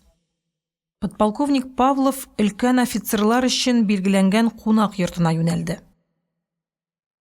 Штаб офицеры күздән югалгач, Филимонов Орловка таба борылды. Өлкән лейтенант, сине Тамара сылу зарыгып көтә торгандыр. Бар, тизрәк кирип куйнына чум. Фортунаның койрыгыннан ләктерә беләсең икән, Орлов. Гарнизонның беренче кызын шәлдерден, геройда булып алдың, синең яшәвең тоташ отышка көйләнгән. Орлов мактау ярата иде. Аның түбәсе күккә тиде. Өлкән лейтенант кирип киткәч, штаб начальнигы дивизия командирыннан сорады. Әллә теге экипажның заданиегә очуын биразга кичектерүне сорыйкмы?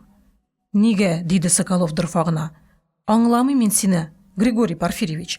Разведка ясалган, задание куелган, экипаж әзер, тагын ни кирәк? Сугыш бетеп килә, диде Филимонов. Риск зур. Җаным тартмый минем аларны җибәрергә. Объект 3 яктан чолганган. Ул барыбер узакламый безнең кулга төшәчәк.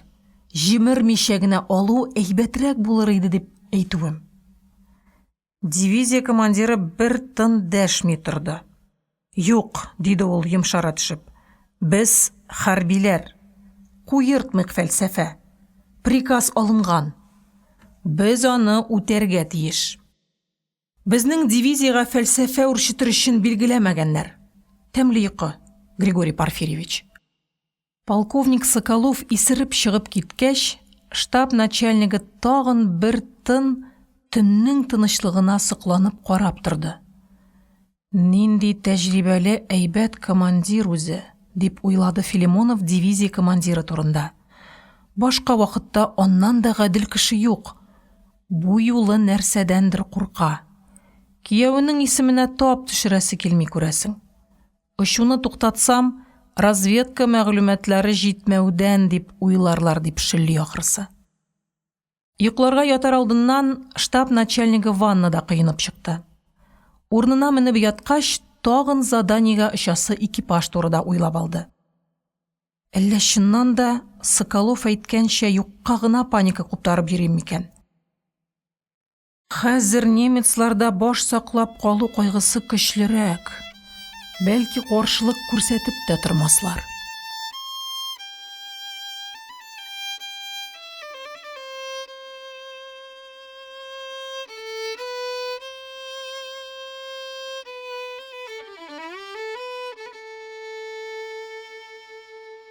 Унынчы кисәк. Палата тәрәзәсеннән тулган ай карап тора иде. Сагынганда айга карыйм, айда ялгыз дигән җыр сүзләре килеп төште Разияның хәтеренә. Сәйрин аңа үзенең ай яратмавы турында әйткән иде. Ул айга карамый торгандыр инде.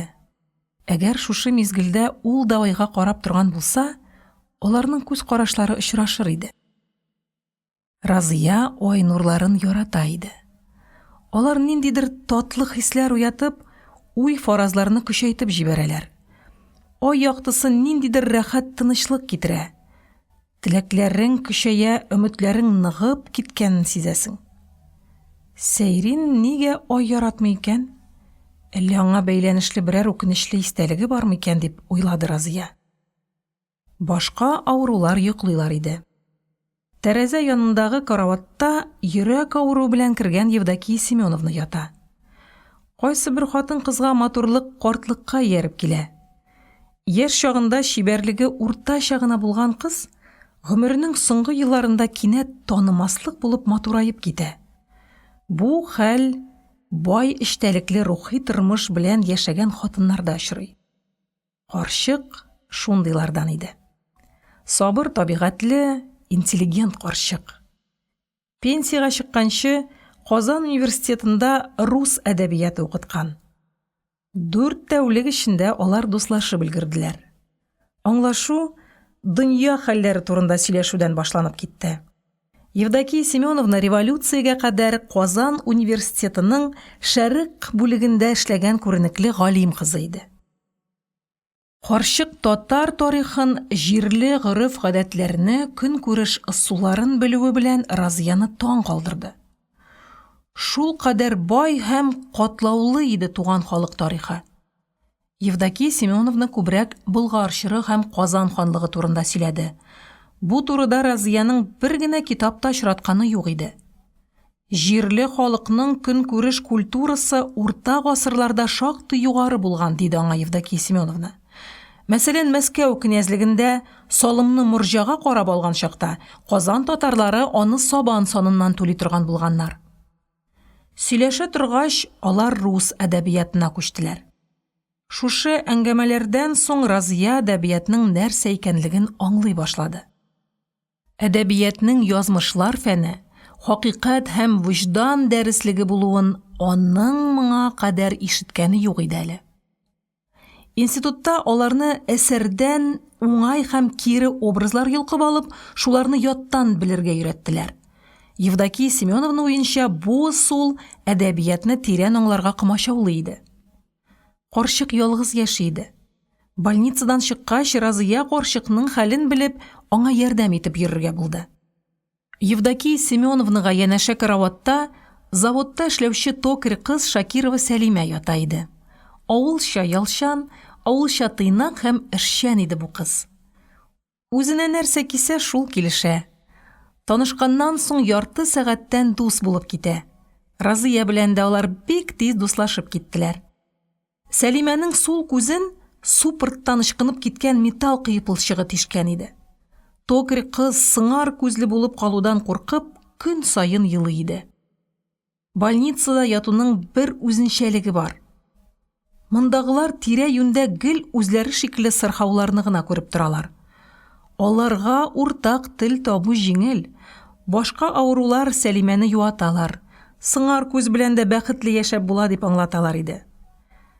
4 тәүлек эчендә палатада ятучылар бер-берсенә тәмам якынайып беттеләр.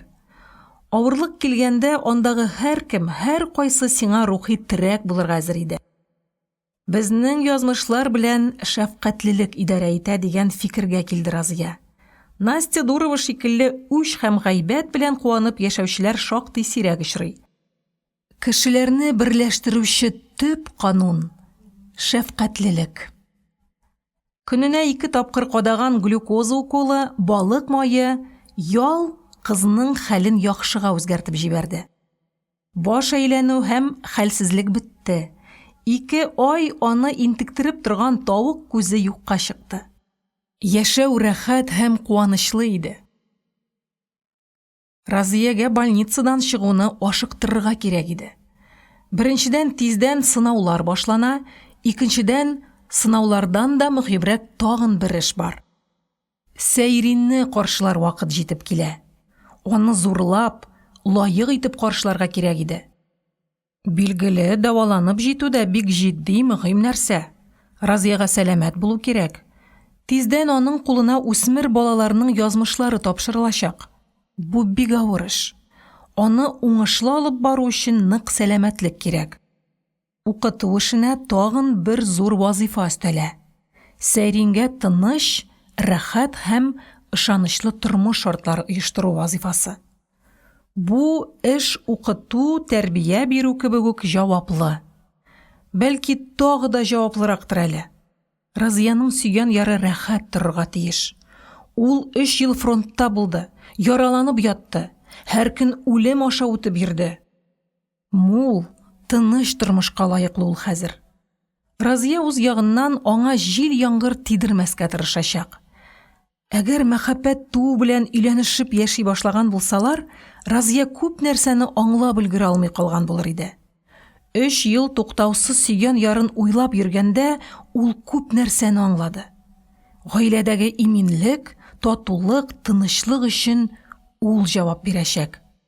Шушы зур җаваплылыкны өстенә алырга ул әзер иде. Бергә торуның тагын бер җаваплылыгы бар. Синең намуслы булуың үзең өчен генә түгел, ирең, балаларың өчен дә кирәк.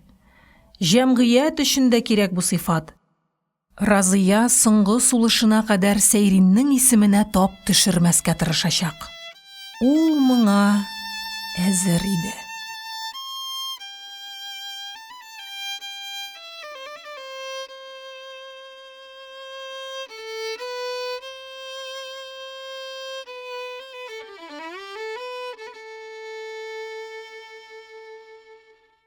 Беренче кисәк. Йокыдан торыр вакыт җитеп килә. Сәләхов бала чагы турында уйланып ята иде. Шундый рәхәт ул бала чакны искә төшерү. Сәйрин укыган чакта мәктәп балалары кем булу мәсьәләсе белән шиктән тыш мавыгалар иде. Чоры шундый булды. Мәктәпкә йөрүче балалар әле дә кем булуны онытмыйлар. Сәйрин укыган чорда кеше булырга тырышу аеруча көчле һәм хәл иткеч мәсьәлә иде. Бары тик уку, белем алу гына тормышның олы юлына чыгарып, кеше итәчәк дип ихлас күңелдән ышаналар иде алар. 30нчы елларда җитмәүчелекләр дә булгалады, кием һәм акча кытлыгы Сәйриннәр гаиләсендә табигый хәл иде. Бар диккатең, багланышларың киләчәккә кеше булуга төбәлгән очракта авырлыклар сизелми икән ул. Киләчәк ашкындырып үзенә чакырып тора. Ул сиңа алтын таулардан да кыйммәтле куаныч вәгъдә итә. Тырышып укысаң, укытучыларның сүзен тыңласаң, туган илең Россияны ихлас күңелдән яратсаң, киләчәктә син кеше булачаксың. Шушындый куанычлы, матур өметләр чорнап алган иде Сәйриннең уку елларын. Киләчәккә омтылу, аңа ышану чиксез көчле иде. Күп вакыйгаларның тарих битендә беренче күренүе. Сокланырлык зур эшләр, җиңүләр, бөек казанышлар.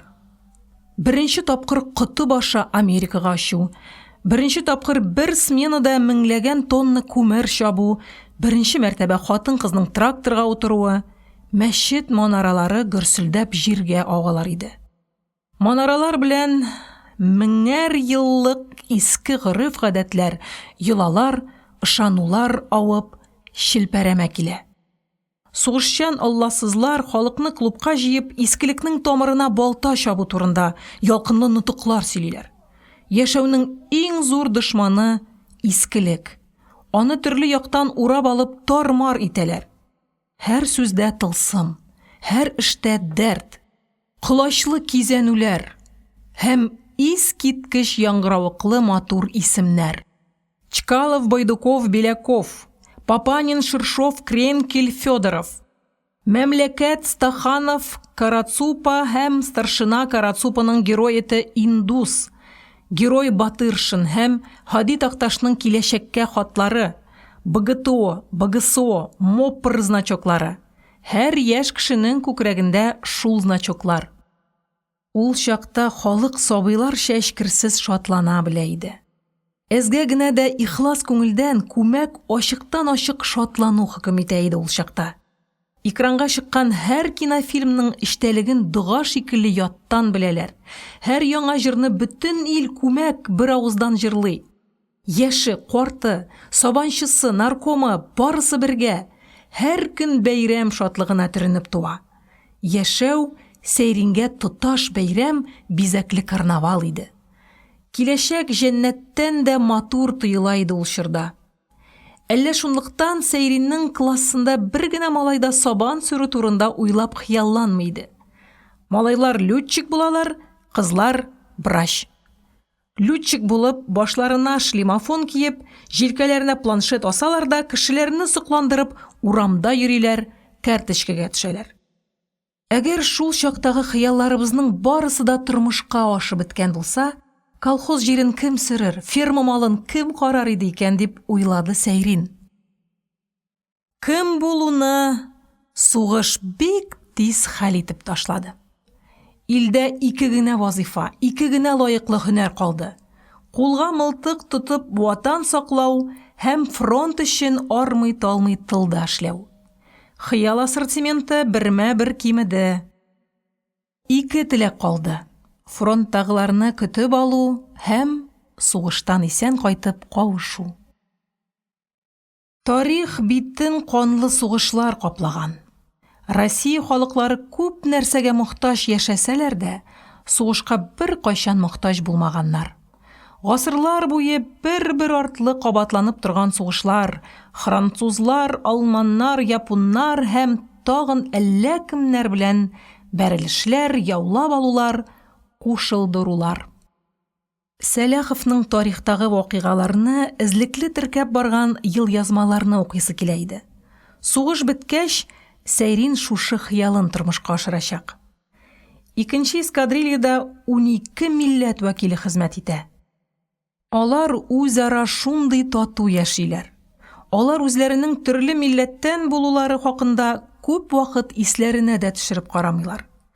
Тик тарих турында сүз чыкканда гына бер ана балалары булып яшәгән очучылар арасында ниндидер дулкын кузгала.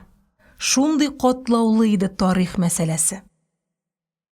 41-нче ел күп нәрсәне үзгәртте.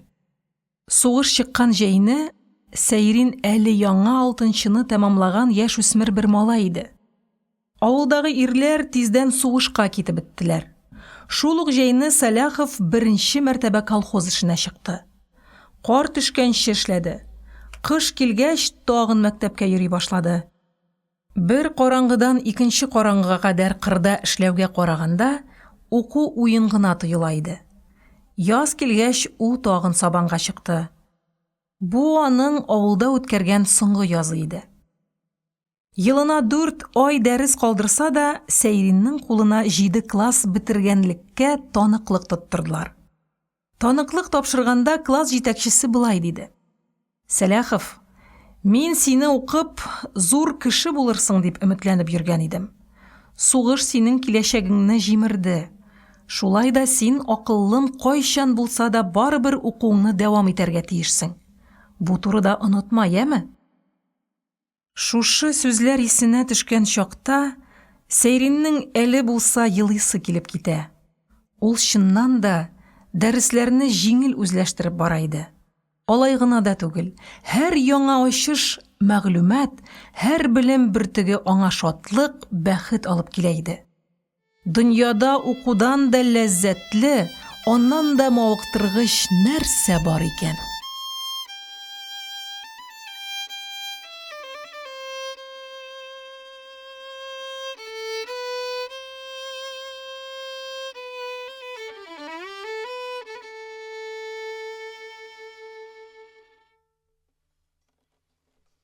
Наверное, проще сесть. 12-нче кисәк.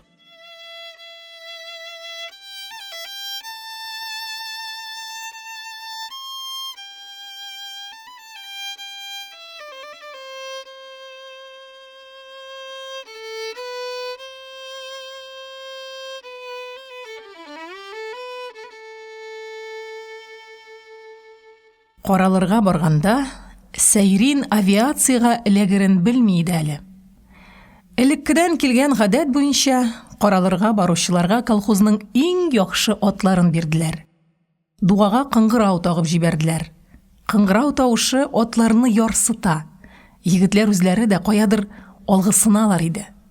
17 яшьтә армиягә алыну тантаналы тоела бит ул. Бигрәк тә татар баласына.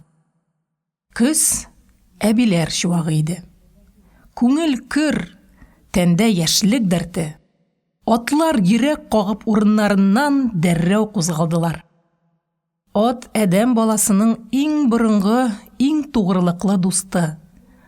Алар егетләрнең кая баруларын аңлыйлар иде шикелле. Юлга чыгар алдыннан бераз төшереп тә алганнар иде. Ул чакта татар авылларында ныклап эчү юк иде әле. Хәтта бәйрәм көннәрендә дә эчеп, благайланып йөрү зур җинаят санала иде. Яратмыйлар иде салмыш кешене. Эчүнең әшәкеллек икәнлегенә ихлас күңелдән ышаналар һәм аңа юл куймыйлар иде. Аракы эчү ике очракта гына тыелмый иде. Армиягә киткәндә һәм рус белешеңне кунакка чакырганда гына.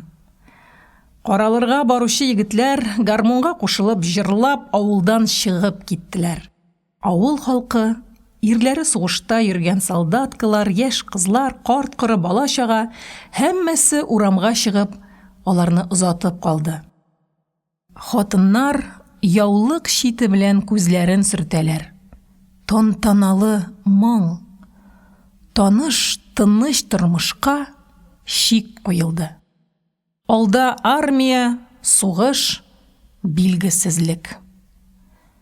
Баулы күренгәч, арбадан төшеп озаклап тәмәке көйрәттеләр. Хәрби комиссариат бинасының кызыл калай түбәсе күренеп тора иде. Шул калай түбә егетләрне айнытып җибәрде. Сәләховның әле дә хәтерендә. Ул чакта Сәйрин Рифкат исемле бер малай белән дуслашып йөри иде. Арбадан төшеп, куак янына килгәч, Рифкат аның янына чүгәләде. Сәйрин, әйдә лютчиклеккә язылабыз, диде ул. Бу сүз Сәйриннең бала чактагы зәңгәр хыялын яңартып җибәрде. Таза егет иде Рифкат, таза һәм җитлеккән егет. Ә ул чакта Сәйриннең култык астына төк тә чыкмаган иде әле. Әллә шунлыктан ул шишенеп шәрә калудан уяла иде. Сәләховның чалбарын көчләп салдырттылар. Шул кадәр уят иде шәрә калу. Шул газаптан егетнең тәне калтырый иде. Авиациягә язылучыларны түгәрәк урындыкка утыртып зур тизлектә әйләндереп карадылар. Тикшерүне Сәләхов җиңел үтте. Рифкат кенә урындыктан тору белән каралу комиссиясе председателенең өстәленә барып ауды. Аны авиациягә алмадылар. Егетнең өмете киселде. Баулыга барганда ул Сәйрингә үзенең йөрәк сырын сөйләгән иде. Минем генерал да буласым килмәй, маршалда мин малай лютчик булам. Очарга үрәнү белән ярапланга утырып авылга кайтам. Йортлар өстеннән канат кагып бер кат өчеп үтәм, аннан соң кырда эшләп йөрүче Миннисаны эзләп табам. Шуның өстеннән выжлап үтеп китәм дә, сәмәлүт җиле белән аның идәген күтәртәм. Ул бит малай миннән борын чөйде. Минем ярапланга утырып йөргәнемне күрсә, терсәген тешләр. Әмма соң булыр. Караудан кайтканда Рифкат туктаусыз зарланды. Башкаемны шул чуаш көмешкәсе ашады. Шуны эчеп кенә харап булдым мин. Безнең нәселгә эчке ярамый. Шуны эчмәгән булсам, Минисаның терсәген тешләтә идем. Сәйрин дә лютчикләр исемлегеннән төшеп кала язды. Училищега алыну өчен кимендә 9 класс белем кирәк икән. Сәләхов анкетага 9-ны бетердем дип язды. Анкетага язганны рәсми кагаз белән расларга кирәк иде. Хәрби комиссар таныклык китерергә кушты. Әгәр Сәйрин әнисе ягыннан бер туган укытучы апасы аша таныклык табып бирмәгән булса, лютчиклек хыялы шулай хыял гына булып калачак иде.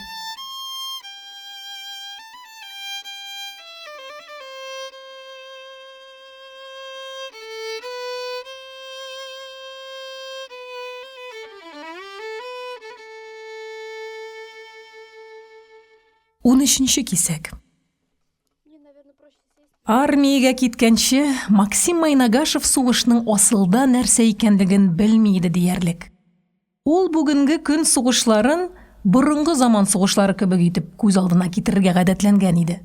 Чынлыкта хайран калырлык аерма бар икән лабаса. Аланхо дастанындагы сугыш батырлар ярышы, көч сынау, егетлек күрсәтү генә булган. Хәзерге сугышта исә дәһшәтле машиналар адәм балаларының гомерләрен ит турагы шикелле туктаусыз эшкәртеп торалар. Максимны армиягә интернаттан алып киттеләр. Армиягә китәсе көнне Максим интернат директоры янына керде. Николай Юльевич Бадыр сөргөнгә килгән җиреннән Айхалда төпләнеп калып гомерен ялгыз яшәп уздырган бер карт иде.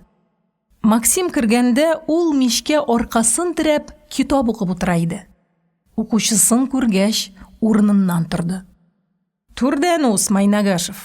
Рәхмәт, карт кешене онытмавың өчен. Хәзер икәүләп чәй эчәрбез, диде ул Максимның кулын кысып. Интернат директоры табын әзерләргә кереште. Тиздән чәй кайнап чыкты. Табын янына утырдылар. Эшләрең ничек соң, диде директор Максимның күзенә карап. Армиягә китәм, Николай Юльевич. Сугышкамы ни? Әйе, сугышка. Карт остаз башын борып бер тын мичтә янган утыннарга карап торды. Тыныч тормыш өчен тәрбияләп үстергән идек без сезне. Без башлап җибәргән эшне дәвам итәрсез дип өметләнеп үстергән идек. Ә сезне менә инде сугышка угалалар, дип куйды ул бераздан моңсу гына. Берничә айдан җиңеп кайтырбыз. Нәрсә ул безгә фашистлар? Карт педагог бу сүзләрне игътибарсыз калдырды. Белмим, күрә алырмынмы икән мин сине, Майнагашев. Монда яши башлауыма тагын 2 айдан 6 ел тула. Мин бит Ленинградта туып үскән кеше. Әшин яшә урыным шушында, якутлар арасында булган икән. Картның күзеннән яшь бөртеге тәгәрәп чыкты. Якутлар турында зур китап язарга әзерләнеп йөрдем. Вакыт җитмәде. Интернатның эше бик четерекле. Язарсыз әле, диде Максим устазын юатып. Тик артта калган ярым кыргый халык турында нәрсә язмак кирәк? Дөрес сүз сөйләмисең, диде Николай Юльевич ризасызлыгын белдереп. Якутлар шикелле чыдам, гадел халыкны бүтән белмим мин. Кызганычка каршы, сезнең турыда язарга Фенемор Купер шикелле әдип табылмаган. Якутлар җир шарының иң суык төбәгендә яшиләр. Кышларын салкыннан агачлар чатнап ярыла, ташлар уалып төшә. Ә сез түзәсез. Якутлар арасында төшенкелеккә бирелүчене очратканым юк минем. Шушындый кырыс шартларда яшәү искиткеч күркәм горыф гадәтләр тудырган. Сезнең халык гадел, фидакар, киң күңелле. Аеруча бер бөек сыйфатыгызны яратам мин. Сез картайганчы бала чак сафлыгын саклый беләсез. Карт педагог кесәсеннән яулык чыгарып күзен сөртте. Без сезне уку язуга өйрәттек. Хәзер сез русча сөйләшә беләсез. Наданлыктан кутылу, белем алу бик күп мөмкинлекләр ача. Шатланырга кирәк иде шушы уңышларга. Мин карт тиле уйлап утырам. Без биргән белем, безнең тәрбия бу тормышка яраклымы икән соң? Шушы сорау борчый мине. Көне-төне борчый. Сез яшьләр ата-бабадан калган гореф-гадәтләрегезне үзләштерә алмадыгыз. Алар сездә әкренләп онытылачак, югалып, исраф булып бетәчәк. Меңәр еллар буе һәр буын мыскаллап кына өстәп килгән искиткеч зур рухи байлык юкка чыга дигән сүз. Гореф-гадәтләрнең юкка чыгуына куанучылар да бар. Алар искелекнең тамырын корыттык дип сөйнәләр. Дөрес түгел бу. Табигый шартларда гореф-гадәтләрнең җәмгыять өчен файдалылары гына кала. Кирәкмәгәне, файдасызы үзеннән үзе юкка чыга. Гадәтләрнең яңасы барлыкка килсен өчен күп гасырлар, бик күп гасырлар кирәк. Сезнең буын һәм сездән соңгы буыннар тормышларын әле чын гореф-гадәткә әйләнеп өлгермәгән вакытлы кагыйдәләр нигезендә корачаклар. Ул кагыйдәләрне кабул итүчеләр рухи бушлыкта калачаклар. Куркыныч хәл ул бушлыкта яшәү. Бушлыкка нәрсә булса да тула. Вакуум буш булмый. Якутларда начарлык белән көрәшү тәҗрибәсе юк. Бызыклыкка каршы тору иммунитеты юк сездә. Ул чакта Майнагашев остазының сүзләрен тулысынча аңлап та бетермәгән иде. Хәзер төшенә башлады. Элек якут халкының тормыш кагыйдәләре бик гади булган. Кешеләрнең үзара мөнәсәбәтләрен гомумән күп эшне йолалар хәл иткән.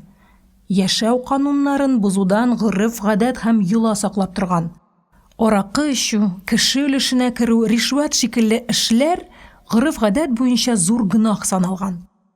Хәзер шундый яхшы, шундый акыллы рәсми кануннар бар. Шуларны тормышка ашыру өчен куйган рәсми оешмалар байтак. Әшәкелек күзгә күренмичә генә астыртын хәрәкәтләнеп ята. Максим Майнагашев шушы турыда уйлап ята иде.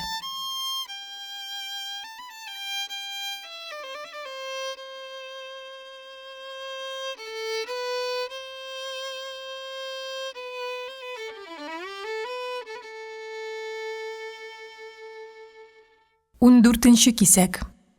Мне, наверное, проще сесть. Шиксез кайгы хәсрәт, югалтулар, йөрәк яралары алып килде бу сугыш. Һәм күп нәрсәгә өйрәтте дә. Ирләр сугышка киткәч, алар урынына хатыннар калды. Тормышның бар авырлыгын, бар җаваплылыкны хатыннар үз өсләренә алдылар. Шушы авырлыкларны алар 4 ел күтәреп бардылар. Сугыш беткәч, ирләр фронттан кайтыр. Аларны каршы алып кунак итәрләр. Ирләр кунак булып яшәгәндә дә авырлыкның юан башы хатыннар җилкәсендә булачак. Менә шушы вакытта кайбер ирләр җаваплылыкның хатыннар өстендә булуын табигый санап, үз урыннарына басудан баш тартачаклар. Евдокия Семеновна шушы хәлдән курка иде. Сугыш беткәч, хатын-кыз өстендәге җаваплылыкны ирләр өстенә кире кайтарасы иде. Ирләр үз рольләренә кайтсыннар иде. Бу бик мөһим мәсьәлә дип хафаланып Разиягә сөйләде ул. 20нче елларда безнең хатын-кызлар арасында тигез хукуклы булу өчен көрәш кызып китте. Бу күптән башланган көрәш иде. Хатын-кызга тигез хукук кирәк иде. Башкача яңалыкка, культурага ирешү, яңа тормыш кору сүздә генә калачак иде. Ләкин шушы көрәшне ялгыш аңлаучылар да күп булды. Тигез хукуклы булуны наданрак кешеләр ирләрчә яшәү аларга бәрабәр булу дип аңладылар. Табигать миллион елларга сузылган эволюция дәврендә җинес аермасына хас җайланышлар тудырган. Күпме мең еллар тупланган тормыш тәҗрибәсе хатын-кызны бер, ир-атны икенче төрле хезмәткә өйрәткән. Яшәү тәҗрибәсе эшне ике төрлегә бүлергә мәҗбүр иткән. Ирләр ауга йөргән, хатын-кыз йорт эше караган, ир-ат мал тапкан, хатын-кыз гаилә иминлеге андагы җылылыкны саклап килгән. Евдокия Семеновна Разиягә шулай аңлатты. Карчыкның сүзләре дөрес тоелды аңа. Разия һаман да хәтерли әле. Әлеге тигезлек өчен көрәш елларында Разияләрнең күршесе Аглиулла хатыны Гайникамал былай эшләде. Ирләргә тиң булам дип башын пәке белән кырдыртты, шалбар киде һәм түбәсенә картуз шәпәде. Ул хәзер бары тик ирләр эшенә генә йөри. Язын сабанга, кышын олауга. Урман кисү бүрәнә ташу эшенә дә башлап ул бара иде. Ирләр дәрәҗәсенә күтәрелүен күрсәтер өчен Гайникамал бик шәпләп сүгенергә дә өйрәнде. Разияләр авылында татарча сүгенә белмиләр иде. Эштән кайткач иренә «Марш, собака, чишмәдән салып кайт» дип кычкыра иде Гайникамал. Авыл халкы Гайникамалдан һәм аның хатыншага әйләнгән иреннән көлә иде. Институтны бетереп эшкә урнашкач, башлы күзле булып алгач, нинди тормыш кору турында Разияләр дә тулай торакта еш кына бәхәс алып баргалыйлар иде. Настя Дурова ирләр синнән үз кирәкләрен алганчы гына юмарт, киң күңелле булалар. Кирәкләрен алгач, алар эгоистка әйләнәләр. Хайвани хис көчле аларда. Ашау-эчү, кәеф-сафа кыру, хатын-кыздан кирәк нәрсәне алу ирләр максатында иң беренче урында. Алар арасында аерма юк дип аңлата иде. Настяның бу карашын Разия аңлый иде. Ул гел Казанга эш белән килгән ирләр арасында чуала.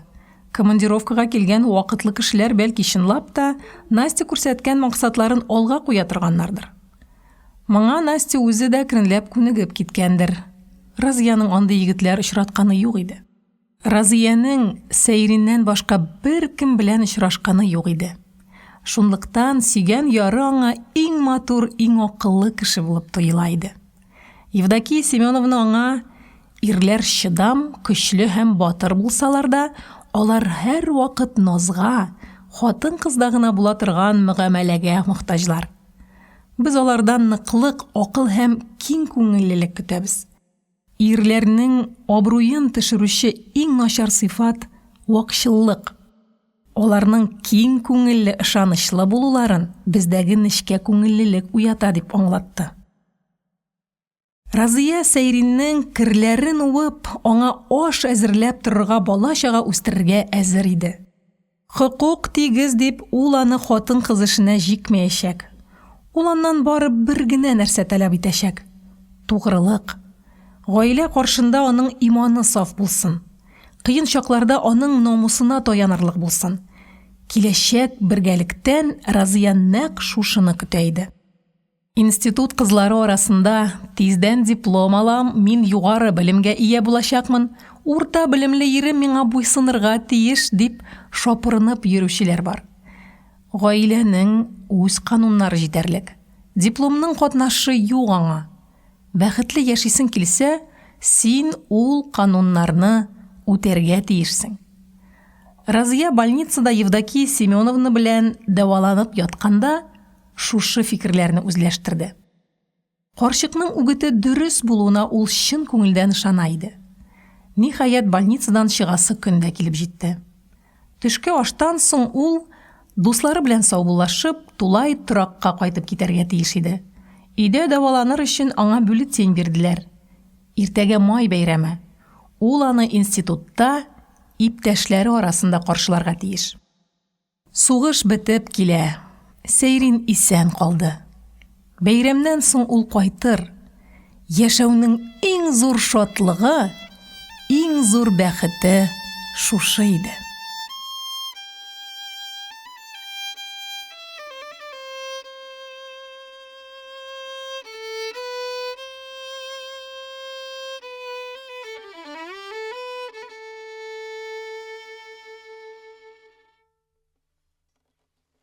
Мне, наверное, проще сесть. 15-нче кисәк.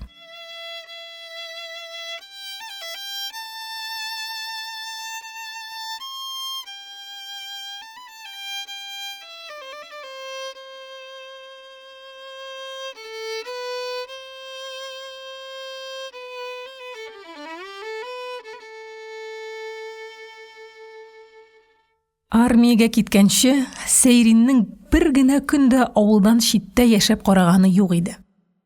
Авылдан чыгып киткән беренче көннәрне ул үзен ярга дулкын бәреп чыгарган балык сыман хис итте. Ят мөхит, чит кешеләр, чит тел, күнегелгән гадәтләренең берсен генә дә кулланып булмый. Сәйрин миңгрәүләнде, тәмам югалып калды. Аңа бары тик бер юл калган иде, иптәшләренә карап эш итү. Алар нәрсә эшләсә, Саляхов шуны кабатлады. Алынучыларны Бөгелмәнең бер мәктәбенә алып килделәр дә, парталары чыгарылган бер буш класска кертеп яптылар.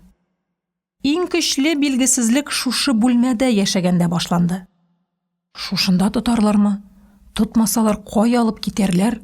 Алып киткәч нәрсә эшләтерләр? Кайчан барабыздамы? Куркып, шомланып, авыл малайлары язмышларын көтәләр. Билгесезлек аларны бүредән өреккән сарык көтүенә әйләндерде.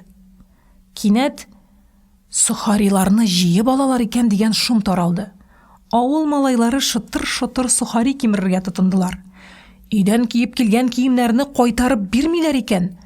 Өстәге киемнәрне әллә кайдан килеп чыккан чигән кыяфәтле бер кызмача хатынга сату, искегә алыштыру башланды.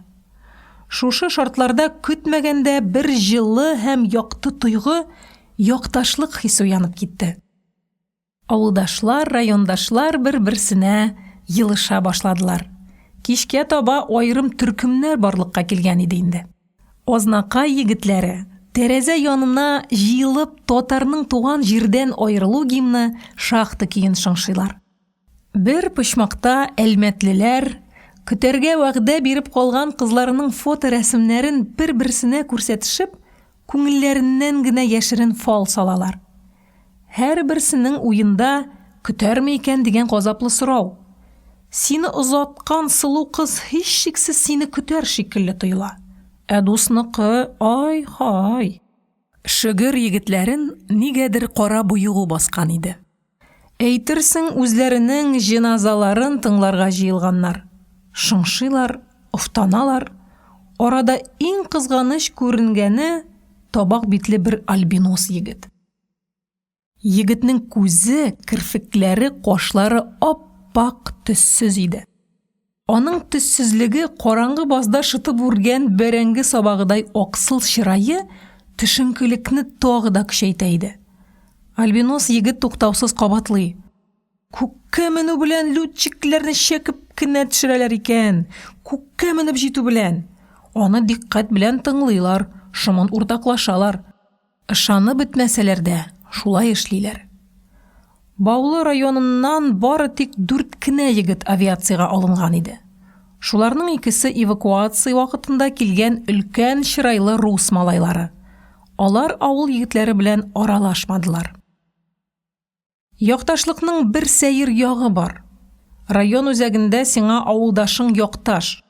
Өлкәдә үз районыңнан килгән кеше. Башка өлкәләргә чыгып киткәч, Татарстанның һәр кешесе синең якын туганыңа әйләнә. Якташлык тойгысы көннән-көн ныгыды. Моңа кадәр аларның бу тойгыны татып караганнары юк иде әле. Шул чакта Сәйрин бер сәер хәлгә очрады. Өеннән чыгып китү белән аның үлеп ашыйсы килә башлады. Аш түгел иде ул. Китәр алдыннан иптәшләре озатырга килгәндә кардәшләре белән әйбәтләп сыйланган иде. Шуңа карамастан ул юл буе тамак туйдыру турында гына уйлап борчылып барды. Әнисеннән башка кеше пешергән аш белән тамак туйдыра алуына ничектер ышанып бетмиде бу. Эшсезлек һәм билгесезлек ашыйсы килүне тагы да көчәйтеп җибәрә. Сезнең поездда баручыларны күзәткәнегез бармы? Алар юл буе диярлек туктаусыз ашап баралар. Үзен-үзе кая куярга белмичә кыбырсынып йөргәннән соң Сәйрин капчыгын чишеп сухари кимерергә кереште. Кыры сухаридан соң су эчәсе килеп китте. Класс бүлмәсенең бер почмагына 3 чиләк кирешле зур калай бак утыртып куйганнар иде. Бакның тоткасына тимер чылбыр белән алюмин кружка такканнар. Шушы чылбыр Сәйриннең күңеленә авыр шом салды. Хәтта су эчә торган кружканы да тимер чылбыр белән беркетеп куйганнар дип уйлады ул. Һәм шушы минутта аңа хезмәт итү шул кадәр авыр булыр кебек тоелды. Бер кружка хөкүмәт суын эчкәч, Саляхов баш астына капчыгын салып, идәнгә сузылып ятты. Эх, шушы билгесезлекне, дөньяда киләчәгеңне белми яшәүдән дә авыр михнәт юктыр. Сәгать 3-ләр тирәсендә малайларны йокыдан уятып, сафка тездиләр дә вокзалга алып киттеләр. Бөгелмәдән утыртып алып киткән поезд 3 тәүлектән аларны Идел буендагы бер шәһәргә китереп җиткерде. Поезддан төшү белән егетләрне туры мунчага алып киттеләр. Юынып чыгуга хәрби киемнәр әзерләп куйганнар иде. Өйдән киеп килгән киемнәрне салдыртып ташладылар. Шул киемнәр белән авыл тормышының тыныч рәхәтлеге дә, аның ваемсызлыгы да төшеп калды. Шул киемнәргә ияреп, тумыштан сиңа тагылып йөргән үзенчәлекләр китте. Әйтерсең, һәркемгә үз битен салдырып алып, хәрби битле каплап куйдылар. Кайда син үзең, кайда башкалар айырып булмый иде. Авыл малайлары тәмам каушап калдылар. Кемдер үзенең авылдашын таба алмыйча шымланып кычкыра. Авылдашы исә аңа янәшә генә тора икән, ул да кычкыра. Шуннан соң бот чабып көлешәләр, аптырашалар. Мәхшәр көне. Күн итек кыса, билгә буган кайыш тын алырга ирек бирми, шинель юка, тәнгә салкын бәрә. Шушы авырлыкларга күнегеп җиткәнче интеге беттеләр. Резерв батальонда яшь солдат гыйлемен өйрәтергә тиешләр иде. Солдат җыры җырлап сафта йөрү, түш белән шуарга өйрәнү, мылтыктан ату, ура кычкырып атакага бару — бу занятиеләр көне-төне дәвам итәргә тиеш иде. Чөнки вакыт бик тар. Фронтка очучылар кирәк. Сталинград янында кешелек дөньясының киләчәге хәл ителә иде. Кыллыкмы, азатлыкмы, шунлыктан өйрәтүне тиз тотарга булдылар. Сыйфатта әйбәт булырга тиеш. Очу эшен бик яхшылап үзләштерергә кирәк. Аларга шулай аңлаттылар һәм өстәделәр. Авыр булачак, түзәргә, чыдарга кирәк. Кем дә кем берничә айда очарга өйрәнә алуына ышанмый, 2 адым алга. Сафтан чыгучы булмады. Сугыш вакыты иде. Алар түзделәр һәм барлык авырлыкларны җиңеп чыктылар.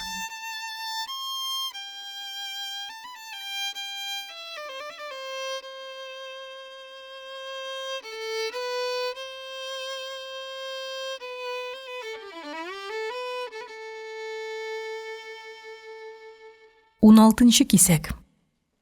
Мне, наверное, проще сесть. Икенче көнне полковник Соколов киявын тәмам бимазала бетерде. Ул аны кәрт уенында Павловны откан өчен бимазалы иде. Ләкин Орлов үзенең гаебен һич танымады. Ул бит Павловны кәрт уйнарга көчләп утыртмаган, киресенчә, аның үзен уенга көчләп катнаштырдылар. Уен кагыйдасын ул бозмады ич. Кәрт уйнаганда берәү ута, икенче берәү оттыра, бу табигый, башкача була да алмый. Дивизия командиры кәртедә аткан өчен аны тиргәп маташа. Өлкән лейтенант моны һич аңлый алмый иде. Шулай да полковникның тәкъдименә, Павловның күңелен күрергә кирәк дигән тәкъдимгә ул риза булды. Орлов көне буе мәҗлес оештыру турында мәшәкатьләнеп йөрде. Офицерлар йортының ресторанында сыра гына сатыла иде. Андый зур кунакны сыра белән дә, хәтта спирт белән дә сыйларга ярамый. Бу турыда аңа Соколов үзе кисәтеп куйды. Мәҗлес өчен затлы эчемлек табарга кирәк, диде. Акчаны кая куярга белгән юк, кисә тулы. Шул акчага сыңар шешә аракы табып булмый. Сатып алыр нәрсә булмаганда акча гади бер кәгазьгә әйләнә. Стенага ябыштыр да куй, яисә чүплеккә ыргыт. Шуннан башка нәрсәгә ярамый. Орлов кесәсендәге акчаларын кармаштырып көне буе таптанып йөрде. Юк иде эчемлек. Син теләгән чакта юк сүзе шундый аяусыз яңгырый. Соңгы вакытта Орлов бу сүзне оныта башлаган иде инде. Сугышның килбәтсез якларыннан берсе теләгән нәрсәңне табып булмау. Сугыш беткәч, һәр теләгән нәрсәңне алып булачак. Шул рәхәтлек җитәргә әз калды инде. Төшке аш вакытында дуслары Орловка тәэминат складында эшләүче бер старшина белән сөйләшеп карарга куштылар. Күрде, сөйләште. Бик шыма, бик үткер бер бәндә иде складта эшләүче. Баштарак ул андый затлы нәрсәләр складта юк дип ант итте. Ләкин Орловның кем икәнлеген белгәч, старшина шундук йомшарды, үзгәрде. Складтан чыкканда өлкән лейтенантның төргәгендә 2 шешә француз коньягы, виски, барлык уылдык, хәтта адашып, тәэминат складына ничектер килеп эләккән каклаган ит тә бар иде. Подполковник Павлов өлкән лейтенантның сыена хайран калды. Алар Соколов фатирына җыелганнар иде. Беренче рюмканы киләчәктә барлык офицерлар да Павлов шикелле укымышлы, культуралы һәм тәрбияле булсын өчен күтәрделәр. Кыза төшкәч, Соколов штаб офицерының кайчан академия тамамлавы һәм андый уку йортына керү шартлары турында сораштырырга кереште. Академияга эләгү өчен урта белемең булу шарт икән. Сугышта эскадрилья белән җитәкчелек итүчеләрне генә белеменә карамыйча академияга алалар икән. Орловның белеме 7 генә класс иде. Ул әлегә звено командиры гына. Билгеле, аны эскадрилья командиры итеп тә билгеләргә була. Сәләтле очучы, сынатмаячак. Ләкин инде сугыш бетеп килә, барыбер файдасы тимәс. Урта мәктәп бетерергә туры килер дип уйланды дивизия командиры. Сугыштан соң ни кадәр генә талантлы булсаң да, белемсез офицерлар мантый алмаячак. Белем чоры башланды. Киләчәк армия фәкать фәнгә таянып эш итәчәк. Павлов белән чагыштырганда Орловның культурасызлыгы күзгә бәрелеп тора иде. Шәнечкедә тота белми дип кимсенеп утырды дивизия командиры. Орлов исә штаб офицеры белән уртак тел таба алмыйча шактый озак кыбырсынып утырды. Аның инде өмете өзелә башлаган иде. Шул чак сүз-ара сүз чыгып, Павлов дивизия командиры белән җиңел машина турында сөйләшергә кереште. Автомобиль нечкәлекләрен өлкән лейтенант Орлов белә, диде Соколов. Сугышка кадәр ул шофер булып эшләгән. Опель адмиралны күргәнегез бармы сезнең, дип сорады Павлов комдив киявеннән. Йөртеп тә караганым бар, диде Орлов. Бик кыйммәтле, әйбәт машина. Оннан да яхшы машина Америкада да юктыр бәлки. Машина бөтенләй тотылмаган диярлек, дип өстәде Павлов. Карбюраторы гына төзек түгел. Карбюраторны төзәтү 5 минутлык эш, диде Орлов җанланып китеп. Кузов яңа булганда калганын табып була. Мин аны үзем дә төзәт алам. Рәхмәт. Карбюраторны мин үзем белән алып килдем, диде штаб офицеры. Мәҗлес азагында Соколовның кияве подполковник белән ярыйсы гына әңгәмә куертып җибәрде. Комдив канәгать иде. Югары белемле булмаса да Соколовның кияве югары пробалы кеше. Максатын бугазлап ала белә. Бу егеттә гади халыктагы үткерлек һәм чыдамлык бар, дип уйлады полковник. Ул әле шымарачак, Павлов ярдәме белән озакламый академияга кереп куячак. Кияү начар түгел, түзәргә була, дигән фикергә килде комдив мәҗлес азагында. Алар матур итеп утырдылар. Бары тик таң атканда гына таралдылар. Саубуллашыр алдыннан штаб офицеры сорады. Теге очарга билгеләнгән экипаж чыннан да заданиены үтәрлек сәләтлеме? Мактыйлар аларны, диде Соколов. Павлов көлемсерәп куйды. Аның күз алдыннан Майнагашевның җәлпәк сәер йөзе чагылып узды.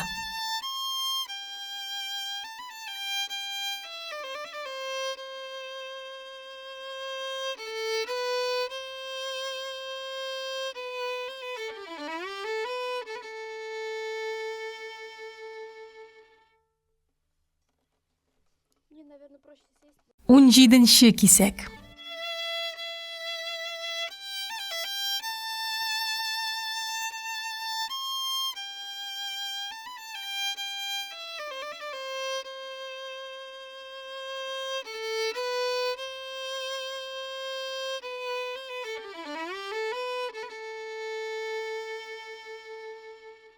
Біз бу дөньяга ярату өчен килә торганбыздыр дип куанды Разия больница ишегеннән чыкканда. Күктә кояш, май бәйрәме алдыннан була торган нәзберек яз сафлыгы, җир чиста яшеллеккә төренгән, тирәк яфраклары балавызланган шикелле йылкылдап торалар.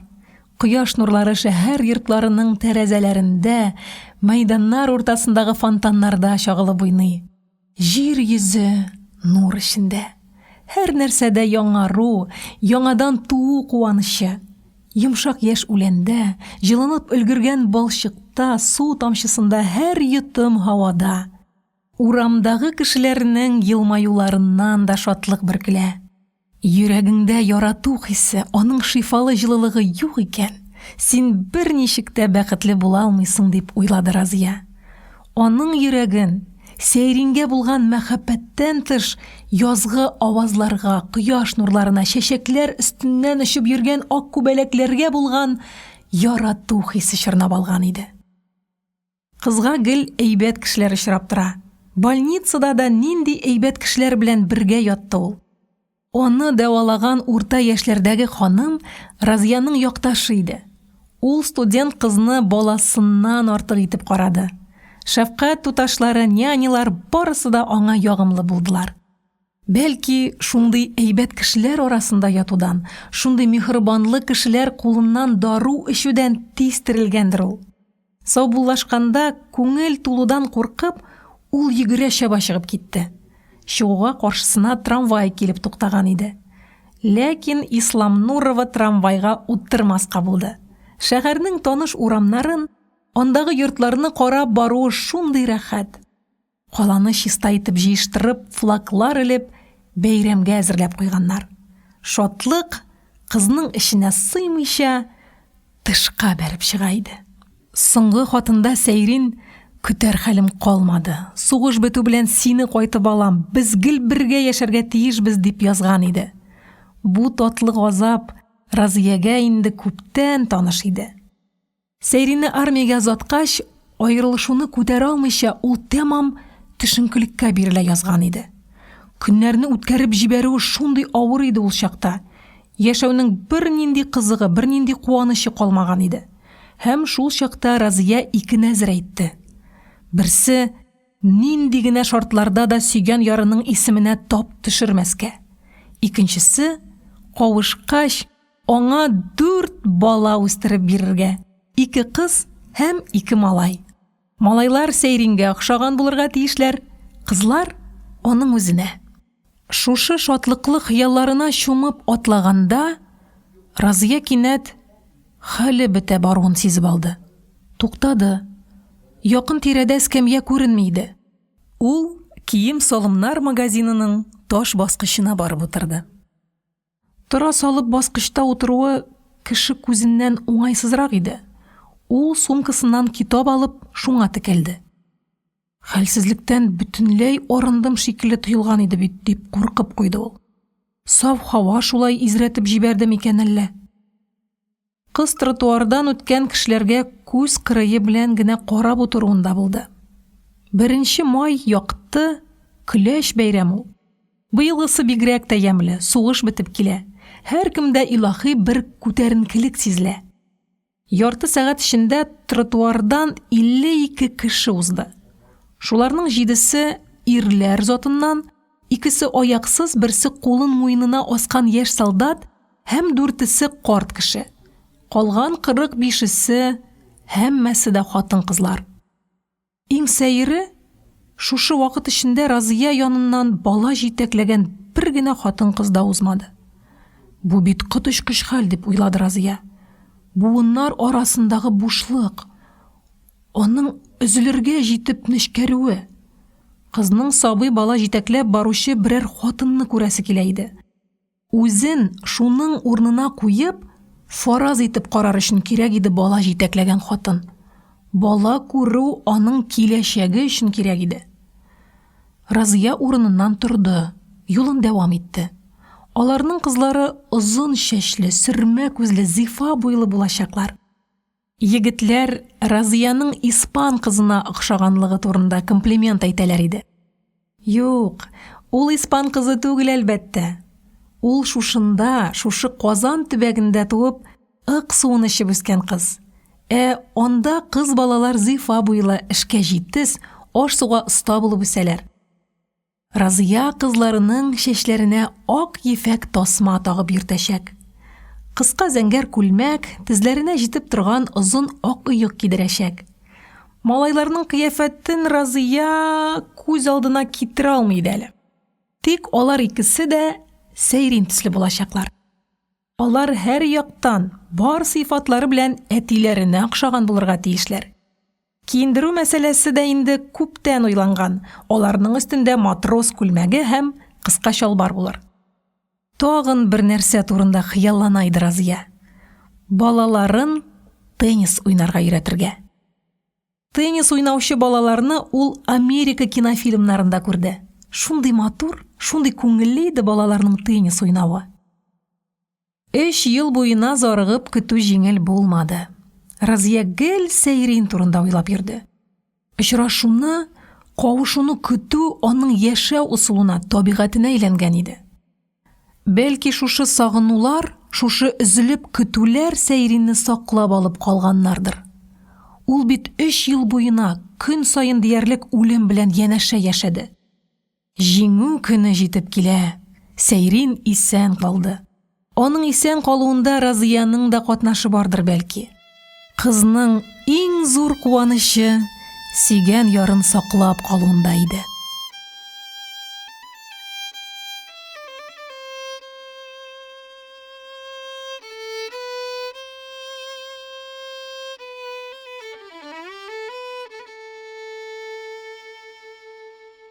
Он 8-нче кисәк.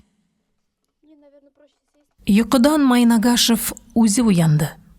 Әйтерсең, аның миенә кемдер сәгать куеп калдырган иде. Торыр вакыт җитү белән күзе ачылды, хәтеренә сугышчан задание килеп төште. Ул җәһәт кенә торып киенергә тотынды. Сәләхов тормаган иде әле. Күзе ачык, түшәмгә карап ята. Вакыт җитте, диде Майнагашев командиры яныннан узганда. Дневальныйны кисәт әле, Ялчинскийны уятсын, диде өлкән лейтенант һәм сүлпән генә киенә башлады. Ильин, диде штурман Дневальный янына туктап. Безнең укчы радисны йокыдан уят, яме? Киенү белән ашханәгә килсен. Максим үзе юыну бүлмәсенә үтте. Кранны ачты. Битен краннан бәреп чыккан су агымына куйды.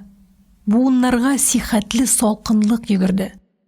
Тәннең күзәнәкләре йокыдан арынып, уяуланып киттеләр. Максимның күңелендә бала чакның бер хәтирәсе калыкты. Ул йокыдан уянып ята. Булан тиресеннән теккән йомшак капчык эчендә шундый җылы. Тәндә йокы тәме, йокы рәхәтлеге. Куш янындагы учакта әнисе аш әзерләп йөри.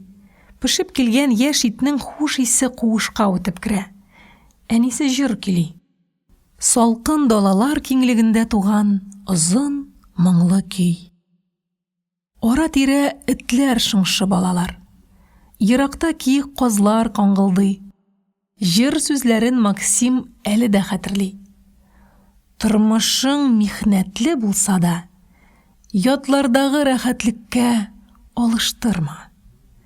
Менә агач табакка йөгән кайнар итне күтәреп, куш эченә әнисе килеп керә. Иртәнге аш әзер. Ит, кипкән балык, болан сөте, шәй, тундра өстен каплап торган төпсез зәңгәр күк, киңлек, иксез шиксез рәхәт, тыныч киңлек һәм халыкның изге хисләреннән туган озын моңлы көй. Тирә якта ак сыртлы күкшел таулар, яшел бәрхет тышлы киң үзәннәр, яныңда әниең.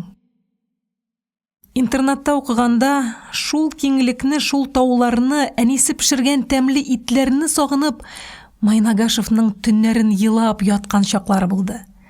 Әле дә сагына. Ләкин сагышын тышка чыгармый. Ул түзәргә өйрәнде инде. Түзәргә һәм көтәргә. Көтәргә көч җитмәгән чакларда дусларыңа елышырга. Яныңда якын дуслар булганда, сагыну газабы бераз җиңеләя. Андый чакта түзеп була. Дөньядагы иң кыйммәтле, ышанычлы һәм кадерле нәрсә дуслык тойгысы. Майнагашев кызарып чыкканчы тәнен коры сөлге белән ышкыды. Эчке күлмәген алыштырды. Чиста күлмәк аның тәнен рәхәтләндереп җибәрде. Максим күңеленнән ниндидер куаныч хисе кичерә иде. Күңел нәрсәдер сизә, көтә. Шатлык кайдадыр якында гына, аның якын булуын җаның тәнең белән тоеп торасың. Нинди бөек кодрәт бу яшәү, дип сөенеп куйды Максим Майнагашев. Командир бүген соңгара калып торды. Авырып китмәдеме икән, дип сискәнеп куйды аннан штурман. Җыйыны беткәч, Максим командирын көтә башлады.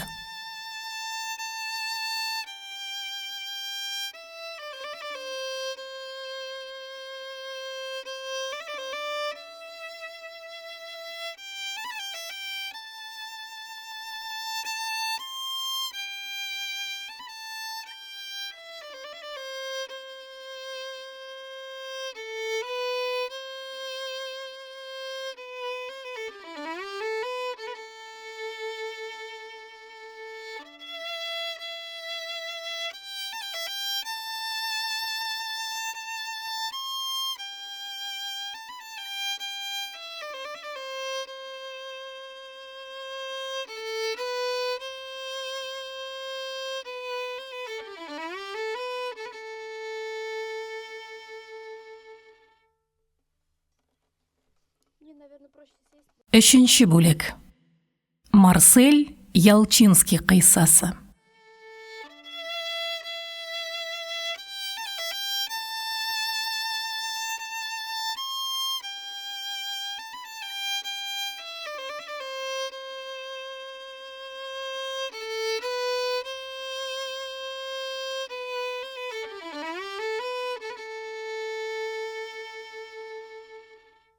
Бер төнне Марсель Ялчинский гаҗәеп төш күрде.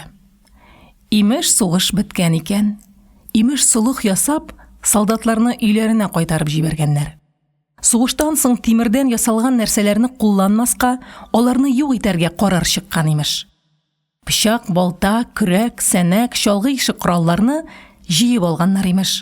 Сугыш коралларын диңгезнең иң тирән җиренә илтеп томырганнар һәм хәрби корабларны батырганнар имеш. Хәтта тимер юлларны да сүтеп ташлаганнар. Галимнәрнең хисаплавы буенча, бәхетле тыныч тормыш кору өчен җирне ат белән сөреп эшкәртү, атка утырып йөрү адәм баласын тулысынча канәгатьләндерә имеш. Төшендә Ялчинский атка атланып сугыштан кайтып килә имеш. Киң күкрәкле, озын торыклы тимер күк айгыр. Атның муены ак кышныкы шикелле дугаланып тора.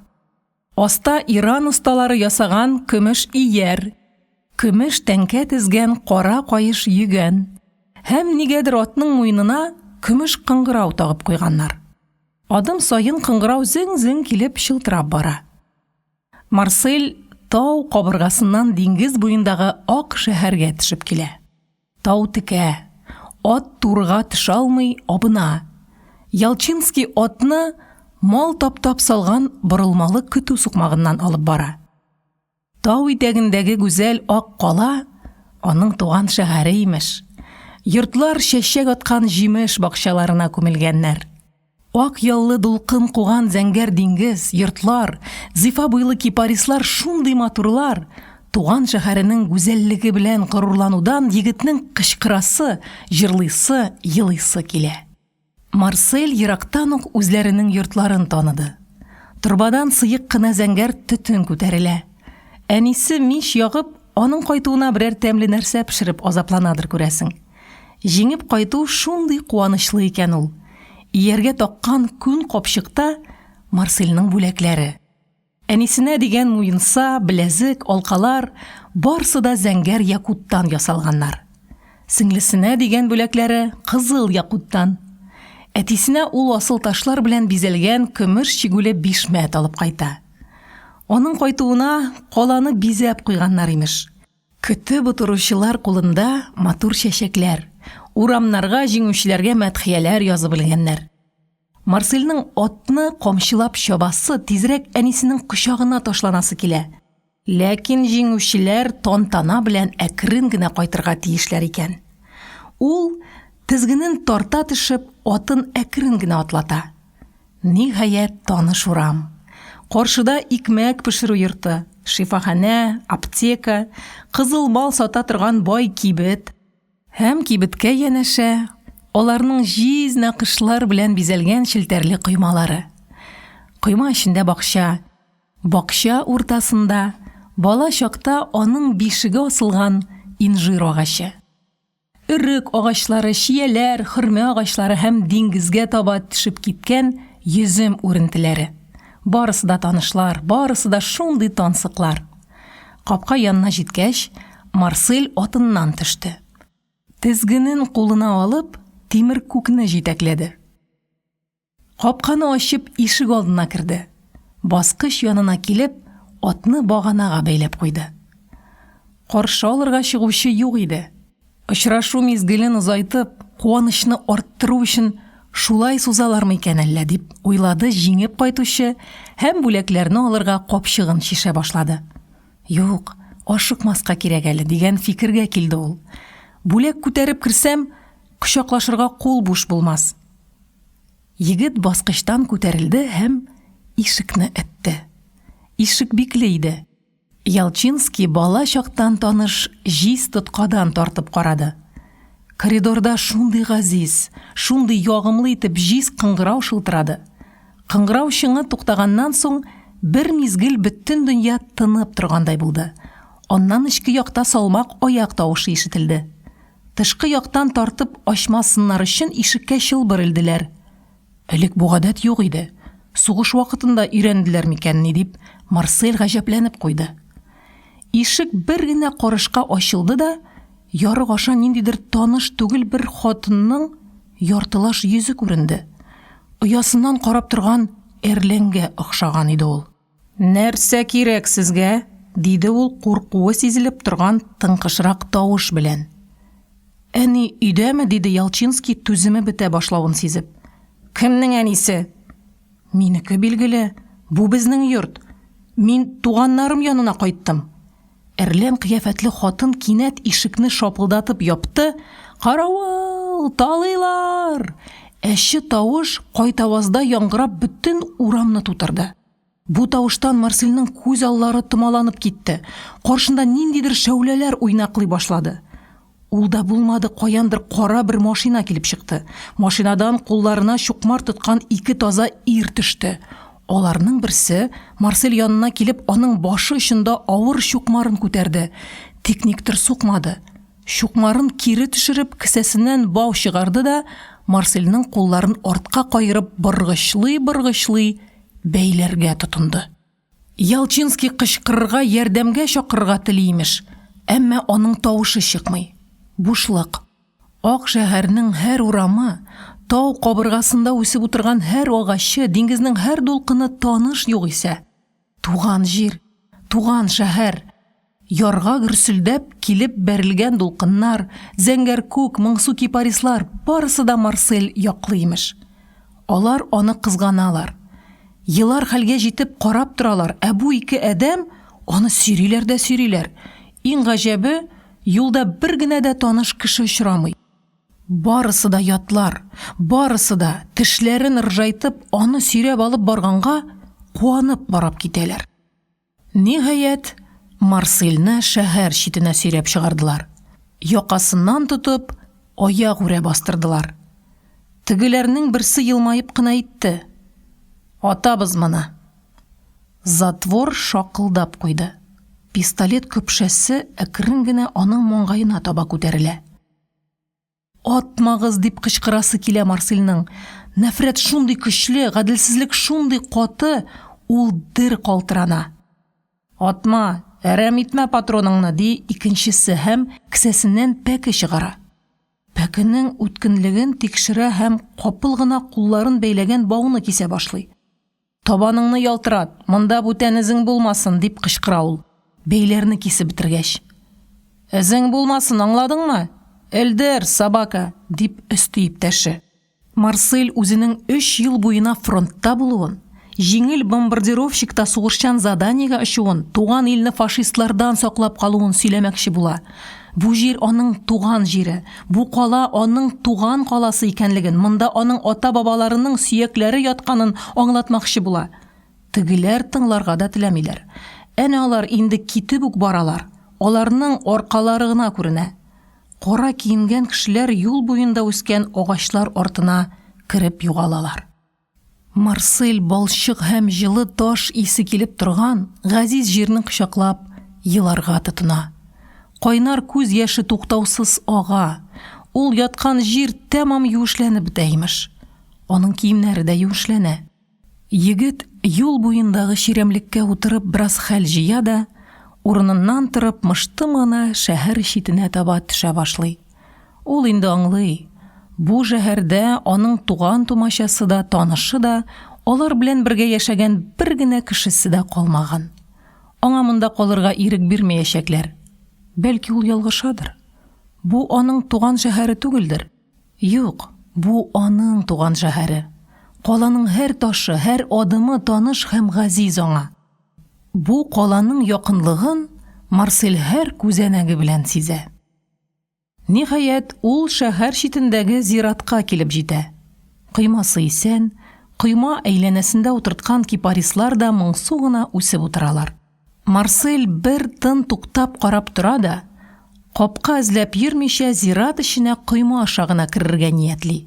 Капканы каравыллап торулары бар дип уйлый ул һәм посып кына кыймага үрмәләргә тотына. Күктән тулган ай карап тора имеш. Ай яктысында зират эчендә ниндидер хайваннар кыймылдап йөриләр. Кыйма буенда гына берсе мыркылдап җир актарып азаплана. Юк, зират түгел ахрысы бу. Ялчинский кинәт уянып китте. Тешнең һәр күренеше аның күз алдында иде.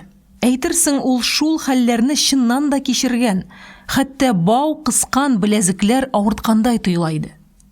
Һәм аны шундый көчле шатлык чорнап алды. Мондый хәлнең бары тик төштә, бары тик куркыныч саташуда гына булуы мөмкин дип сөенде ул. Өндә иминлек. Без дошманны үз җиренә куып керттек. Шушы көннәрдә фашистлар бөтенләй тармар ителәчәк. Ә минем туган илемдә, туганнарым яшәгән җирдә куанычлы иминлек, анда гаделлек һәм азатлык дип шатланды Марсель Ялчинский.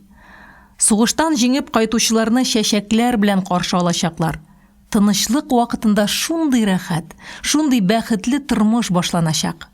Була бит шундый саташулар. Нилектән икән ул, дип уйлый иде Марсель, шул төш исенә төшкән саен.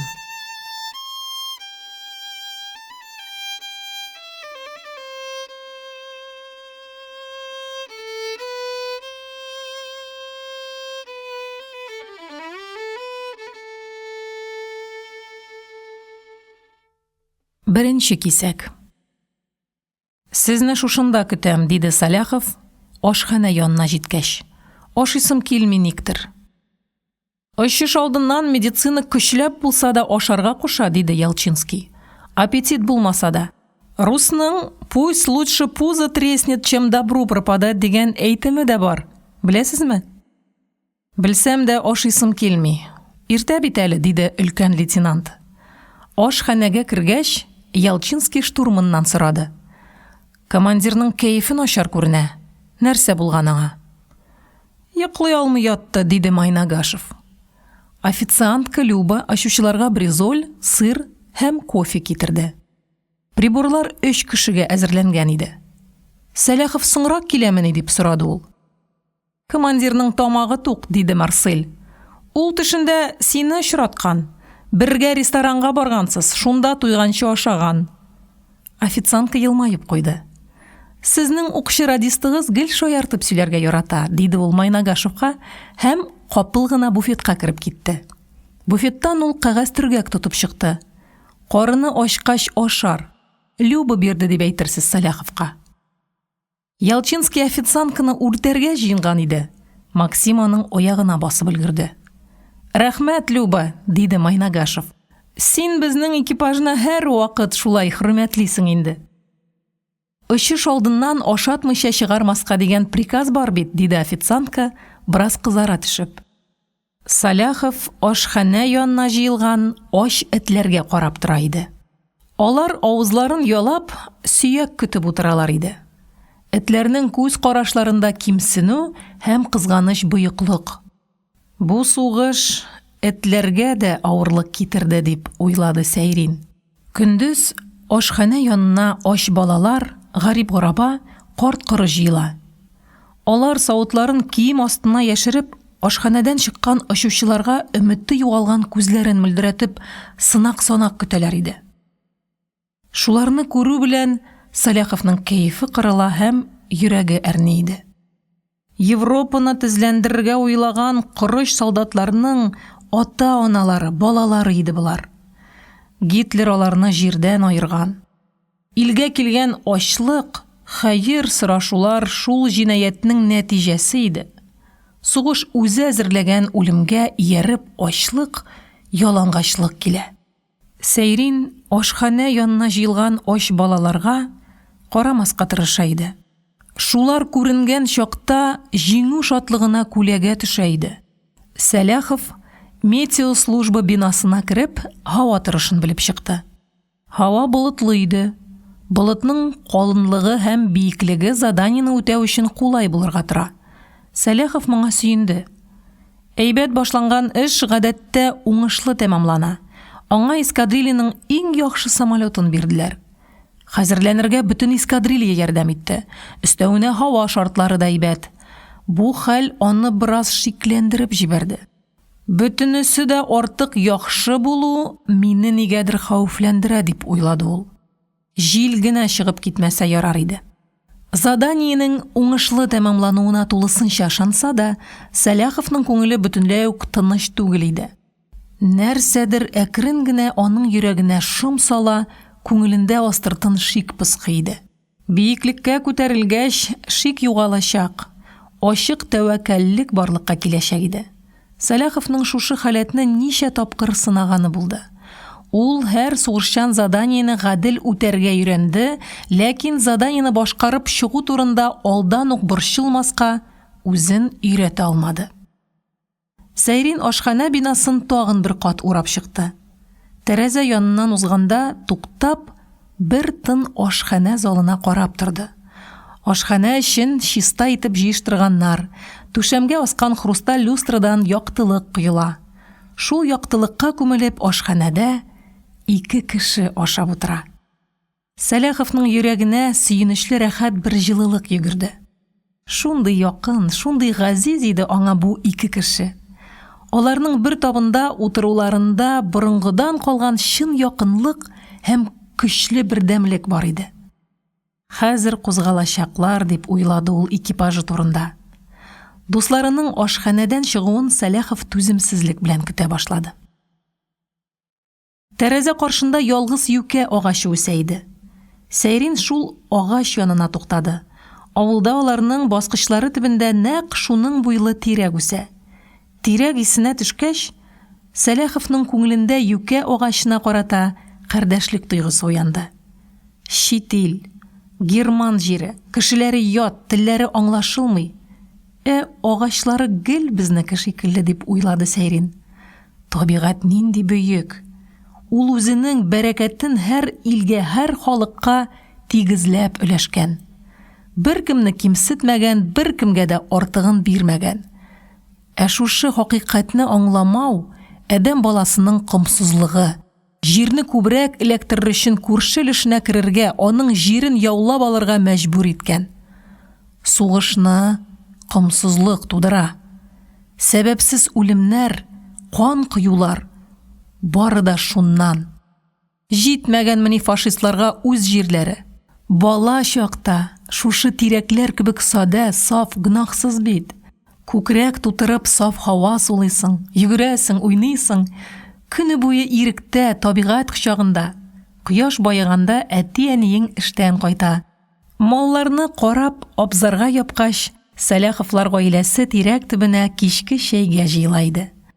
Табын янында очрашу шундый рәхәт. Тирәк ботаклары аша кичке йолдызлар җемелдәгәне күренә. Сәйриннең әнисе аклы яулыгын чөеп бәйләгән, янып пешеп шәй ясый. Башта агач кашык белән шинаякларга коймак сала, аннан соң шәйнектән шәй агыза.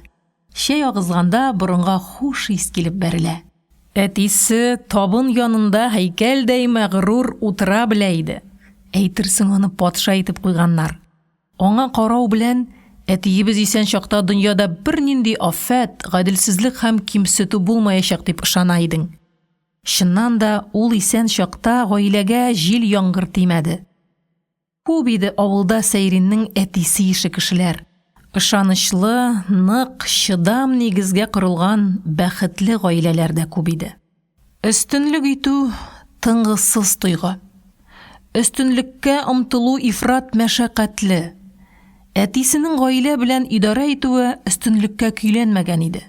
Аның һәр сүзе, кылган эш гамәленә Аллага ышанган шикелле ихлас күңелдән ышаналар иде.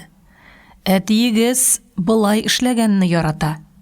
Әтиегез иң катлаулы мәсьәләне әнә шул сүз хәл итә иде.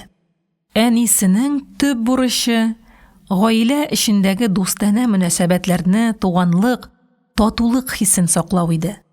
Бу вазифасын Сәйриннең әнисе сокланырлык итеп үтәп килде. Шунлыктанмы, Сәләховлар гаиләсендә яшәү тыныч һәм рәхәт иде. Шундый уңайлы иде гаилә куенында көн күрү. Барлык илләрнең җитәкчеләрен бергә җыеп, безнең баскыч янындагы тирәк төбенә утыртасы һәм әни ясаган шәйне эчертеп карыйсы иде дип, Сәйрин юләрләрчә хыялланып куйды. Шуннан соң да җир йөзендә гаугалар калыр иде микән? Агач янында басып торганда, Сәйрингә тынычлык иңде. Аның уй-хисләре кыйбла табып, бердәм ага башладылар. Юкә агачыннан бал исе аңкый иде. Сәйрин якынрак килеп, кәүсәгә сөялде. Без җаваплы заданиягә очабыз, диде ул эченнән генә. Син яз җиткәч яфрак ярасың. Көзен аларны җиргә куеп кышка әзерләнәсең. Син зирәк һәм мәрхәмәтле агач. Гомереңдә бер генә бөҗәккә дә зыян китергәнең юк. Без, әдәм балалары, кайчан синеңчә дөрес һәм матур яши башларбыз икән? Егет бер тыңланып торды. Ярый, мин китәм, диде Сәләхов. Безгә исәнлек телә. Безнең кайтканны көтеп тор. Кайткач тагын яныңа килермен. Хуш. Сәләхов ашханәдән чыгып килгән иптәшләренә кушылды.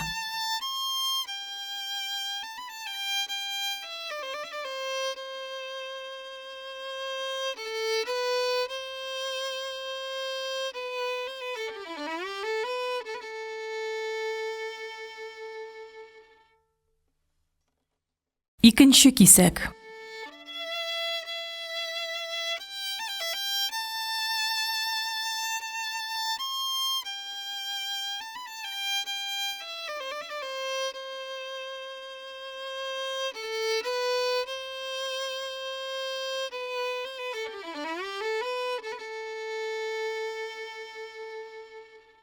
Сезгә күчтәнәч, диде Ялчинский командирына төргәк сузып.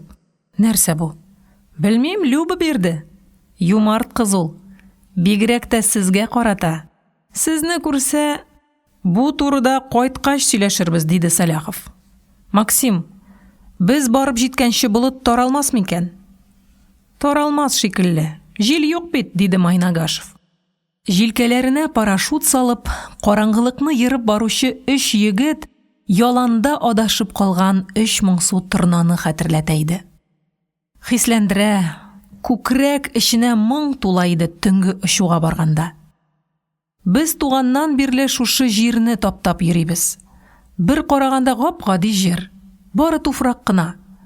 Очарга җыена башлагач, ул кинәт шундый газиз, шундый кадерле тоелып китә. Җиргә моңа кадәр тиешле ихтирам күрсәтә алмауыңа, хәтта сабыйларча үкенә башлыйсың. Самолет тирәсендә гадәттә очыш алдыннан була торган ыгы-зыгы башланган иде инде. Әледән-әле электромоторлар гөжләп ала. Кесе фонарьларының уты кабынып сүнеп киткәли. Авиатехникларның саран гына фикер алышулары ишетелеп куя иде. Менә самолетның моторында кабыздылар. Мотор берничә мәртәбә ютәлләп алды да дырылдап әйләнергә тотынды. Әйләнү һаман тизәя, тигезләнә бара иде. Озакламый мотор тавышы тоташ үкерүгә әйләнде. Тизлеккә чыдый алмыйча металл йылый дип уйлады тавышны диккать белән тыңлап килүче укчы радист. Безнең экипаж очасы машинаның моторы. Әйлән, тизрәк җылын. Очучылар самолет янына килеп туктадылар. Самолет караучы механик старшина Карнаухов канат өстенә тезләнеп бензобакның бөкесен борып кертеп азаплана иде. Саляховны күргәч ашыгып эшен тәмамлады да җиргә сикерде. Иптәш өлкән лейтенант, моторларны тикшердем, икесе дә әйбәт эшли, бензобаклар тулы, самолет очарга әзер. Иптәш өлкән лейтенант, бомбалар тагылган, бомба ташлау механизмнары төзек, пулеметлар тикшерелгән, боекомплект тулы комплект, диде звеноның корал технигы техник лейтенант Ефимов. Рәхмәт, егетләр, диде Саляхов һәм машина янына килеп туктаган КомЭС Крастапчинны күреп, аңа әзерлек турында рапорт бирергә кереште. Кәйфләр ничек? Дип сорады майор Растапчин. Норма. Һава шартлары да әйбәт. Җил булу гына әзрәк борчый. Без күтәрелгәч кенә ныклап тотынмаса инде. Майнагаш, син бит шаманнарның ырымын беләсең. Әйт, сез әйләнеп кайтканчы булып таралмый торсын, диде эскадрилья командирына ияреп килгән штурман Гусев. Аллага тапшырдык, ни пуха, ни пера, диде эскадрилья командиры тотлыгып. Очучылар парашютларын кия башладылар. Команда пунктында бүген кем утыра, диде Саляхов. Полк командиры үзе, фронт сызыгын үтмичә радиостанцияны кабыза күрмәгез, диде майор Растапчин. Очучылар кабиналарына күтәрелә башладылар. Саляхов урынына менеп утырып педальләргә аягын сузгач, Майнагашев люк капкачын ябып стопорга куйды. Ялчинскийның кабинасы канат артында, фюзеляжның урта өлешендә иде. Ул җилкәсе белән этеп аскы люкны ачты. Эшкә керде, люк капкачын япкач, үрелеп астролюкны ачты. Кабинага ургылып саф һава керде. Тупланып торган бензин исе таралды. Рация эшлиме, дип сорады укчы радистан радиотехник Большаков. Сәгать кебек, диде Марсель һәм баш бармагын тырпайтып күрсәтте. Яңадан моторлар кабынды. Кабиналарга бензин катнаш янгын исе таралды. Очучылар эшкә керештеләр. Ялчинский башта аска беркетелгән ире калибрлы УБТ пулеметын, аннан соң ян-як тәрәзәгә тыккан шкасны стопордан алып, кыймылдатып карады. Майнагашев гирокомпаска ток җибәрде. П2-дә штурманның үз кабинасы юк иде. Штурман өчен пилот креслосы артына уң як бортка җыела торган урындык кына беркетеп куйганнар иде. Майнагашев җилкәсе белән пулеметны капшап карады. Аның тезләре бомба ташлаганда кулланыла торган прицелга тиеп тора иде. Урын кысан. Штурман приборларын көйләргә кереште. Максим, син әзерме, дип сорады Саляхов. Ә син, Марсель? Әзер, диде Майнагашев. Барысына да әзер. Заданиедән кайткач, оласы орденга да гимнастеркамны тишеп урын әзерләп куйдым инде, диде Марсель. Тукта, Марсель, ашыкма, диде Саляхов. Һәм кабина тәрәзәсеннән ишарә ясап, механикка шасси астындагы калыпларны алырга кушты. Карнаухов йөгереп килеп, көпчәк астындагы калыпларны дөбердәтеп сөйрәп чыгарды. Аэродромдагылар самолетка юл биреп, читкә тайпылдылар. Саляхов уң як моторга көчле газ бирде. Самолет зәһәр итеп үкерде дә, теләр-теләмәс кенә урыннан кузгалды. Очкыч борылып, старт ягына таба йөгерергә тотынды. Башланды, дип уйлады штурман Майнагашев. Тәңрем, бу гамәлемне сиңа багышладым, дип ярым шаярта төшеп дуга кылды Ялчинский. Бу вакытта экипаж командиры Болытлар гына таралмаса ярар иде дип уйлый иде. Җирдән аерылган мизгелдә очкыч беренче адымын атлаучы сабый баланы хәтерләтә. Беренче тапкыр оясыннан чыккан кош баласы да шундый була. Әле канатлар ныгымаган, көч, чамалы тәҗрибә тупланмаган, биеклектә шундый җитез, шундый кыю самолет җирдән күтәрелә башлаганда кинәт югалып кала. Хәрәкәтләре шундый сүлпән, шундый кыюсыз тоела, аның күтәрелеп китә алуына шикләнеп куясың. Сәйриннең оча башлаганына 3нче ел тулып килә иде. Тәҗрибә җитәрлек. Ул P2-нең бар нечкәлекләрен үзләштерде диярлек. Ә җирдән күтәрелеп киткәндә аңа самолет таралып төшәр шикелле тоелып китә иде. Курку йөрәкне шиметеп ала. Җир ерагая башлагач кына тынычланып китәсең. Сәләхов ашыгып шассиларны җыйды. Тизлек кинәт артып китте. Самолетның очуына ышаныч керде. Яшәү дә шулайрак бит. Максатыңа барганда өмет ышанычлырак була. Өмет канатлары тормыш вак-төяге өстеннән күтәреп, сине югарыдан алып бара. Моторлар гөжләве, очкыч тәненең тигез дерелдәве җанга тынычлык бирә иде. Хәзер Сәләхов мөстәкыйль һәм азат иде. Һавага күтәрелгән кешегә беркем ярдәм итә дә комача улый да алмый. Син мөстәкыйль. Очкыч белән язмыш аша тоташкан. Өстә шиксез зәңгәр күк, ышанычың, сәләтең. Җир кануннары аста, еракта калдылар. Алар инде сине буйсындыра алмыйлар. P2 ерактан урап аэродром өстенә чыкты һәм астан карап торучылар алдында маршрутка ятты. Кинәт тирә-якны караңгылык чорнады. Болыт эченә керәбез дип уйлады Сәләхов. Калынлыгы күпме икән? Тәрәзәләрнең тышкы ягыннан нечкә җипкә әверелеп су тамчылары йөгерә иде. Тылсымлы төнге күк күренде. Таңга каршы тыныклана башлаган йолдызлар яна. Курстан уңдарак Сәләховның төнге йокысын алган тулган ай эленеп тора. Очкыч иксез-чиксез бушлык сахрасында ялгызы йөзеп бара. Аның эчендә сугышчан задание үтәргә баручы 3 егет, биришеп утырганнар. Сәләхов моторларның эшләвен, приборларның күрсәтүен тикшереп бара. Кулы штурвалга яткан, аяклары борылу руленең педалендә. Майнагашев навигация линейкасының варньерын шуштырып, маршрутның 2нче этабына күчү вакытын хисаплый иде. Кырыш винтлар һаваны бураулыйлар, кырыш пропеллерлар миллион еллар тупланган төнге тынлыкны җимерергә тырышалар. Тынлык бирешми. Аны бер юлы җимереп ташларга очкычның көче җитми. Җирдә яшәү дәвам итә. Кешеләр изрәп йоклыйлар, ял итәләр. Сугыш вакытлыча каядыр пускан, яшеренгән. Ул кешеләрнең уянганын сагалый. Сугышчылар хәл җыялар. Фашистлар да ял итә. Аларга да ял кирәк. Машиналар кузгалганчы гына саклана торган табигый тынлык бу. Сәйрин сугышка кадәр тынлыкның нәрсә икәнлеген аңламый иде әле. Ул чакта машина тавышы тансык тоела иде. Ул 2нчедә укыганда тынлыкны чатнатып авыл урамына көпчәкле трактор килеп керде. Тракторны кул чабып каршы алдылар. Картлар гына нигәдер шымлана төштеләр. Җирне от белән сөреп тә тамак туйдыра ала иде әле. Нигә китергәннәр бу шайтан арбасын? Коръәндәге я әҗүш мәәҗүш шушыдыр инде.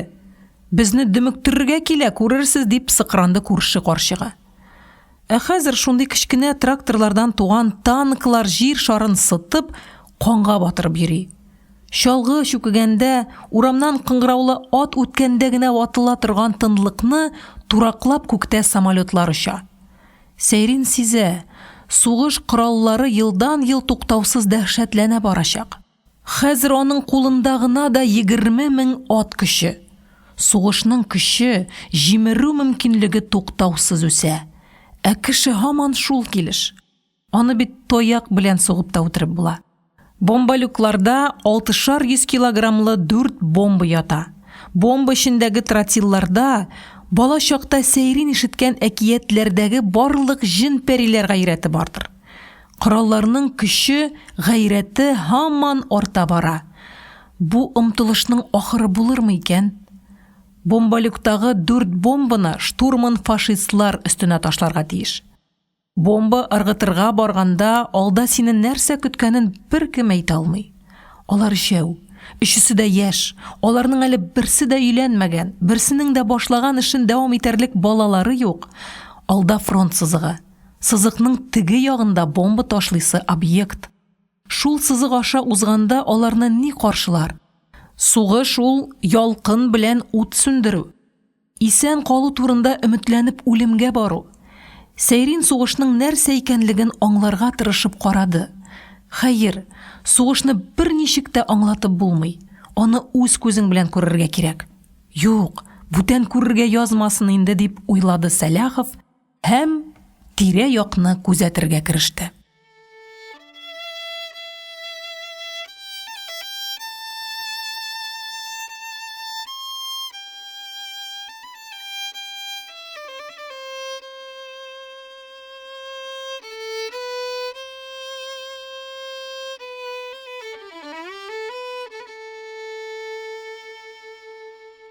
Өченче кисәк.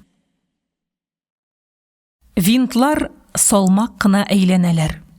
Прибор уклары самолет дерелдәгән ритмга сизелер-сизелмәс кенә селкенгәләп куя. Очкыч фронт сызыгына якынлашып килә иде. Борылыр вакыт җитте. Яңа курс 283 диде штурман командирга. Сәләхов сул аягын алгарак итә төште, штурвалны әз генә сул якка аударды. Самолет янтайды, вираж ясап сулга борыла башлады. Инерция көче очучыларны уң як бортка кыса иде. Ниһаять самолет яңа курска ятты. Так держать, диде Майнагашев, компас угы 283-кә килеп җиткәч. Штурманның йомшак тавышы Сәләховның күңелендә ышаныч уята иде. Ул тагын болыт турында хафаланып куйды. Билгеле, бомбаны төзәп ташлау өчен болытны тишеп чыгарга туры киләчәк. Әгәр болыт калын, җиргә якын булса, ул чакта эш катлаулана. Җирне күрмичә барып бәрелү куркынычы бар. Шуңа карамастан Сәләхов болыт булуын телиде. Болыт япмаса аларны зениткалардан коткарып калачак. Самолет фронт сызыгына якынлашып килә иде. Күңелдә тынгысызлык уянды.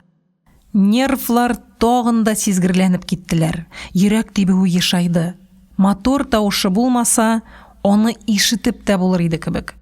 Фронт сызыгын үткән чакларда синең һәр күзәнәгең хәүфне тоеп ялвара шикелле. Хәзер зенит снарядлары ярыла башлаячак дип уйлыйсың. Ерактарак ярылсагыз иде. Читтәрәк ярылыгыз, яме? Шушындый эчке ялвару фронт сызыгы аша узган сайын ихтиярсыз кабатлана иде. Бәләкәй чакта булган бер вакыйга Майнагашевның хәтеренә килеп төште. Максимның сеңлесе авыргач, әнисе бала янына камшаман чакырган иде. Тәбәнәк кенә бер чатан карт. Куыштан башка кешеләрне куып чыгардылар. Максимның 6 яшьлек сеңлесе янында шаман гына калды. Бираздан куыш эченнән барабан кагып ырым сүзләре көйләгән тавыш ишетелә башлады. Тыңлап торучылар тора таштай катып калдылар. Тавыш һаман көчәя. Көчәйгән сайын ырым сүзләренең тылсымы арта бара иде. Бер вакыт табигать җанланып киткәндәй тоела башлады. Дулкынланып аккан елга тавышы ишетелә, урман шаулый, таулар куышка якынлашып тыңлап торалар шикелле. Шаман һаман көйли. Бер ничә көннән Максимның сеңлесе терелде. Ул шамансыз да савыгырга тиеш булган күрәсең. Ләкин барыбер ырым тудырган тойгы әле һаман Майнагашевның күңелендә яши иде. Балачак ышануы көчле һәм ихлас була. Аның сыйфаты бөтенләй икенче төрле. Әйтик, син булан булып уйныйсың. Уен вакытында син үзеңнең адәм баласы икәнлегеңне беләсең. Шул ук вакытта булан булуыңа да чынлап ышанасың. Өлкәнәйгән сайын ышану көче кими һәм ваклана бара. Өлкәннәрнең күбесе әкренләп үзләренә кирәкле файдалы нәрсәгә генә ышанырга өйрәнәләр. Бала чактагы саф ышануны югалтудан түгелме икән җәмгыятьтәге күп начарлыклар дип уйлады Максим. Дошман снарядлары үлем ташып торганда, Майнагашевның күңеленә балачак ышануы кире кайта иде. Снарядның куркыныч, аяусыз икәнен ул белә, шул ук вакытта үзе аның тими үтүенә дә ихлас ышана иде. Бәлки шушы җайланыш кешеләрне акылдан шашудан саклап кала торгандыр. Максим самолетның кайсы ноктада икәнлеген ачыкларга кереште. Вакыт буенча алар фронт сызыгына җиткән булырга тиешләр. Җил көньяк-көнбатыштан исә. Аның көче секундына 17 метр, юнәлеше 73 градус. Маршруттан тайпылмыйча очканда, алар хәзер барасы урыннан 24 километрга ундарак булырга тиеш иделәр. Хисап буенча шулай. Чын барлыкта бөтенләй икенче төрле булуы да ихтимал. Нигә чын барлык хисапка буйсынырга теләми икән, дип уйлады Майнагашев. Җилнең көчен, юнәлешен үлчәгәннән соң 22 минут вакыт үтте. Шушы вакыт эчендә һавада әллә нинди үзгәрешләр булуы мөмкин. Җир күренеп торганда ялгышларны вакытында төзәтеп барырга була. Әмма җир күренми иде. Аны болыт каплаган. Бомбаларны мин җир асты заводы өстенә генә ташларга тиешмен дип исәпләде Максим һәм радиопелинг алу өчен эфирдан маяк эзләргә кереште. Ялчинский диккать белән тирә-якны күзәтеп бара иде. Үзе радио алгыч аша аэродромдагы команда пунктын тыңлый. Әлегә бернинди тавыш ишетелми иде. Аэродромда экипажның әйләнеп кайтуын көтеп торалар. Алар турында уйлыйлар, экипаж язмышы турында кайгырталар. Шушыны искә төшерү тынычландырып җибәрә иде. Янәшә дулкында радиостанция музыка тапшыра. Флейтаның төші тавышына кушылып шыңшый саксофон елый. Саксофон тавышыннан барабан гаеп таба күрәсең, ул дөп суққалап, бүтән музыка коралларына фәрман бирә. Җирдә сугыш, җирдә агзар. Еракта Урта диңгезнең кояш нурларына төренгән җылы ярлары буенда акчалы кешеләр рәхәтләнеп күңел ачалар. Саксофон айгыр тавышлары чыгарып, акчалы кешеләрне типтереп яшәргә өйрәтә. Гомер кыска ди ул. Ашыгыгыз, типтереп калыгыз. Ирен югалткан хатыннарга охшатып контрабас елый. Эх, ди, бу дөньяның ни рәхәте бар. Ашагыз, эчегез, хакыйкать шунда, ди. Ә бит Освенцим, Дахау концлагерларында меңләгән тоткыннар үлем көтеп утыралар, дип уйлады Ялчинский. Мәйет яндыру өчен салынган мичләрнең трубаларыннан күккә куе төтен күтәрелә. Укчы радист пулеметны уң як борттан сул якка күчереп куйды. Истребительләр нигәдер шул музыка тавышы килгән яктан һөҗүм итәрләр кебек тоела иде. Гомумән, бар бәла каза шул тарафтан килә. Инде күптән шулай. Беренче бөтен дөнья сугышы көнбатышта башланды. Илебезгә фашистлар шул яктан ябырылдылар. Бәлки киләчәктә дә куркыныч шул яктан килер дип уйлады укчы радист. Тарих дәреслекләре яулар көнчыгыштан килгән дип язалар. Ә хәзер киресенчә, каршы яктан. Куркыныч килүнең юнәлеше үзгәрде.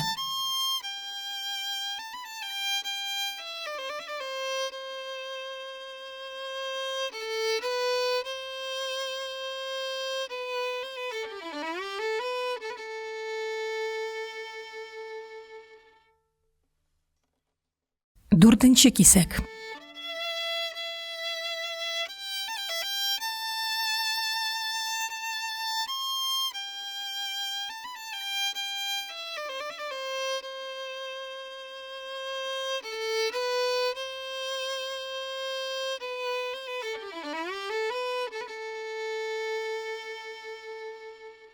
Күк йөзе әле тыныч иде. Болытлар сизелер-сизелмәс кенә кызара башладылар. Көн чыгыш күзгә күренеп алсулана бара. Шундый саф, сабыйлар сулышыдай нәзберек таң беленеп килә иде. Алсулана башлаган күккә озак карап торсаң, фәрештәләр очканы күренер кебек. Мондый күккә озак карарга ярамый, Алла барлыгына ышана башларсың дип, Сәйрин күлемсерәп куйды. Фронт сызыгын үтәбез, диде штурман Майнагашев. Очучылар диккать белән тирә-якны күзәтәләр. Тәнгә киеренкелек таралган. Нәрсәдер көтәсең. Йөрәкне билгесезлек чорнаган. Болыт арасыннан яктылык бәреп чыкты һәм шундук сүнеп тә куйды. Ракета аттылар шикелле, диде укчы радист. Сизми калдым. Сул яктарак күренде шикелле, диде штурман. Нишләп болай иртә башладылар, диде Сәләхов. Объект шактый ерак бит әле. 10 минут калды, диде Майнагашев. Күк йөзе һаман тыныч иде. Болыт арасыннан ара-тирә ачыклыклар күренеп китә. Ачык урында җирнең артка таба салмак кына шуышканы күзгә ташлана. Болытлар таралмаса гына ярар иде, дип кабат тынгысызланып алды Сәләхов. Ракета аттылар. Монысын ап-ачык күрдем, диде укчы радист. Башланды, дип уйлады Майнагашев. Урынны ачыклап өлгерергә кирәк. Җир күзгә чалыну белән штурман ориентир эзләргә кереште. Самолетның урынын төгәл ачыклавы кыен иде. Җир болыт арасындагы ачыклыктан күренеп ала да, шундук күздән югала. Хисаплап тапкан нокта белән канәгатьләнергә туры килде. Беренче снаряд самолеттан уңдарак ярылды. Чаткы кабынып сүнде һәм һавада ак мамыктан ясалган гигант бүреккә охшаш төтен эленеп калды. Шартлау дулкыны соңгарак калып килде. Ул килеп бәрелгәч, очкыч кинәт сискәнеп куйды. Снарядлар ярылу ешайып китте. Бираздан самолетны төрле яктан ак бүрекләр чорнап алды. Очкыч дер селкенә, як-якка янтайып китә иде. Имансызлар, эшләргә комачаулыйлар, диде Ялчинский. Күрмичә, чамалап кына аталар, мөртәтләр. Борылыр вакыт җитте, диде Майнагашев. Курс 267. Шартлау һаман куера иде. Снарядлар ярылуы самолетка һаман якыная. Хәзер алар очкычны чайкалдырып ташлый башладылар. Булмый, өскәрәк күтәреләбез, диде Сәләхов һәм штурвалны алга итте. Самолеттан астарак аның 1 секунд элек барган җирендә бер юлы 3 снаряд ярылды. Һава дулкыны самолетны тагы да югарырак чөеп ыргытты. Марсель, каралы койрыкка зыян килмәдеме? Дип сорады Сәләхов, самолетны көч-хәл белән курска яткыргач. Исән күренә, диде Ялчинский. Ачыклыклар отыры киңәя, болытлар сирәгәя башлады. Зениткалар инде төзәп атарга керештеләр. Саклык өчен маневр ясап барырга кирәк иде. Командир, боевой курска ятасы җиргә якынлашабыз. 3 минут калды, диде Майнагашев. Бомбага тотыласы объект прицелдан күренә иде инде. Алда штаб офицеры әйткән елга җәйрәп ята. Аның дугаланып борылган җирендә түгәрәк калкулык. Калкулыкның көнбатыш өчен куе урман каплаган. Урман әйләнә тотылган шәнечкеле тимер чыбыкка кадәр ап-ачык күренә иде. Ниһаять, Максим агач тартмалар өемен шәйләп алды. Өем янында 1-2 ватык тартма аунап ята иде. Берсенең тактасы кубып төшкән, шул урыннан зур сыргылт гәүдә яртылаш чыгып тора. Кеше гәүдәсе? Юк, түгел. Таштан ясалган сын бит бу. Мәрмәр сын, дип кычкырды Майнагашев. Икенче ватык тартма эченнән дә ниндидер мәрмәр аяклар күзгә чалынып китте. Командир, разведка ялгышкан, дип кабатлады штурман. Монда завод юк. Кораллар да юк монда. Ниндидер таш һәйкәлләр. Озатырга әзерләп куйганнар. Күрәм, диде Сәләхов, ачуын басарга тырышып. Әнә, өем артында тагын бер таш гәүдә аунап ята. Бомбага тотасы объектның мондый булып чыгуы штурманы тәмам тетрәндергән иде. Ул бомбаларны ташларга җөрьәт итмәде. Нишлибез, командир, диде ул. Кайтып китәбезме? Приказ, армия штабы биргән фәрманны оныттыңмы ни? Аны кем үзгәртә ала? Разведка ялгышкан бит, диде Майнагашев. Икенче тапкыр моннан үтеп булмаслыкны ул аңлый иде. Сыннарны маскировка өчен генә өйгәннәрдер. Урап керәбез. Ташларга әзер тор, диде Сәләхов. Снарядлар ярылуы тагында куерды. Алар самолет янында ук шартлыйлар иде. Шартлау дулкыны очкычны туктаусыз чөеп тора. Туры барырга ирек бирми иде. Тизрәк борылырга тырыш. Шәкиләр безне. Курс 281. Сулгарак ал, командир, диде штурман. Нәкъ шушы мизгелдә шартлау очкычны электреп алды.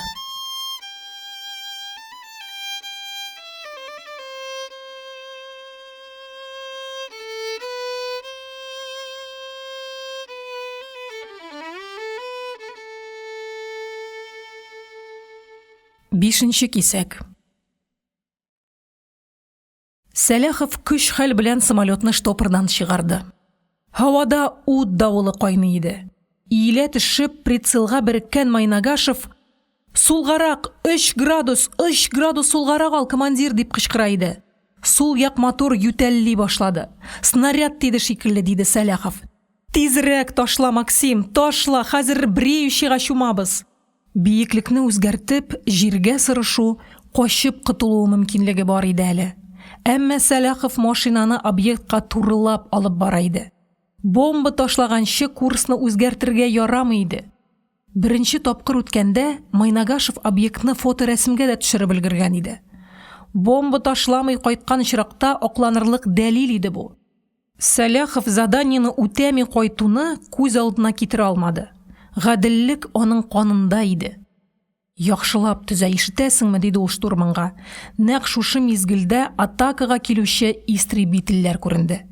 «Мистер Шмидтлар», диде укчы радист. «Дүртәү, 30 градус, һөҗүмгә киләләр».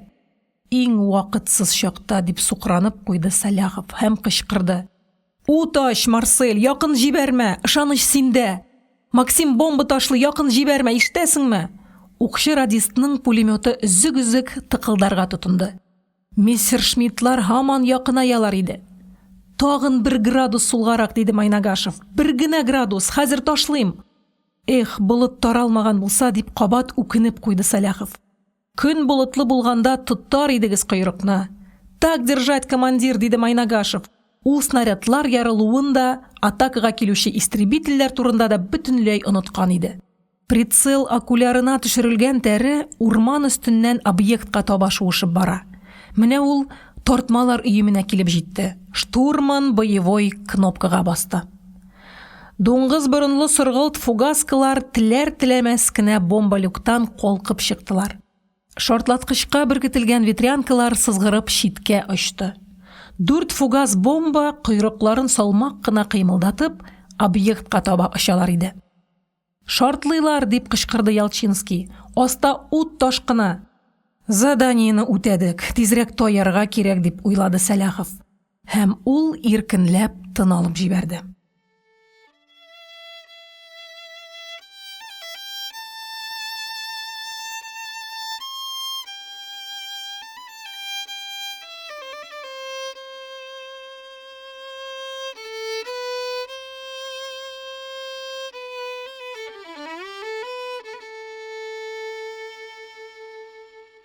Алтынчы кисәк.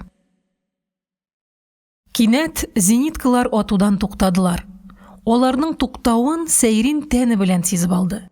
Үз истребительләренә тидерүдән куркалар, дип уйлады ул. Ялчинский һаман ата иде. Төзи, гашеткага басып ала да тагын прицелны көйләп ата башлый. Тагын бер төркем сул якта. «Мистер Шмидтлар, кысалар», дип кычкырды ул. Майнагашевның да пулеметы телгә килде. Пулемет көпшәсеннән чыккан утлы трасса уң як төркемгә таба сузылды.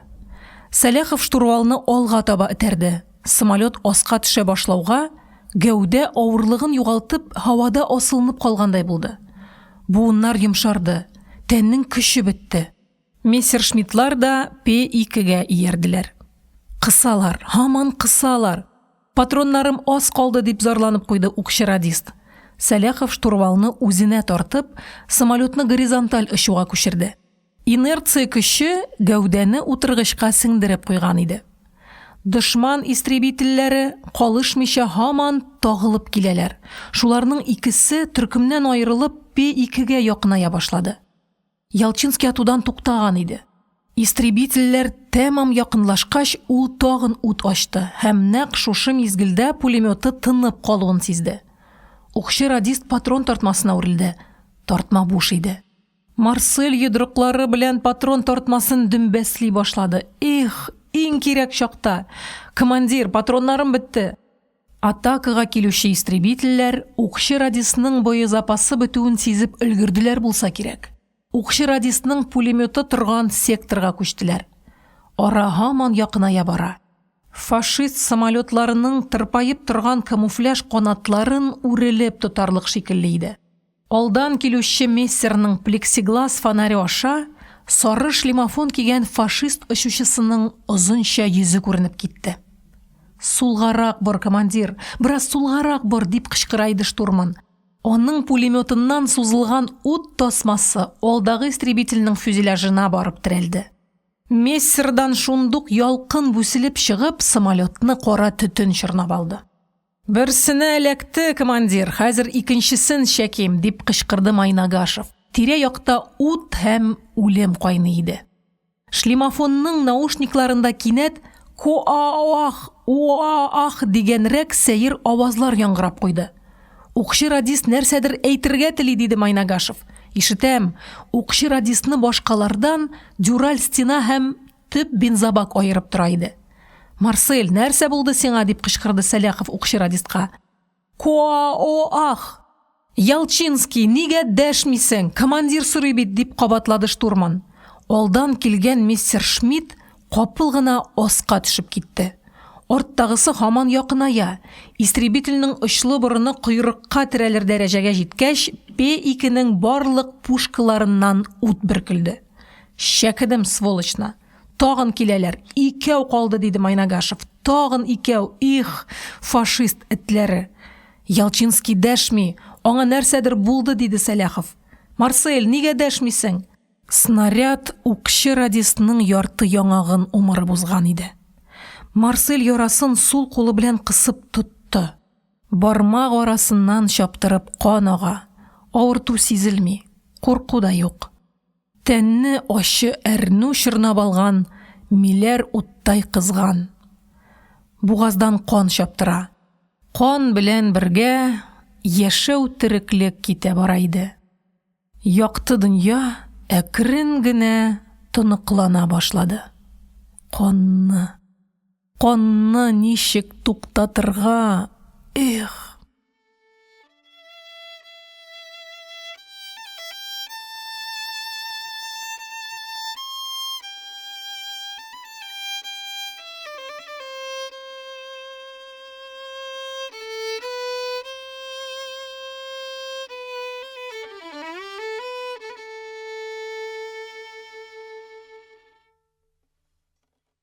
Җиденче кисәк.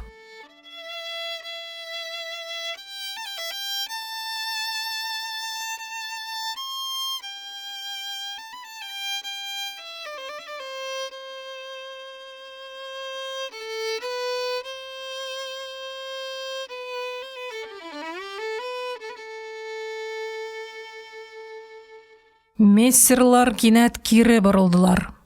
Икенче мизгелдә алар күздән югалды. Командир, качалар фашистлар, диде Майнагашев. Бензиннәре бетте, диде Сәләхов. Шуңа күрә борылдылар. Хәзер зениткалар ата башлаячак. Аның сүзен раслагандай, алда бер юлы 3 снаряд ярылды. 3 гигант мамык бүрек һавага эленеп калды. Көн яктырган иде инде. Күк йөзе шалт аяз. Зениткаларга шундый уңай. Аскарак төшәргә кирәк, командир, диде Майнагашев. Булмый, җиргә булай да бик якынбыз, диде Сәләхов. Сул як мотор эшләми. Өскә күтәрелергә иде. Снаряд тисә парашют белән сикерер идек. Ярамый аска төшәргә. Әз генә биеклек калсын. Сәләхов очкычны өскә күтәрергә ниятләде. Эх, мотор көчлерәк булса иде, дип уфтанып куйды ул. Авыр тарта. Көче җитми. Самолет янында тагын снаряд ярылды. Очкыч янтайып китте. Уң як мотордан ниндидер шит тавыш килә иде. Винт әйләнүдән туктады. Марсель, ишетәсеңме? Җавап бир, Марсель, дип ялварып сорады Сәләхов. Әллә арадагы кабель өзелде микән, дип уйлады ул. Каны азайган сайын Марсельнең тәненә хәлсезлек өстәлә иде. Һава җитми. Үпкәдә кан. Сулый башлау белән үпкәдә гылт-гылт кан айкала. Сулыш аласы иде. Бер генә рәхәт сулыш. Сулыш яшәү. Яшисе килә. Бер генә минутка булса да сузасы, яшәүне дәвам итәсе килә иде. Әллә музыка уйныйлар инде. Аның әнисе түгелме икән? Күзне дә ачып булмый бит ичмасам. Хәл юк. Сулыш юк. Һәр җиргә кан тулган. Әтием, әнием, алма кебек ике сеңлем әс тоелды күрәсең. Мине дә үтерделәр. Марсель Ялчинскийның соңгы фикере һәм соңгы сулышы шушы иде. Соңгы мәртәбә кан йотканда, ул зәңгәр күктә, илаһи биеклектә иде. Егетнең гомере күктә өзелде.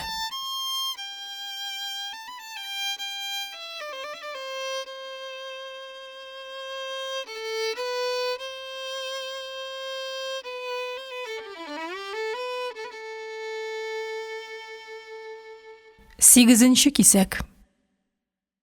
Самолет калтырана башлады. Арыган, тәмам хәле беткән йөк атыныкы шикелле гәүдәсе дер селкенә иде. Вибрация. Нәрсә булды? Сиңа күренмиме, диде Сәләхов штурманга. Снаряд, диде Майнагашев. Фюзеляжның калайын куптарып ыргытты. Штурман нәрсәдер өстәмәкче иде. Икенче снаряд сул як центропланда шартлады. Тирә якка бензин шәшрәде. Икенче мизгелдә очкычны ялкын чорнап алган иде. Кызыл телләр ашыгып кабинага таба үрмәләп киләләр. Һава агымы ялкынны өзә, сыпырып ыргыта, әмма ялкын бирешми, янә кабына. Тагын бер снаряд ярылды. Бусы Сәләховның утыргычы астында иде. Утыргыч кыйшайып китте, аяклар педальдән шуышып төштеләр. Ялкын телләре баш өстендә бииләр. Сәйрин аңын югалтудан куркып штурвалны кысып тотты. Сикерегез, тизрәк сикерегез, дип кычкырды ул иптәшләренә. Җавап юк иде. Сәләхов артына борылды. Майнагашев тыныч кына радиопеленгаторны көйләп азаплана. Сикер, янабыз, диде ул кабинаны ялаган ялкынга күрсәтеп. Үзе авария тоткасыннан тартып, фонарьны куптарып ташлады. Кабинага ялкын бәреп керде. Майнагашев командирга карап елмайды, кабина читенә таба үрмәләп килде. Аягын кыйшайган утыргычка терәп туктады да, толпынып сикерде. Штурманның гәүдәсе самолеттан айрылып, бер мәртәбә һавада бөтерелде дә, канат кабыргасына барып бәрелде. Максим, дип кычкырып җибәрде Сәләхов. Эх, Максим!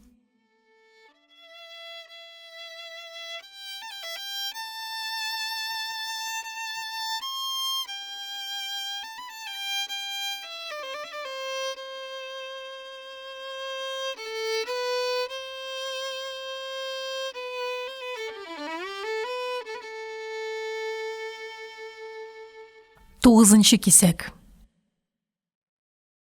Кабина ут кебек кызган иде. Ялкын битне ялый, күзне көйдерә. Сәләхов кабинадан үрмәләп чыгып бушлыкка чумды. Колакка бәрелеп җил сызгыра.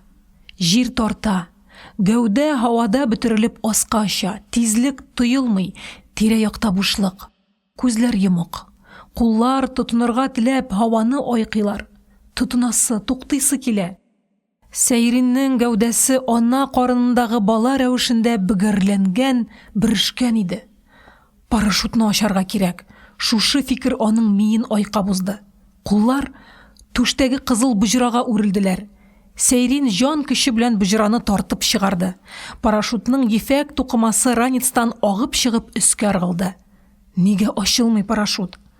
Туракланып беткән ак ефәк бәгырьләрне ачыттырып, баш өстендә җилферде иде. Снаряд ярчыгы йырткан. Куллар запас парашютка үрелделәр. Запас парашютны сикерергә өйрәнгәндә генә бирәләр. Тирә юндә бушлык иде. 3 секунд калды. Сәләхов талпынды. Галәмне кочып алырлык итеп, кулларын канат итеп җәеп җибәрде. Мәңгегә җитәрлек итеп кымсызлык белән һава йотты. Сулыш, яшәү, Зәңгәр күк, кояш, утка пешкән битнең авыртуы, күкрәктәге кайнар тойгылар, барысы да яшәү. Аста җир, кешеләр, тормыш. Җир котылгысыз тизлек белән якынлаша. 1, 2, 3. 4нче мизгелдә Сәйрин Сәләхов җирдә иде. Урман буе, яшел хәтфә чирәмлек, тирә-якта зәңгәр чәчәкләр. Шундый матур, рәхимле яшел болын Сәйриннең гәүдәсен сытты. Җир биеккә күтәрелүне өнәми. Сөяк ярчыклары егетнең итек үкчәсен үтәли тишеп чыккан иде. 20 яшь туларга 4 көн калган иде аңа. Күп нәрсә калды. Күп нәрсә. Елганың икенче ярына сырышып үскән зирек төбендә Максим Майнагашев ята. Аның баш өстендә зөлеп сандугач сайрый. Барон утарында бикләнеп калган күчекнең керсез сабы йөрәге дә афәтне сизеп алгандыр. Эт баласы шыелдап еларга керешкәндер. Дулкынланып торган бодай кырына бер учлам кайнар көл сибелде. Язгы җил утлы көлне бодай тамырлары өстенә таратып ташлады. Марсель Ялчинскийның самолетта калып янган гәүдәсе иде бу. Янына бер йомарлам эргән металл төшкәндә тартай кош кычкырудан туктаган иде. Бераздан ул да зарын яңадан башлады. Кошлар тавышына ияреп, яшәүдә дәвам итте. Әдәм җирдән яралган диләр. Җир шары әдәм балаларының төп йорты, аларның мәңгелек торагы. Җиргә кушылучылар бер гаилә булып тату яшиләр. Бу җирдә борынгы кабиләләр, готлар, хуннар, кыпчаклар, немецлар һәм тагын әллә нинди халыкларның сугыш һәм сәясәт алып киткән вәкилләре ята иде. Шулар янына тагын 3 төрле халык вәкиле өстәлде.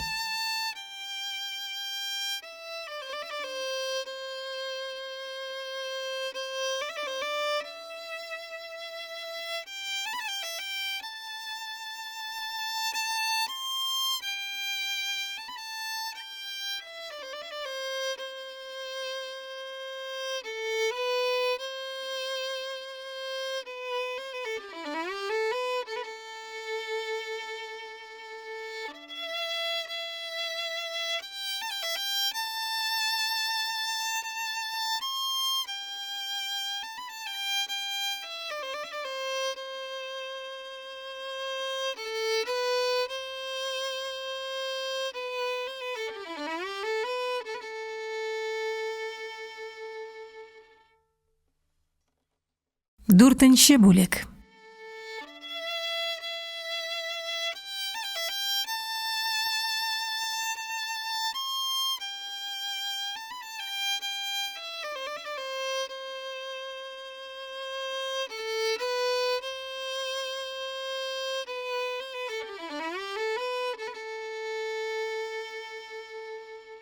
Разия Исламнурова кыйссасы.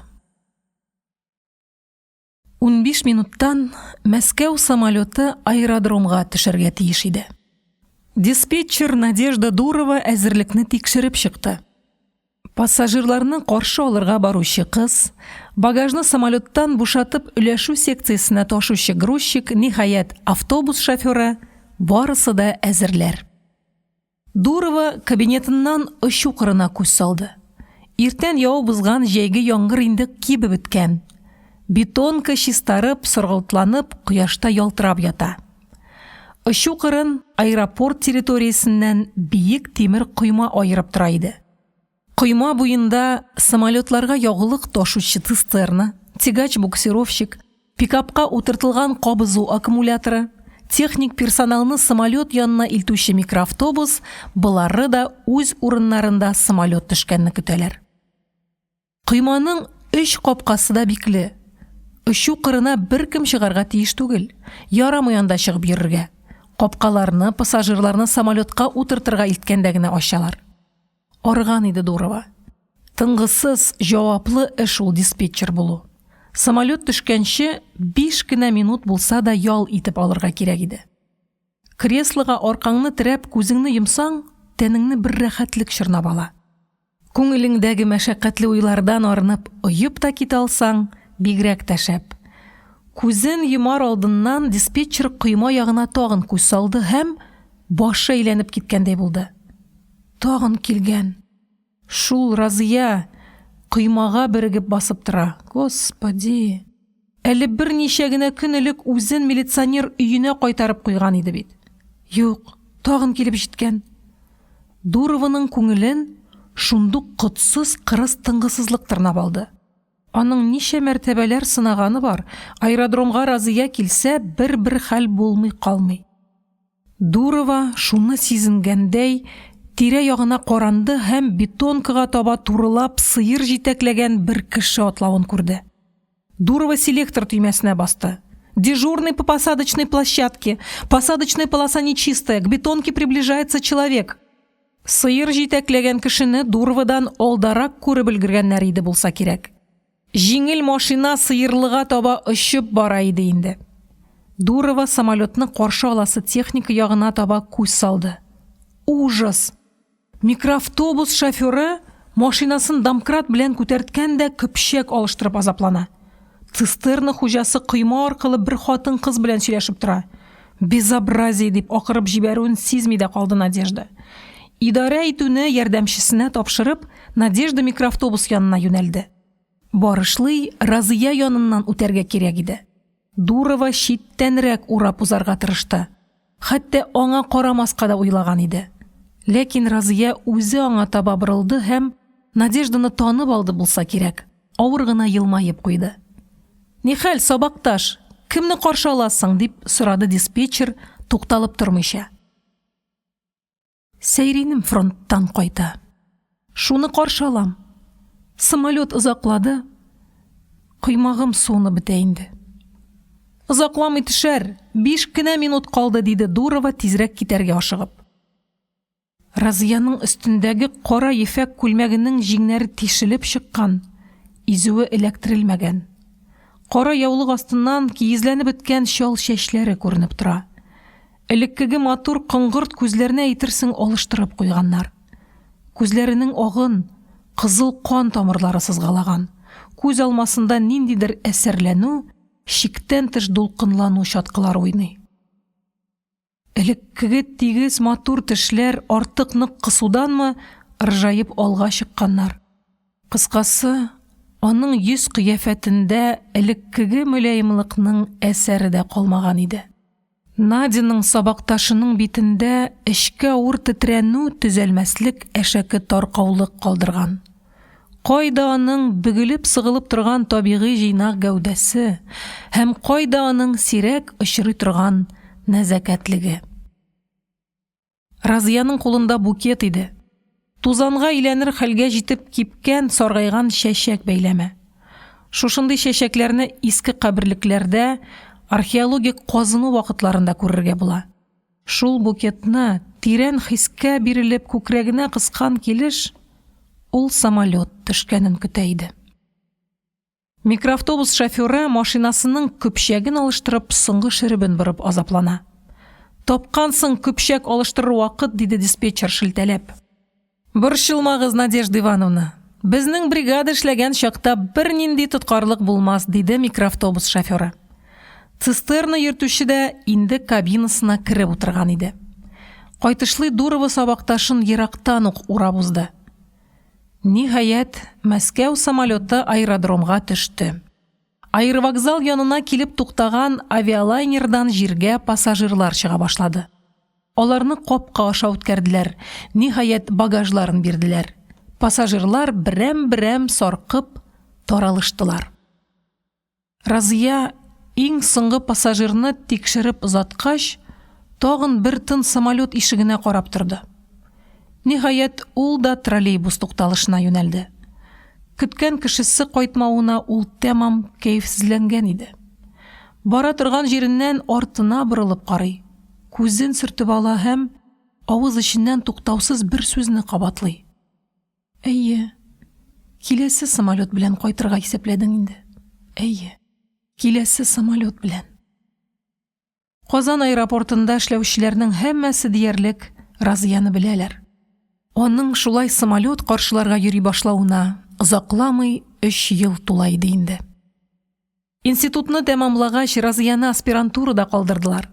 Ул диссертация язды. Авторефератын аерым брошюра итеп басып тараттылар. Инде яклау көне билгеләнгән иде. Хәтта фәнни җитәкче аны котларга да өлгергән иде инде. Яклыйсы көнгә 4 тәүлек кала Разияны больницага озаттылар. Больницадан шул бәхетсезләр йортына. Ул шунда калды. Җиңеләюдән соң ул бер мәртәбә дә авылына кайта алмады. Кабинетына кереп утыргач, Надя башта транзит очучы пассажирлар белән шөгыльләнде. Бушагач, Разия турында уйлый башлады. Бер вакыт сабакташына Надяның бик нык хәтере калган иде. Ул аңа танцыга киеп барырга зәңгәр күлмәген бирмәде. Артыгын кылана торган иде шул Разия. Һәр эшендә шулай.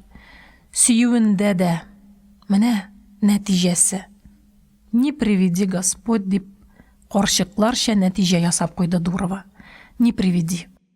Ул үзе институтны бетереп тормыйча 4нче курста чакта бер лейтенантка кияүгә чыкты. Ерак көнчыгыштагы кар урман эчендә югалып калган гарнизонда яшәделәр. Ел тулганда Надя лейтенантны ташлап китте. Кияүгә кытлык еллар иде. Барыбер ташлады. Түзәр хәле калмагач аерылып китте. Бер адым үзеннән читкә җибәрмичә янында гына тота торган көнче кеше иде аның беренче ире. Казанга кайткач, Дурова аэропортка билет сатучы булып эшкә урнашты. Юньлерәк эштә табып була иде. Билет сатучы каршыннан көненә 100дән артык ир үтеп тора. Шуларның бер 2-3сенең теләмәсәләр дә күзләре Надиныкы белән очрашмый калмаска тиеш иде. Дурова үзенең зәңгәр күзләренә ышана иде. Чыннан да 6 айда үтмәде, ул тагын кияүгә чыкты. Дөрес, генерал да, профессор да түгел иде Надежданың хәләл җифете. Запчасть складында мөдир булып эшли иде ул. Инде менә Дурова аңардан 2 кыз бала үстерә. Булай әйбәт кенә яшиләр. Тамак тук, өс бөтен, мал җитәрлек дигәндәй. Юк, Надя тормыштан зарланмый. Дөрес, күңел түрендә елдан-ел сүлпәнләнә басыла барган бер үпкә яши. Язмыш аңа ир итеп күңел теләгән кешене бирмәде. Надя акыллы хатын. Ирләр барысы да нәкъ бер төрле диярлек. Җир йөзендә очрашулар, гынахлы үбешүләр, түшәк ләззәтен татулардан да мөһимрәк нәрсә бар шикелле. Төрле вакытта төрлечә аңлый Надюша шушы мөһим нәрсәне. Еш кына ул мөһимлек аңа кешедән ким булмау сүрәтендә чагылып китә. Күп вакытта аның нидән гыйбарәт икәнлеген аңлап та, аңлатып та булмый. Кем белгән? Мескен Разия, булмады мәхлукның бәхете, дип уйлады Надежда сабакташы турында. Артык зурга кизәнә иде шул. Аның мәхәббәте дә теге урта гасырларда яшәгән көнчыгыш шагыйрьләре сүрәтләгән мәхәббәткә охшаш иде. Сөйгән яры сугышта һәлак булды. Кемнеке һәлак булмады, бүләгенә төшкән каһәрле сугышта.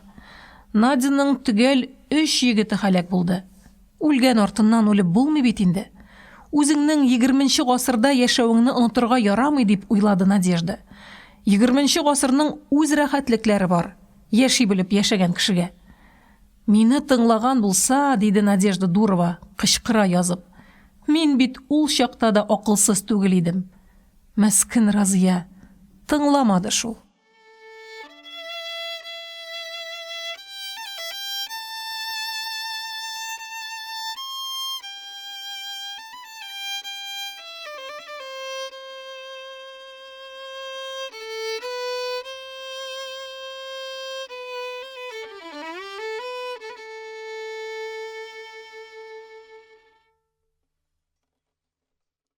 Беренче кисәк.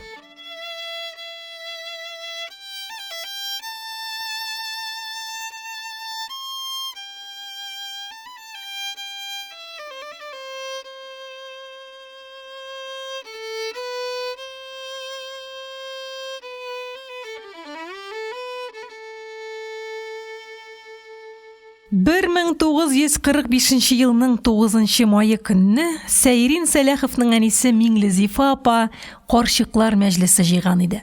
Сугыш елларында Карчыклар мәҗлес урынына кич утыру, капка төбенә җыелышып гәпләшү белән канәгатьләнәләр иде. Бу сугыш беткәннән соң авылда үткәрелгән беренче мәҗлес. Миңлезифа моңа күптән хәзерләнә башлады. Көннәр җылыну белән өмә ясап, йорт бүрәнәләрен эчке яктан пычак белән кырып юдылар. Карчыклар килүенә Миңлезифа апа ишек алдын чиста итеп себерде, сукмакка җәйгән ташларны төзәтте, абзар кураларны, җылылыкны чистартты. Бар җирдә саф, изге чисталык хөкем сөрә иде. Шымырт чәчкә аткан чак. Авылны хуш ис чорнап алган. Шымырт куагы тирәсендә бал кортлары очып йөри. Алар басынкы гына шатланып гөжлиләр. Бал кортларының тату гөжләве куанычлы бәйрәм ясап, аларның чәчәктән чәчәккә очып кынып йөрүләре җанга рәхәт сала. Иртән яуып үткән кояшлы яңгыр бал төшереп киткән. Баскыч төбендәге тирәкнең баллы яфраклары кояшта ялтырап торалар. Табигатькә мул тыныч рәхәтлек ингән. Һәр үлән яфрагы, һәр таш, һәр мәддә көр һәм ифрат куанычлы шатлыкка сугарылган. Ашка килүче карчыклар капка төбенә җиткәч шымырт куагы янына туктап, яулыкларын төзәтәләр. Бал кортлары сузган тыныч иминлек җырын тыңлыйлар да, Ходаның иң рәхимле көннәре дип көрсенеп куялар. Яшьлек искә төшә. Һәр кемнең шымырт чәчәк атуга бәйләнешле берәр онытылмас якты хатирәсе була. Эй гомерләр! Карчыклар баскыч төбендә кәүешләрен салалар. Күлмәк изүләрен сыпырып, җиңнәрен тартып куялар. Өйгә кеше керәсен алдан белгертү өчен ипләп кенә тамак кыралар.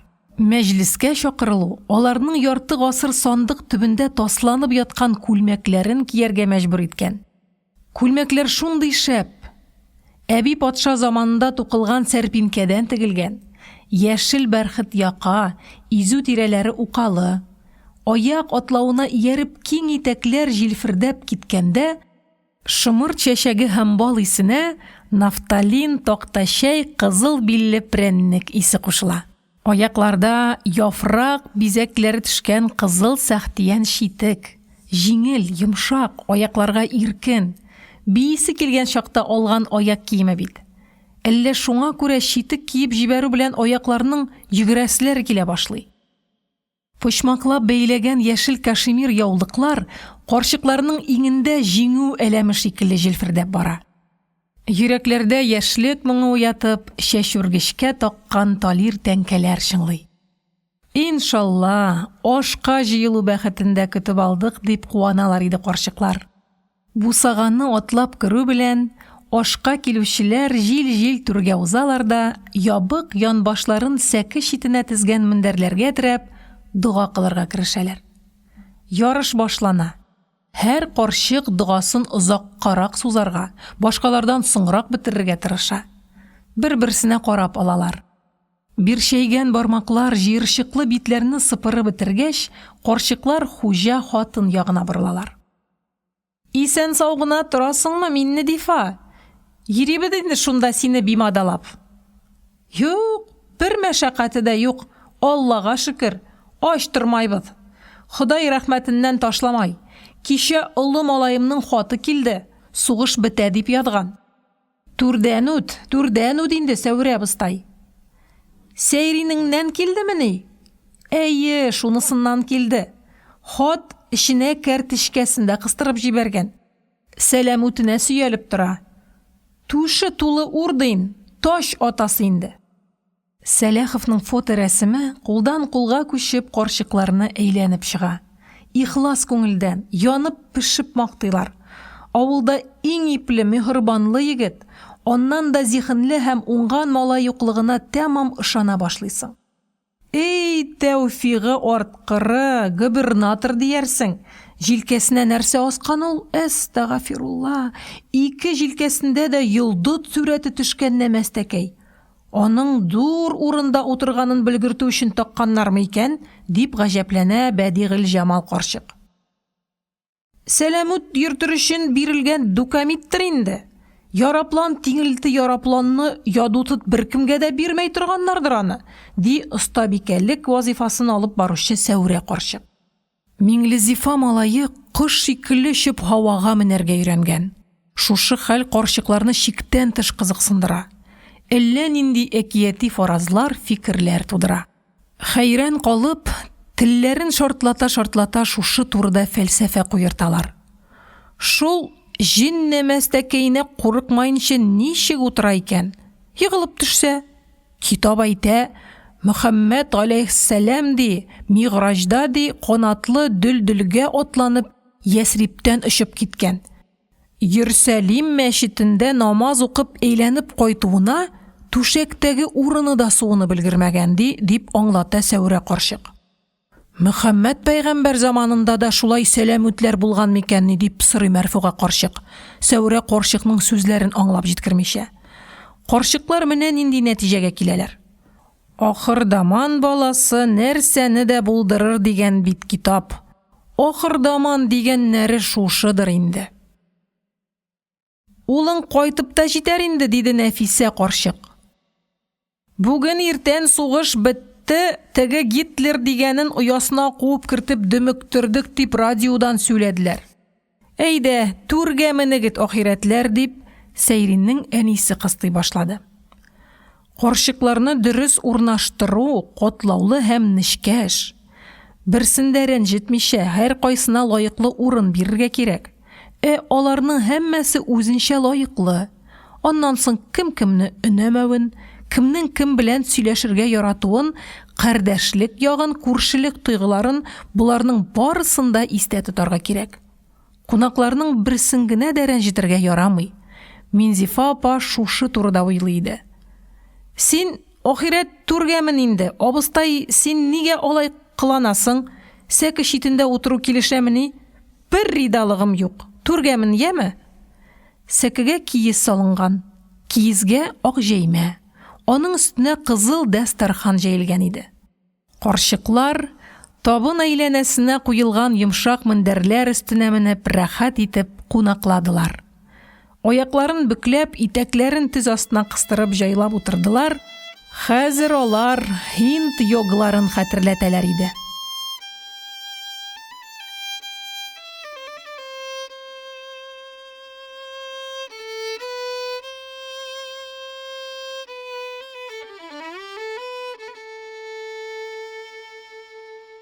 Икенче кисәк. Табынга урнашып, бергәлекне сизү белән татулык тойгысы уянды. Карчыкларның йөзләреннән канәгатьлек балкый иде. Оста бикә вазифасын үтәп йөрүче Сәүрә карчык Коръән укып алды. Аны Минзифаның өлкән улы Сәйриннең сугыштан исән кытылу шәрәфенә багышладылар. Дуга кылу башланды. Карчыклар тагын битләрен сыпырдылар. Карчыкларның тезләре өстеннән кызыл башлы озын сөлге узды. Хәзер алар үзара тоташтылар. Бер табынга утырып, бер табактан аш ашау аларны патша сарайларына җыелып, тантаналы кул куюдан көчлерәк итеп берләштерә иде. Йөкләмә алу, берләшү, вәгъдә бирү мәсьәләләрен борынгылар шушы юл белән хәл иткәннәр күрәсең. Табын уртасына зур агач табакка бүленгән, каклаган каз шулпасы килеп утырды. Җитешегез, кунаклар. Башлап үрелергә беркемнең дә кыюлыгы җитмәде. Карчыкларның берсе дә үзен бу эшкә лаеклы санамый иде. Кыстау башланды. Кыстап сыйлау Миңлезифаның апасы Мәрьям карчыкка йөкләнгән иде. Абыстай, үрел инде, аш суына бит. Аштан дур булып булмай дигән бит китап. Сәүрә карчык бисмилласын әйтеп кашыгын табакка сузды. Аллаһумма ризыкна галә хәйран кәсирән кәсирә. Телләреңне йотып җибәрлек, Миннәдифа. Төшемдә тодлы кат шулпасы ашаганымны күреп ымсынып уянган идем. Аллаһ Тәгалә аш суыңа бәрәкәт, балаларыңа миһербан бирсен. Балаларың яныңда бергә куаныш белән тигедлектә торырга насыйп булсын. Карчыклар кашык шите белән генә шулпа чимереп алалар да, авызларына капкач иреннәрен яулык шите белән каплыйлар. Карчыклар ашның тәме турында сөйләшәләр иде. Элекке чакта нинди ашлар булуын, аш-су хәзерләүнең серләрен, аның куанычын искә алып тәэсирләнәләр. Сугыш вакытларында ашка җыелу бәхетеннән мәхрүм тордылар. Сугышка кадәр дә кытлык чаклар бик еш булды. Шуңа күрәме бу хөрмәт карчыкларга бик тансык иде. Ширатлап Сәйриннең әнисен мактыйлар. Туды җиңелрәк булмады микән? Салыр алдыннан кадны чайкап алганыем. Миңлезифа апа кунакларның күңелләрен күрә алмаудан куркып, ихлас дулкынлана иде. Берәүләр тозлырак ашны ярата, икенчеләр тозның җитенкерәмәвен, табын янында утыручыларның зәвыкләре тигезләнсен өчен тәмле сүз, ягымлы йөз белән табынны сугарып торырга кирәк. Җылы мөнәсәбәт ашны тәмләтеп җибәрә. Миннедифа, ашка кулың җиңел синең. Нәрсә пешерсәң дә шулай тәмле була инде дип мактарга тотынды күршедә яшәүче Хөснури карчык. Үзен оста бикә санаучы Сәүрә карчык сүзнең ичке мәгънәсен аңлатып утырды. Соранлык ашның бәрәкәтен ала бит ул. Анысы дөрес, дөньясы шулай бит. Кысынкылыкка үрәндек дип дәвам итте Мәрьям карчык. Аның Миңлезифаны тагын да мактатасы килә иде. Үзләре икәүләп, янып пешеп кунак кыстадылар.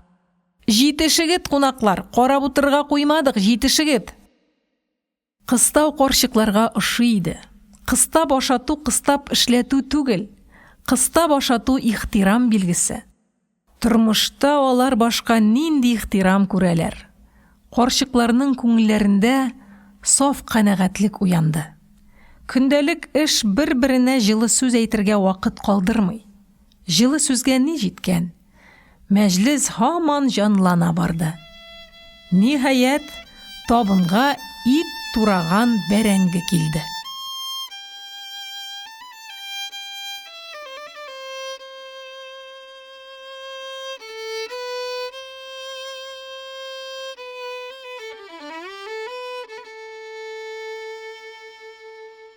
Өченче кисәк.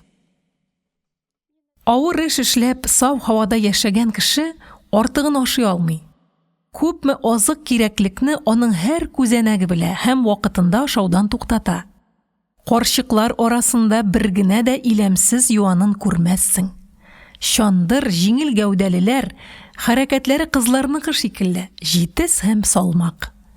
Карале, Миннедифа Сәйринең сәламәтенә утырып кайтса, аны кая куеп торырсың?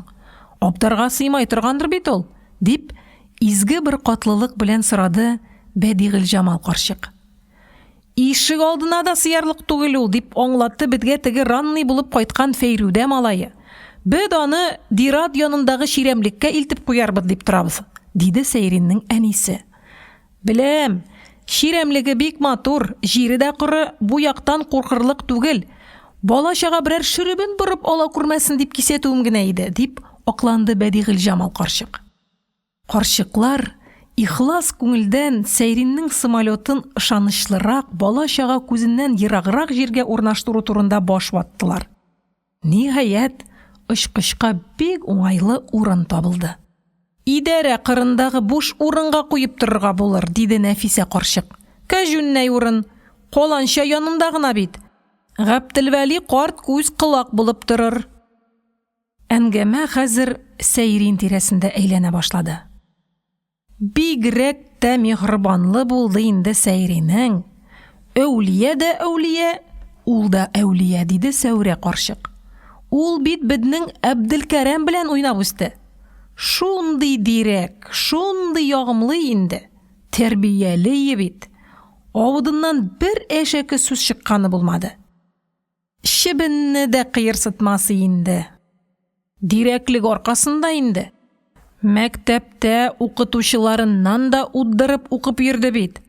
Атасы да шундый бит, дип дәвам итте Хөснури карчык. Районга киткәндә бригадир Әхлиулла урынына Сәйринне куеп китә торган ие. Бер көнне шулай мәш килеп борчак утап йөрейбез. Иң башына сажин салып Сәйрин килеп чыкты. Бәй, ни хәтле җир утагансыз дигән, давай үлчәп карайм әле, дигән була. Пыр туддырып үлчәргә тотынды. Шул көнне 2 нурма утадык дип өстәде Бәдигелҗамал карчык, башкалардан калышмаска тырышып. Дөрес, Сәйрин үлчәгәндә гел 2ләтә артык чыга торганы инде, дип эләктереп алды моңа кадәр сүзгә катышмыйча тыңлап кына утырган Мәрфуга карчык. Мәрфуга карчыкның сүзгә катнашуы көтелә иде. Сәйринне армиягә озаткан кыз, аның кызы Разия бит. Карчыклар моны беләләр иде. Синең кыдың нәрсәлеккә укыйсың, дип эләктереп алдылар карчыклар. Аны бит дипломның иң дурысын ала икән дип сөйләгәннәр иде. Мөгаллимә булыр инде, диде Мәрфуга карчык иплегенә әйтеп. Моңа кадәр әңгәмәгә катнашырга батырлыгы җитмичә утырган урта яшьләрдәге Гайникамал сыклануын белгертте. Мәрфугаттай, кыдыңның укымаган китабы, танымаган хәрефе калмагандыр инде. Шул хәтле ничек бер башка сыйып бетә икән? Мин дә бит 3 ел буе мәктәпкә йөрдем. Шул чакта укыганнарымның бер теге дә хәтеремдә калмаган. Әйтсәм ышанмайлар. Шикләвек җыйганда агачтан егылып төшеп шулай хәтерсезләндем. Мәрфуга кызын мактауда Сәйриннең базарын күтәреп, Миңзифа апаның күңелен күрүгә чамаланган иде. Карчыкларның Сәйринне Разиягә иләндерәселәре килә иде. Аларның каннарында ил җирне таза, матур, акыллы балалар белән тутыру теләге кыбырсып тора иде.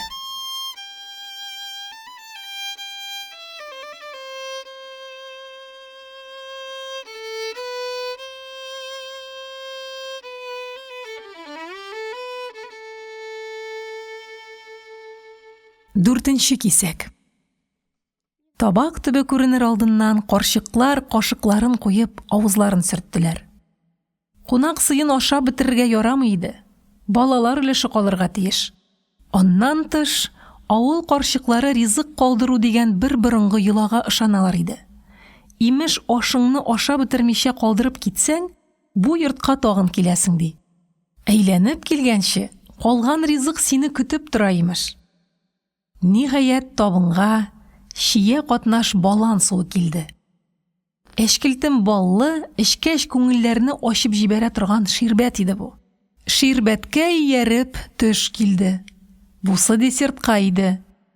Балан суыннан соң тагын бераз сөйләшеп утырдылар. Шуннан соң гөрләшеп чәй эчтеләр. Шуның белән сый тәмамланды. Авыл карчыклары кунакларын Европа ысулында сыйлауларын белмиләр. Алар ата-бабадан калган йола буенча эш итәләр иде. Башта закуска, аш, аштан соң ит, бәрәңге һәм десерт. Каян үзләштерделәр икән Европа илләрендәге гадәтләрне? Әллә киресенчә, ерак бабаларыбызның гадәтен Европа үзләштергәнме? Удган отнаны Октябрьскийгә барганыйм, дип сөйли башлады Мәрьям карчык. Каранып барам, һушым китеп егыла ятдым. Бер таш пулатның ишегеннән кулына комган тотып Мәймүнә килеп чыкты. Бәй, күдемә күренәсең мәллә ди. Җитәкләде дә апкырып китте. Әй менә бит баскычтан, әй менә бит. Тукта Мәймүнә дим, үләм, башым әйләнә. Шаркылдап көлә. Җин бит ул. Фатирларына менеп җиткәндә күд алдымда әҗәлләрем торай. Асларында тагын 5 фатир. Бер-берсенең баш түбәләренә басып, астагыларның түшәмнәрен таптап йөриләр. Күгәрченнәр кебек менеп кунаклагансың икән Мәймүнә, дидем үденә. Карчыклар шәһәрдәге сәер тормыш турында озак гәпләштеләр. Шәһәрнең машиналы тормышы яшьләрне ымсындыра иде. Карчыклардан яшереп, ниндидер сихерле көч аларны шәһәргә суыра. Кайберләре аш пешертеп, бала каратып тотар өчен әбиләрен алып китәләр. Әмма карчык кеше шәһәр җирендә мантый алмый. Кала тормышы бар яктан уңайлы, мул, түгәрәк. Әмма ул нигәдер күңелне кыргаксыта. Рәхәт тә шикелле, җиңел дә шикелле андагы яшәү, ләкин сагындыра. Ул гына түгел, калада сиңа нәрсәдер җитми. Шул юк нәрсәне беркем берничек ачыклый алмый. Шәһәр турындагы әңгәмәне карчыклар анда шушылай тәмле итеп сөйләшеп булмай дигән нәтиҗәгә килеп тәмамладылар. Эшләр бушап, тәннәр рәхәтләнеп киткәнче сөйләшүдән дә хозурлырак нәрсә бар бу дөньяда. Хәзер яшәү максаты җан турында гөрләшәсе килә иде. Карчыклар Сәүрә карчыкны мөнәҗәт әйтергә кыстый башладылар. Ул кыстата иде. Кая ул, юк, хәтерем начарланды. Дихенем тишекләнеп бетте инде. Бер нәрсә дә хәтеремдә калмай. Елай тыңлармын дип өметләнеп килгәнем, диде Мәрфуга ялынып. Инде ничә ел шулай бергә җыелып мөнәҗәтләр әйтә алмадык. Көттермәши инде, ахирәт. Син башласаң, мин кушылам, диде Нәфисә карчык. Сәүрә карчык бер тын актарынды да кулдан язган бер китап сыман нәрсә чыгарды. Мә, Нәфисә, укы. Минем күдләрем начар күрә, диде ул. Юк, Хөснурый укысын. Аның тавышы матур, диде Нәфисә карчык. Хөснурый карчык дәфтәрне алды, кулын алга сузып, башын артка ташлап, бер тын карап торды. Пучмаклап бәйләгән яулыгын аркасына шудырып куйгач, матур тавыш белән башлады. Уйлана күңел тирән уй, хыяллана гомер буйлап. Сабыр ит, дип зәгыйф күңел Ходаның вәгъдәсен уйлап. Сабырлыклар саф алтын дип борынгылар әйтеп киткән. Шулай ук уйлап карасаң, сабырлыкларга ни җиткән? Тарихларда да күренми морадына җитеп үлгән. Белә алмыйм, кем генә соң бу дөньяда рәхәт күргән. Берәүне син уйлап йөрсәң, рәхәт күрә бу дип читтән. Карасаң тикшереп хәлен, рәхәт күрми үлеп киткән. Вакыйганда да шулай бит. Рәхәт көтсәк тә һәр вакыт, рәхәт көткән вакытларда кыша да ала тар ләхет. Күзләр юешләнде. Йөрәк ачы һәм сихәтле итеп сыкрана башлады.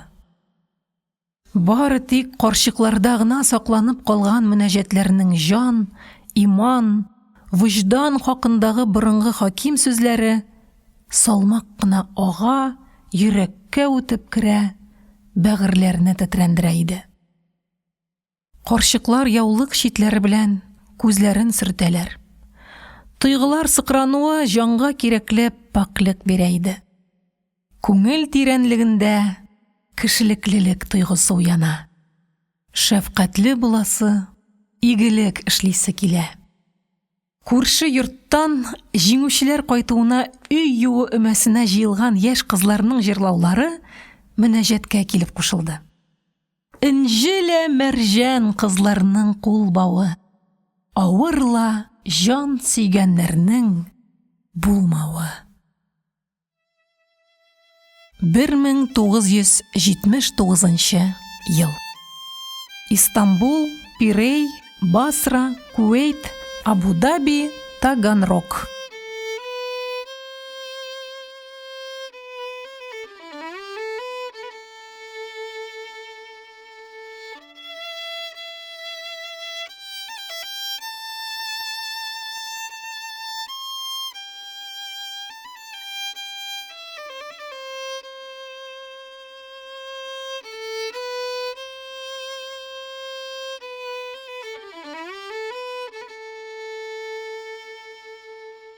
Әлеге һәм башка аудиокитапларны tatkniga.ru сайтында бушлай тыңлый һәм йөкләп алаласыз. Аудиокитапларны коммерция максатларында куллану тыела. Татарстан китап нәшрияты 2019 ел.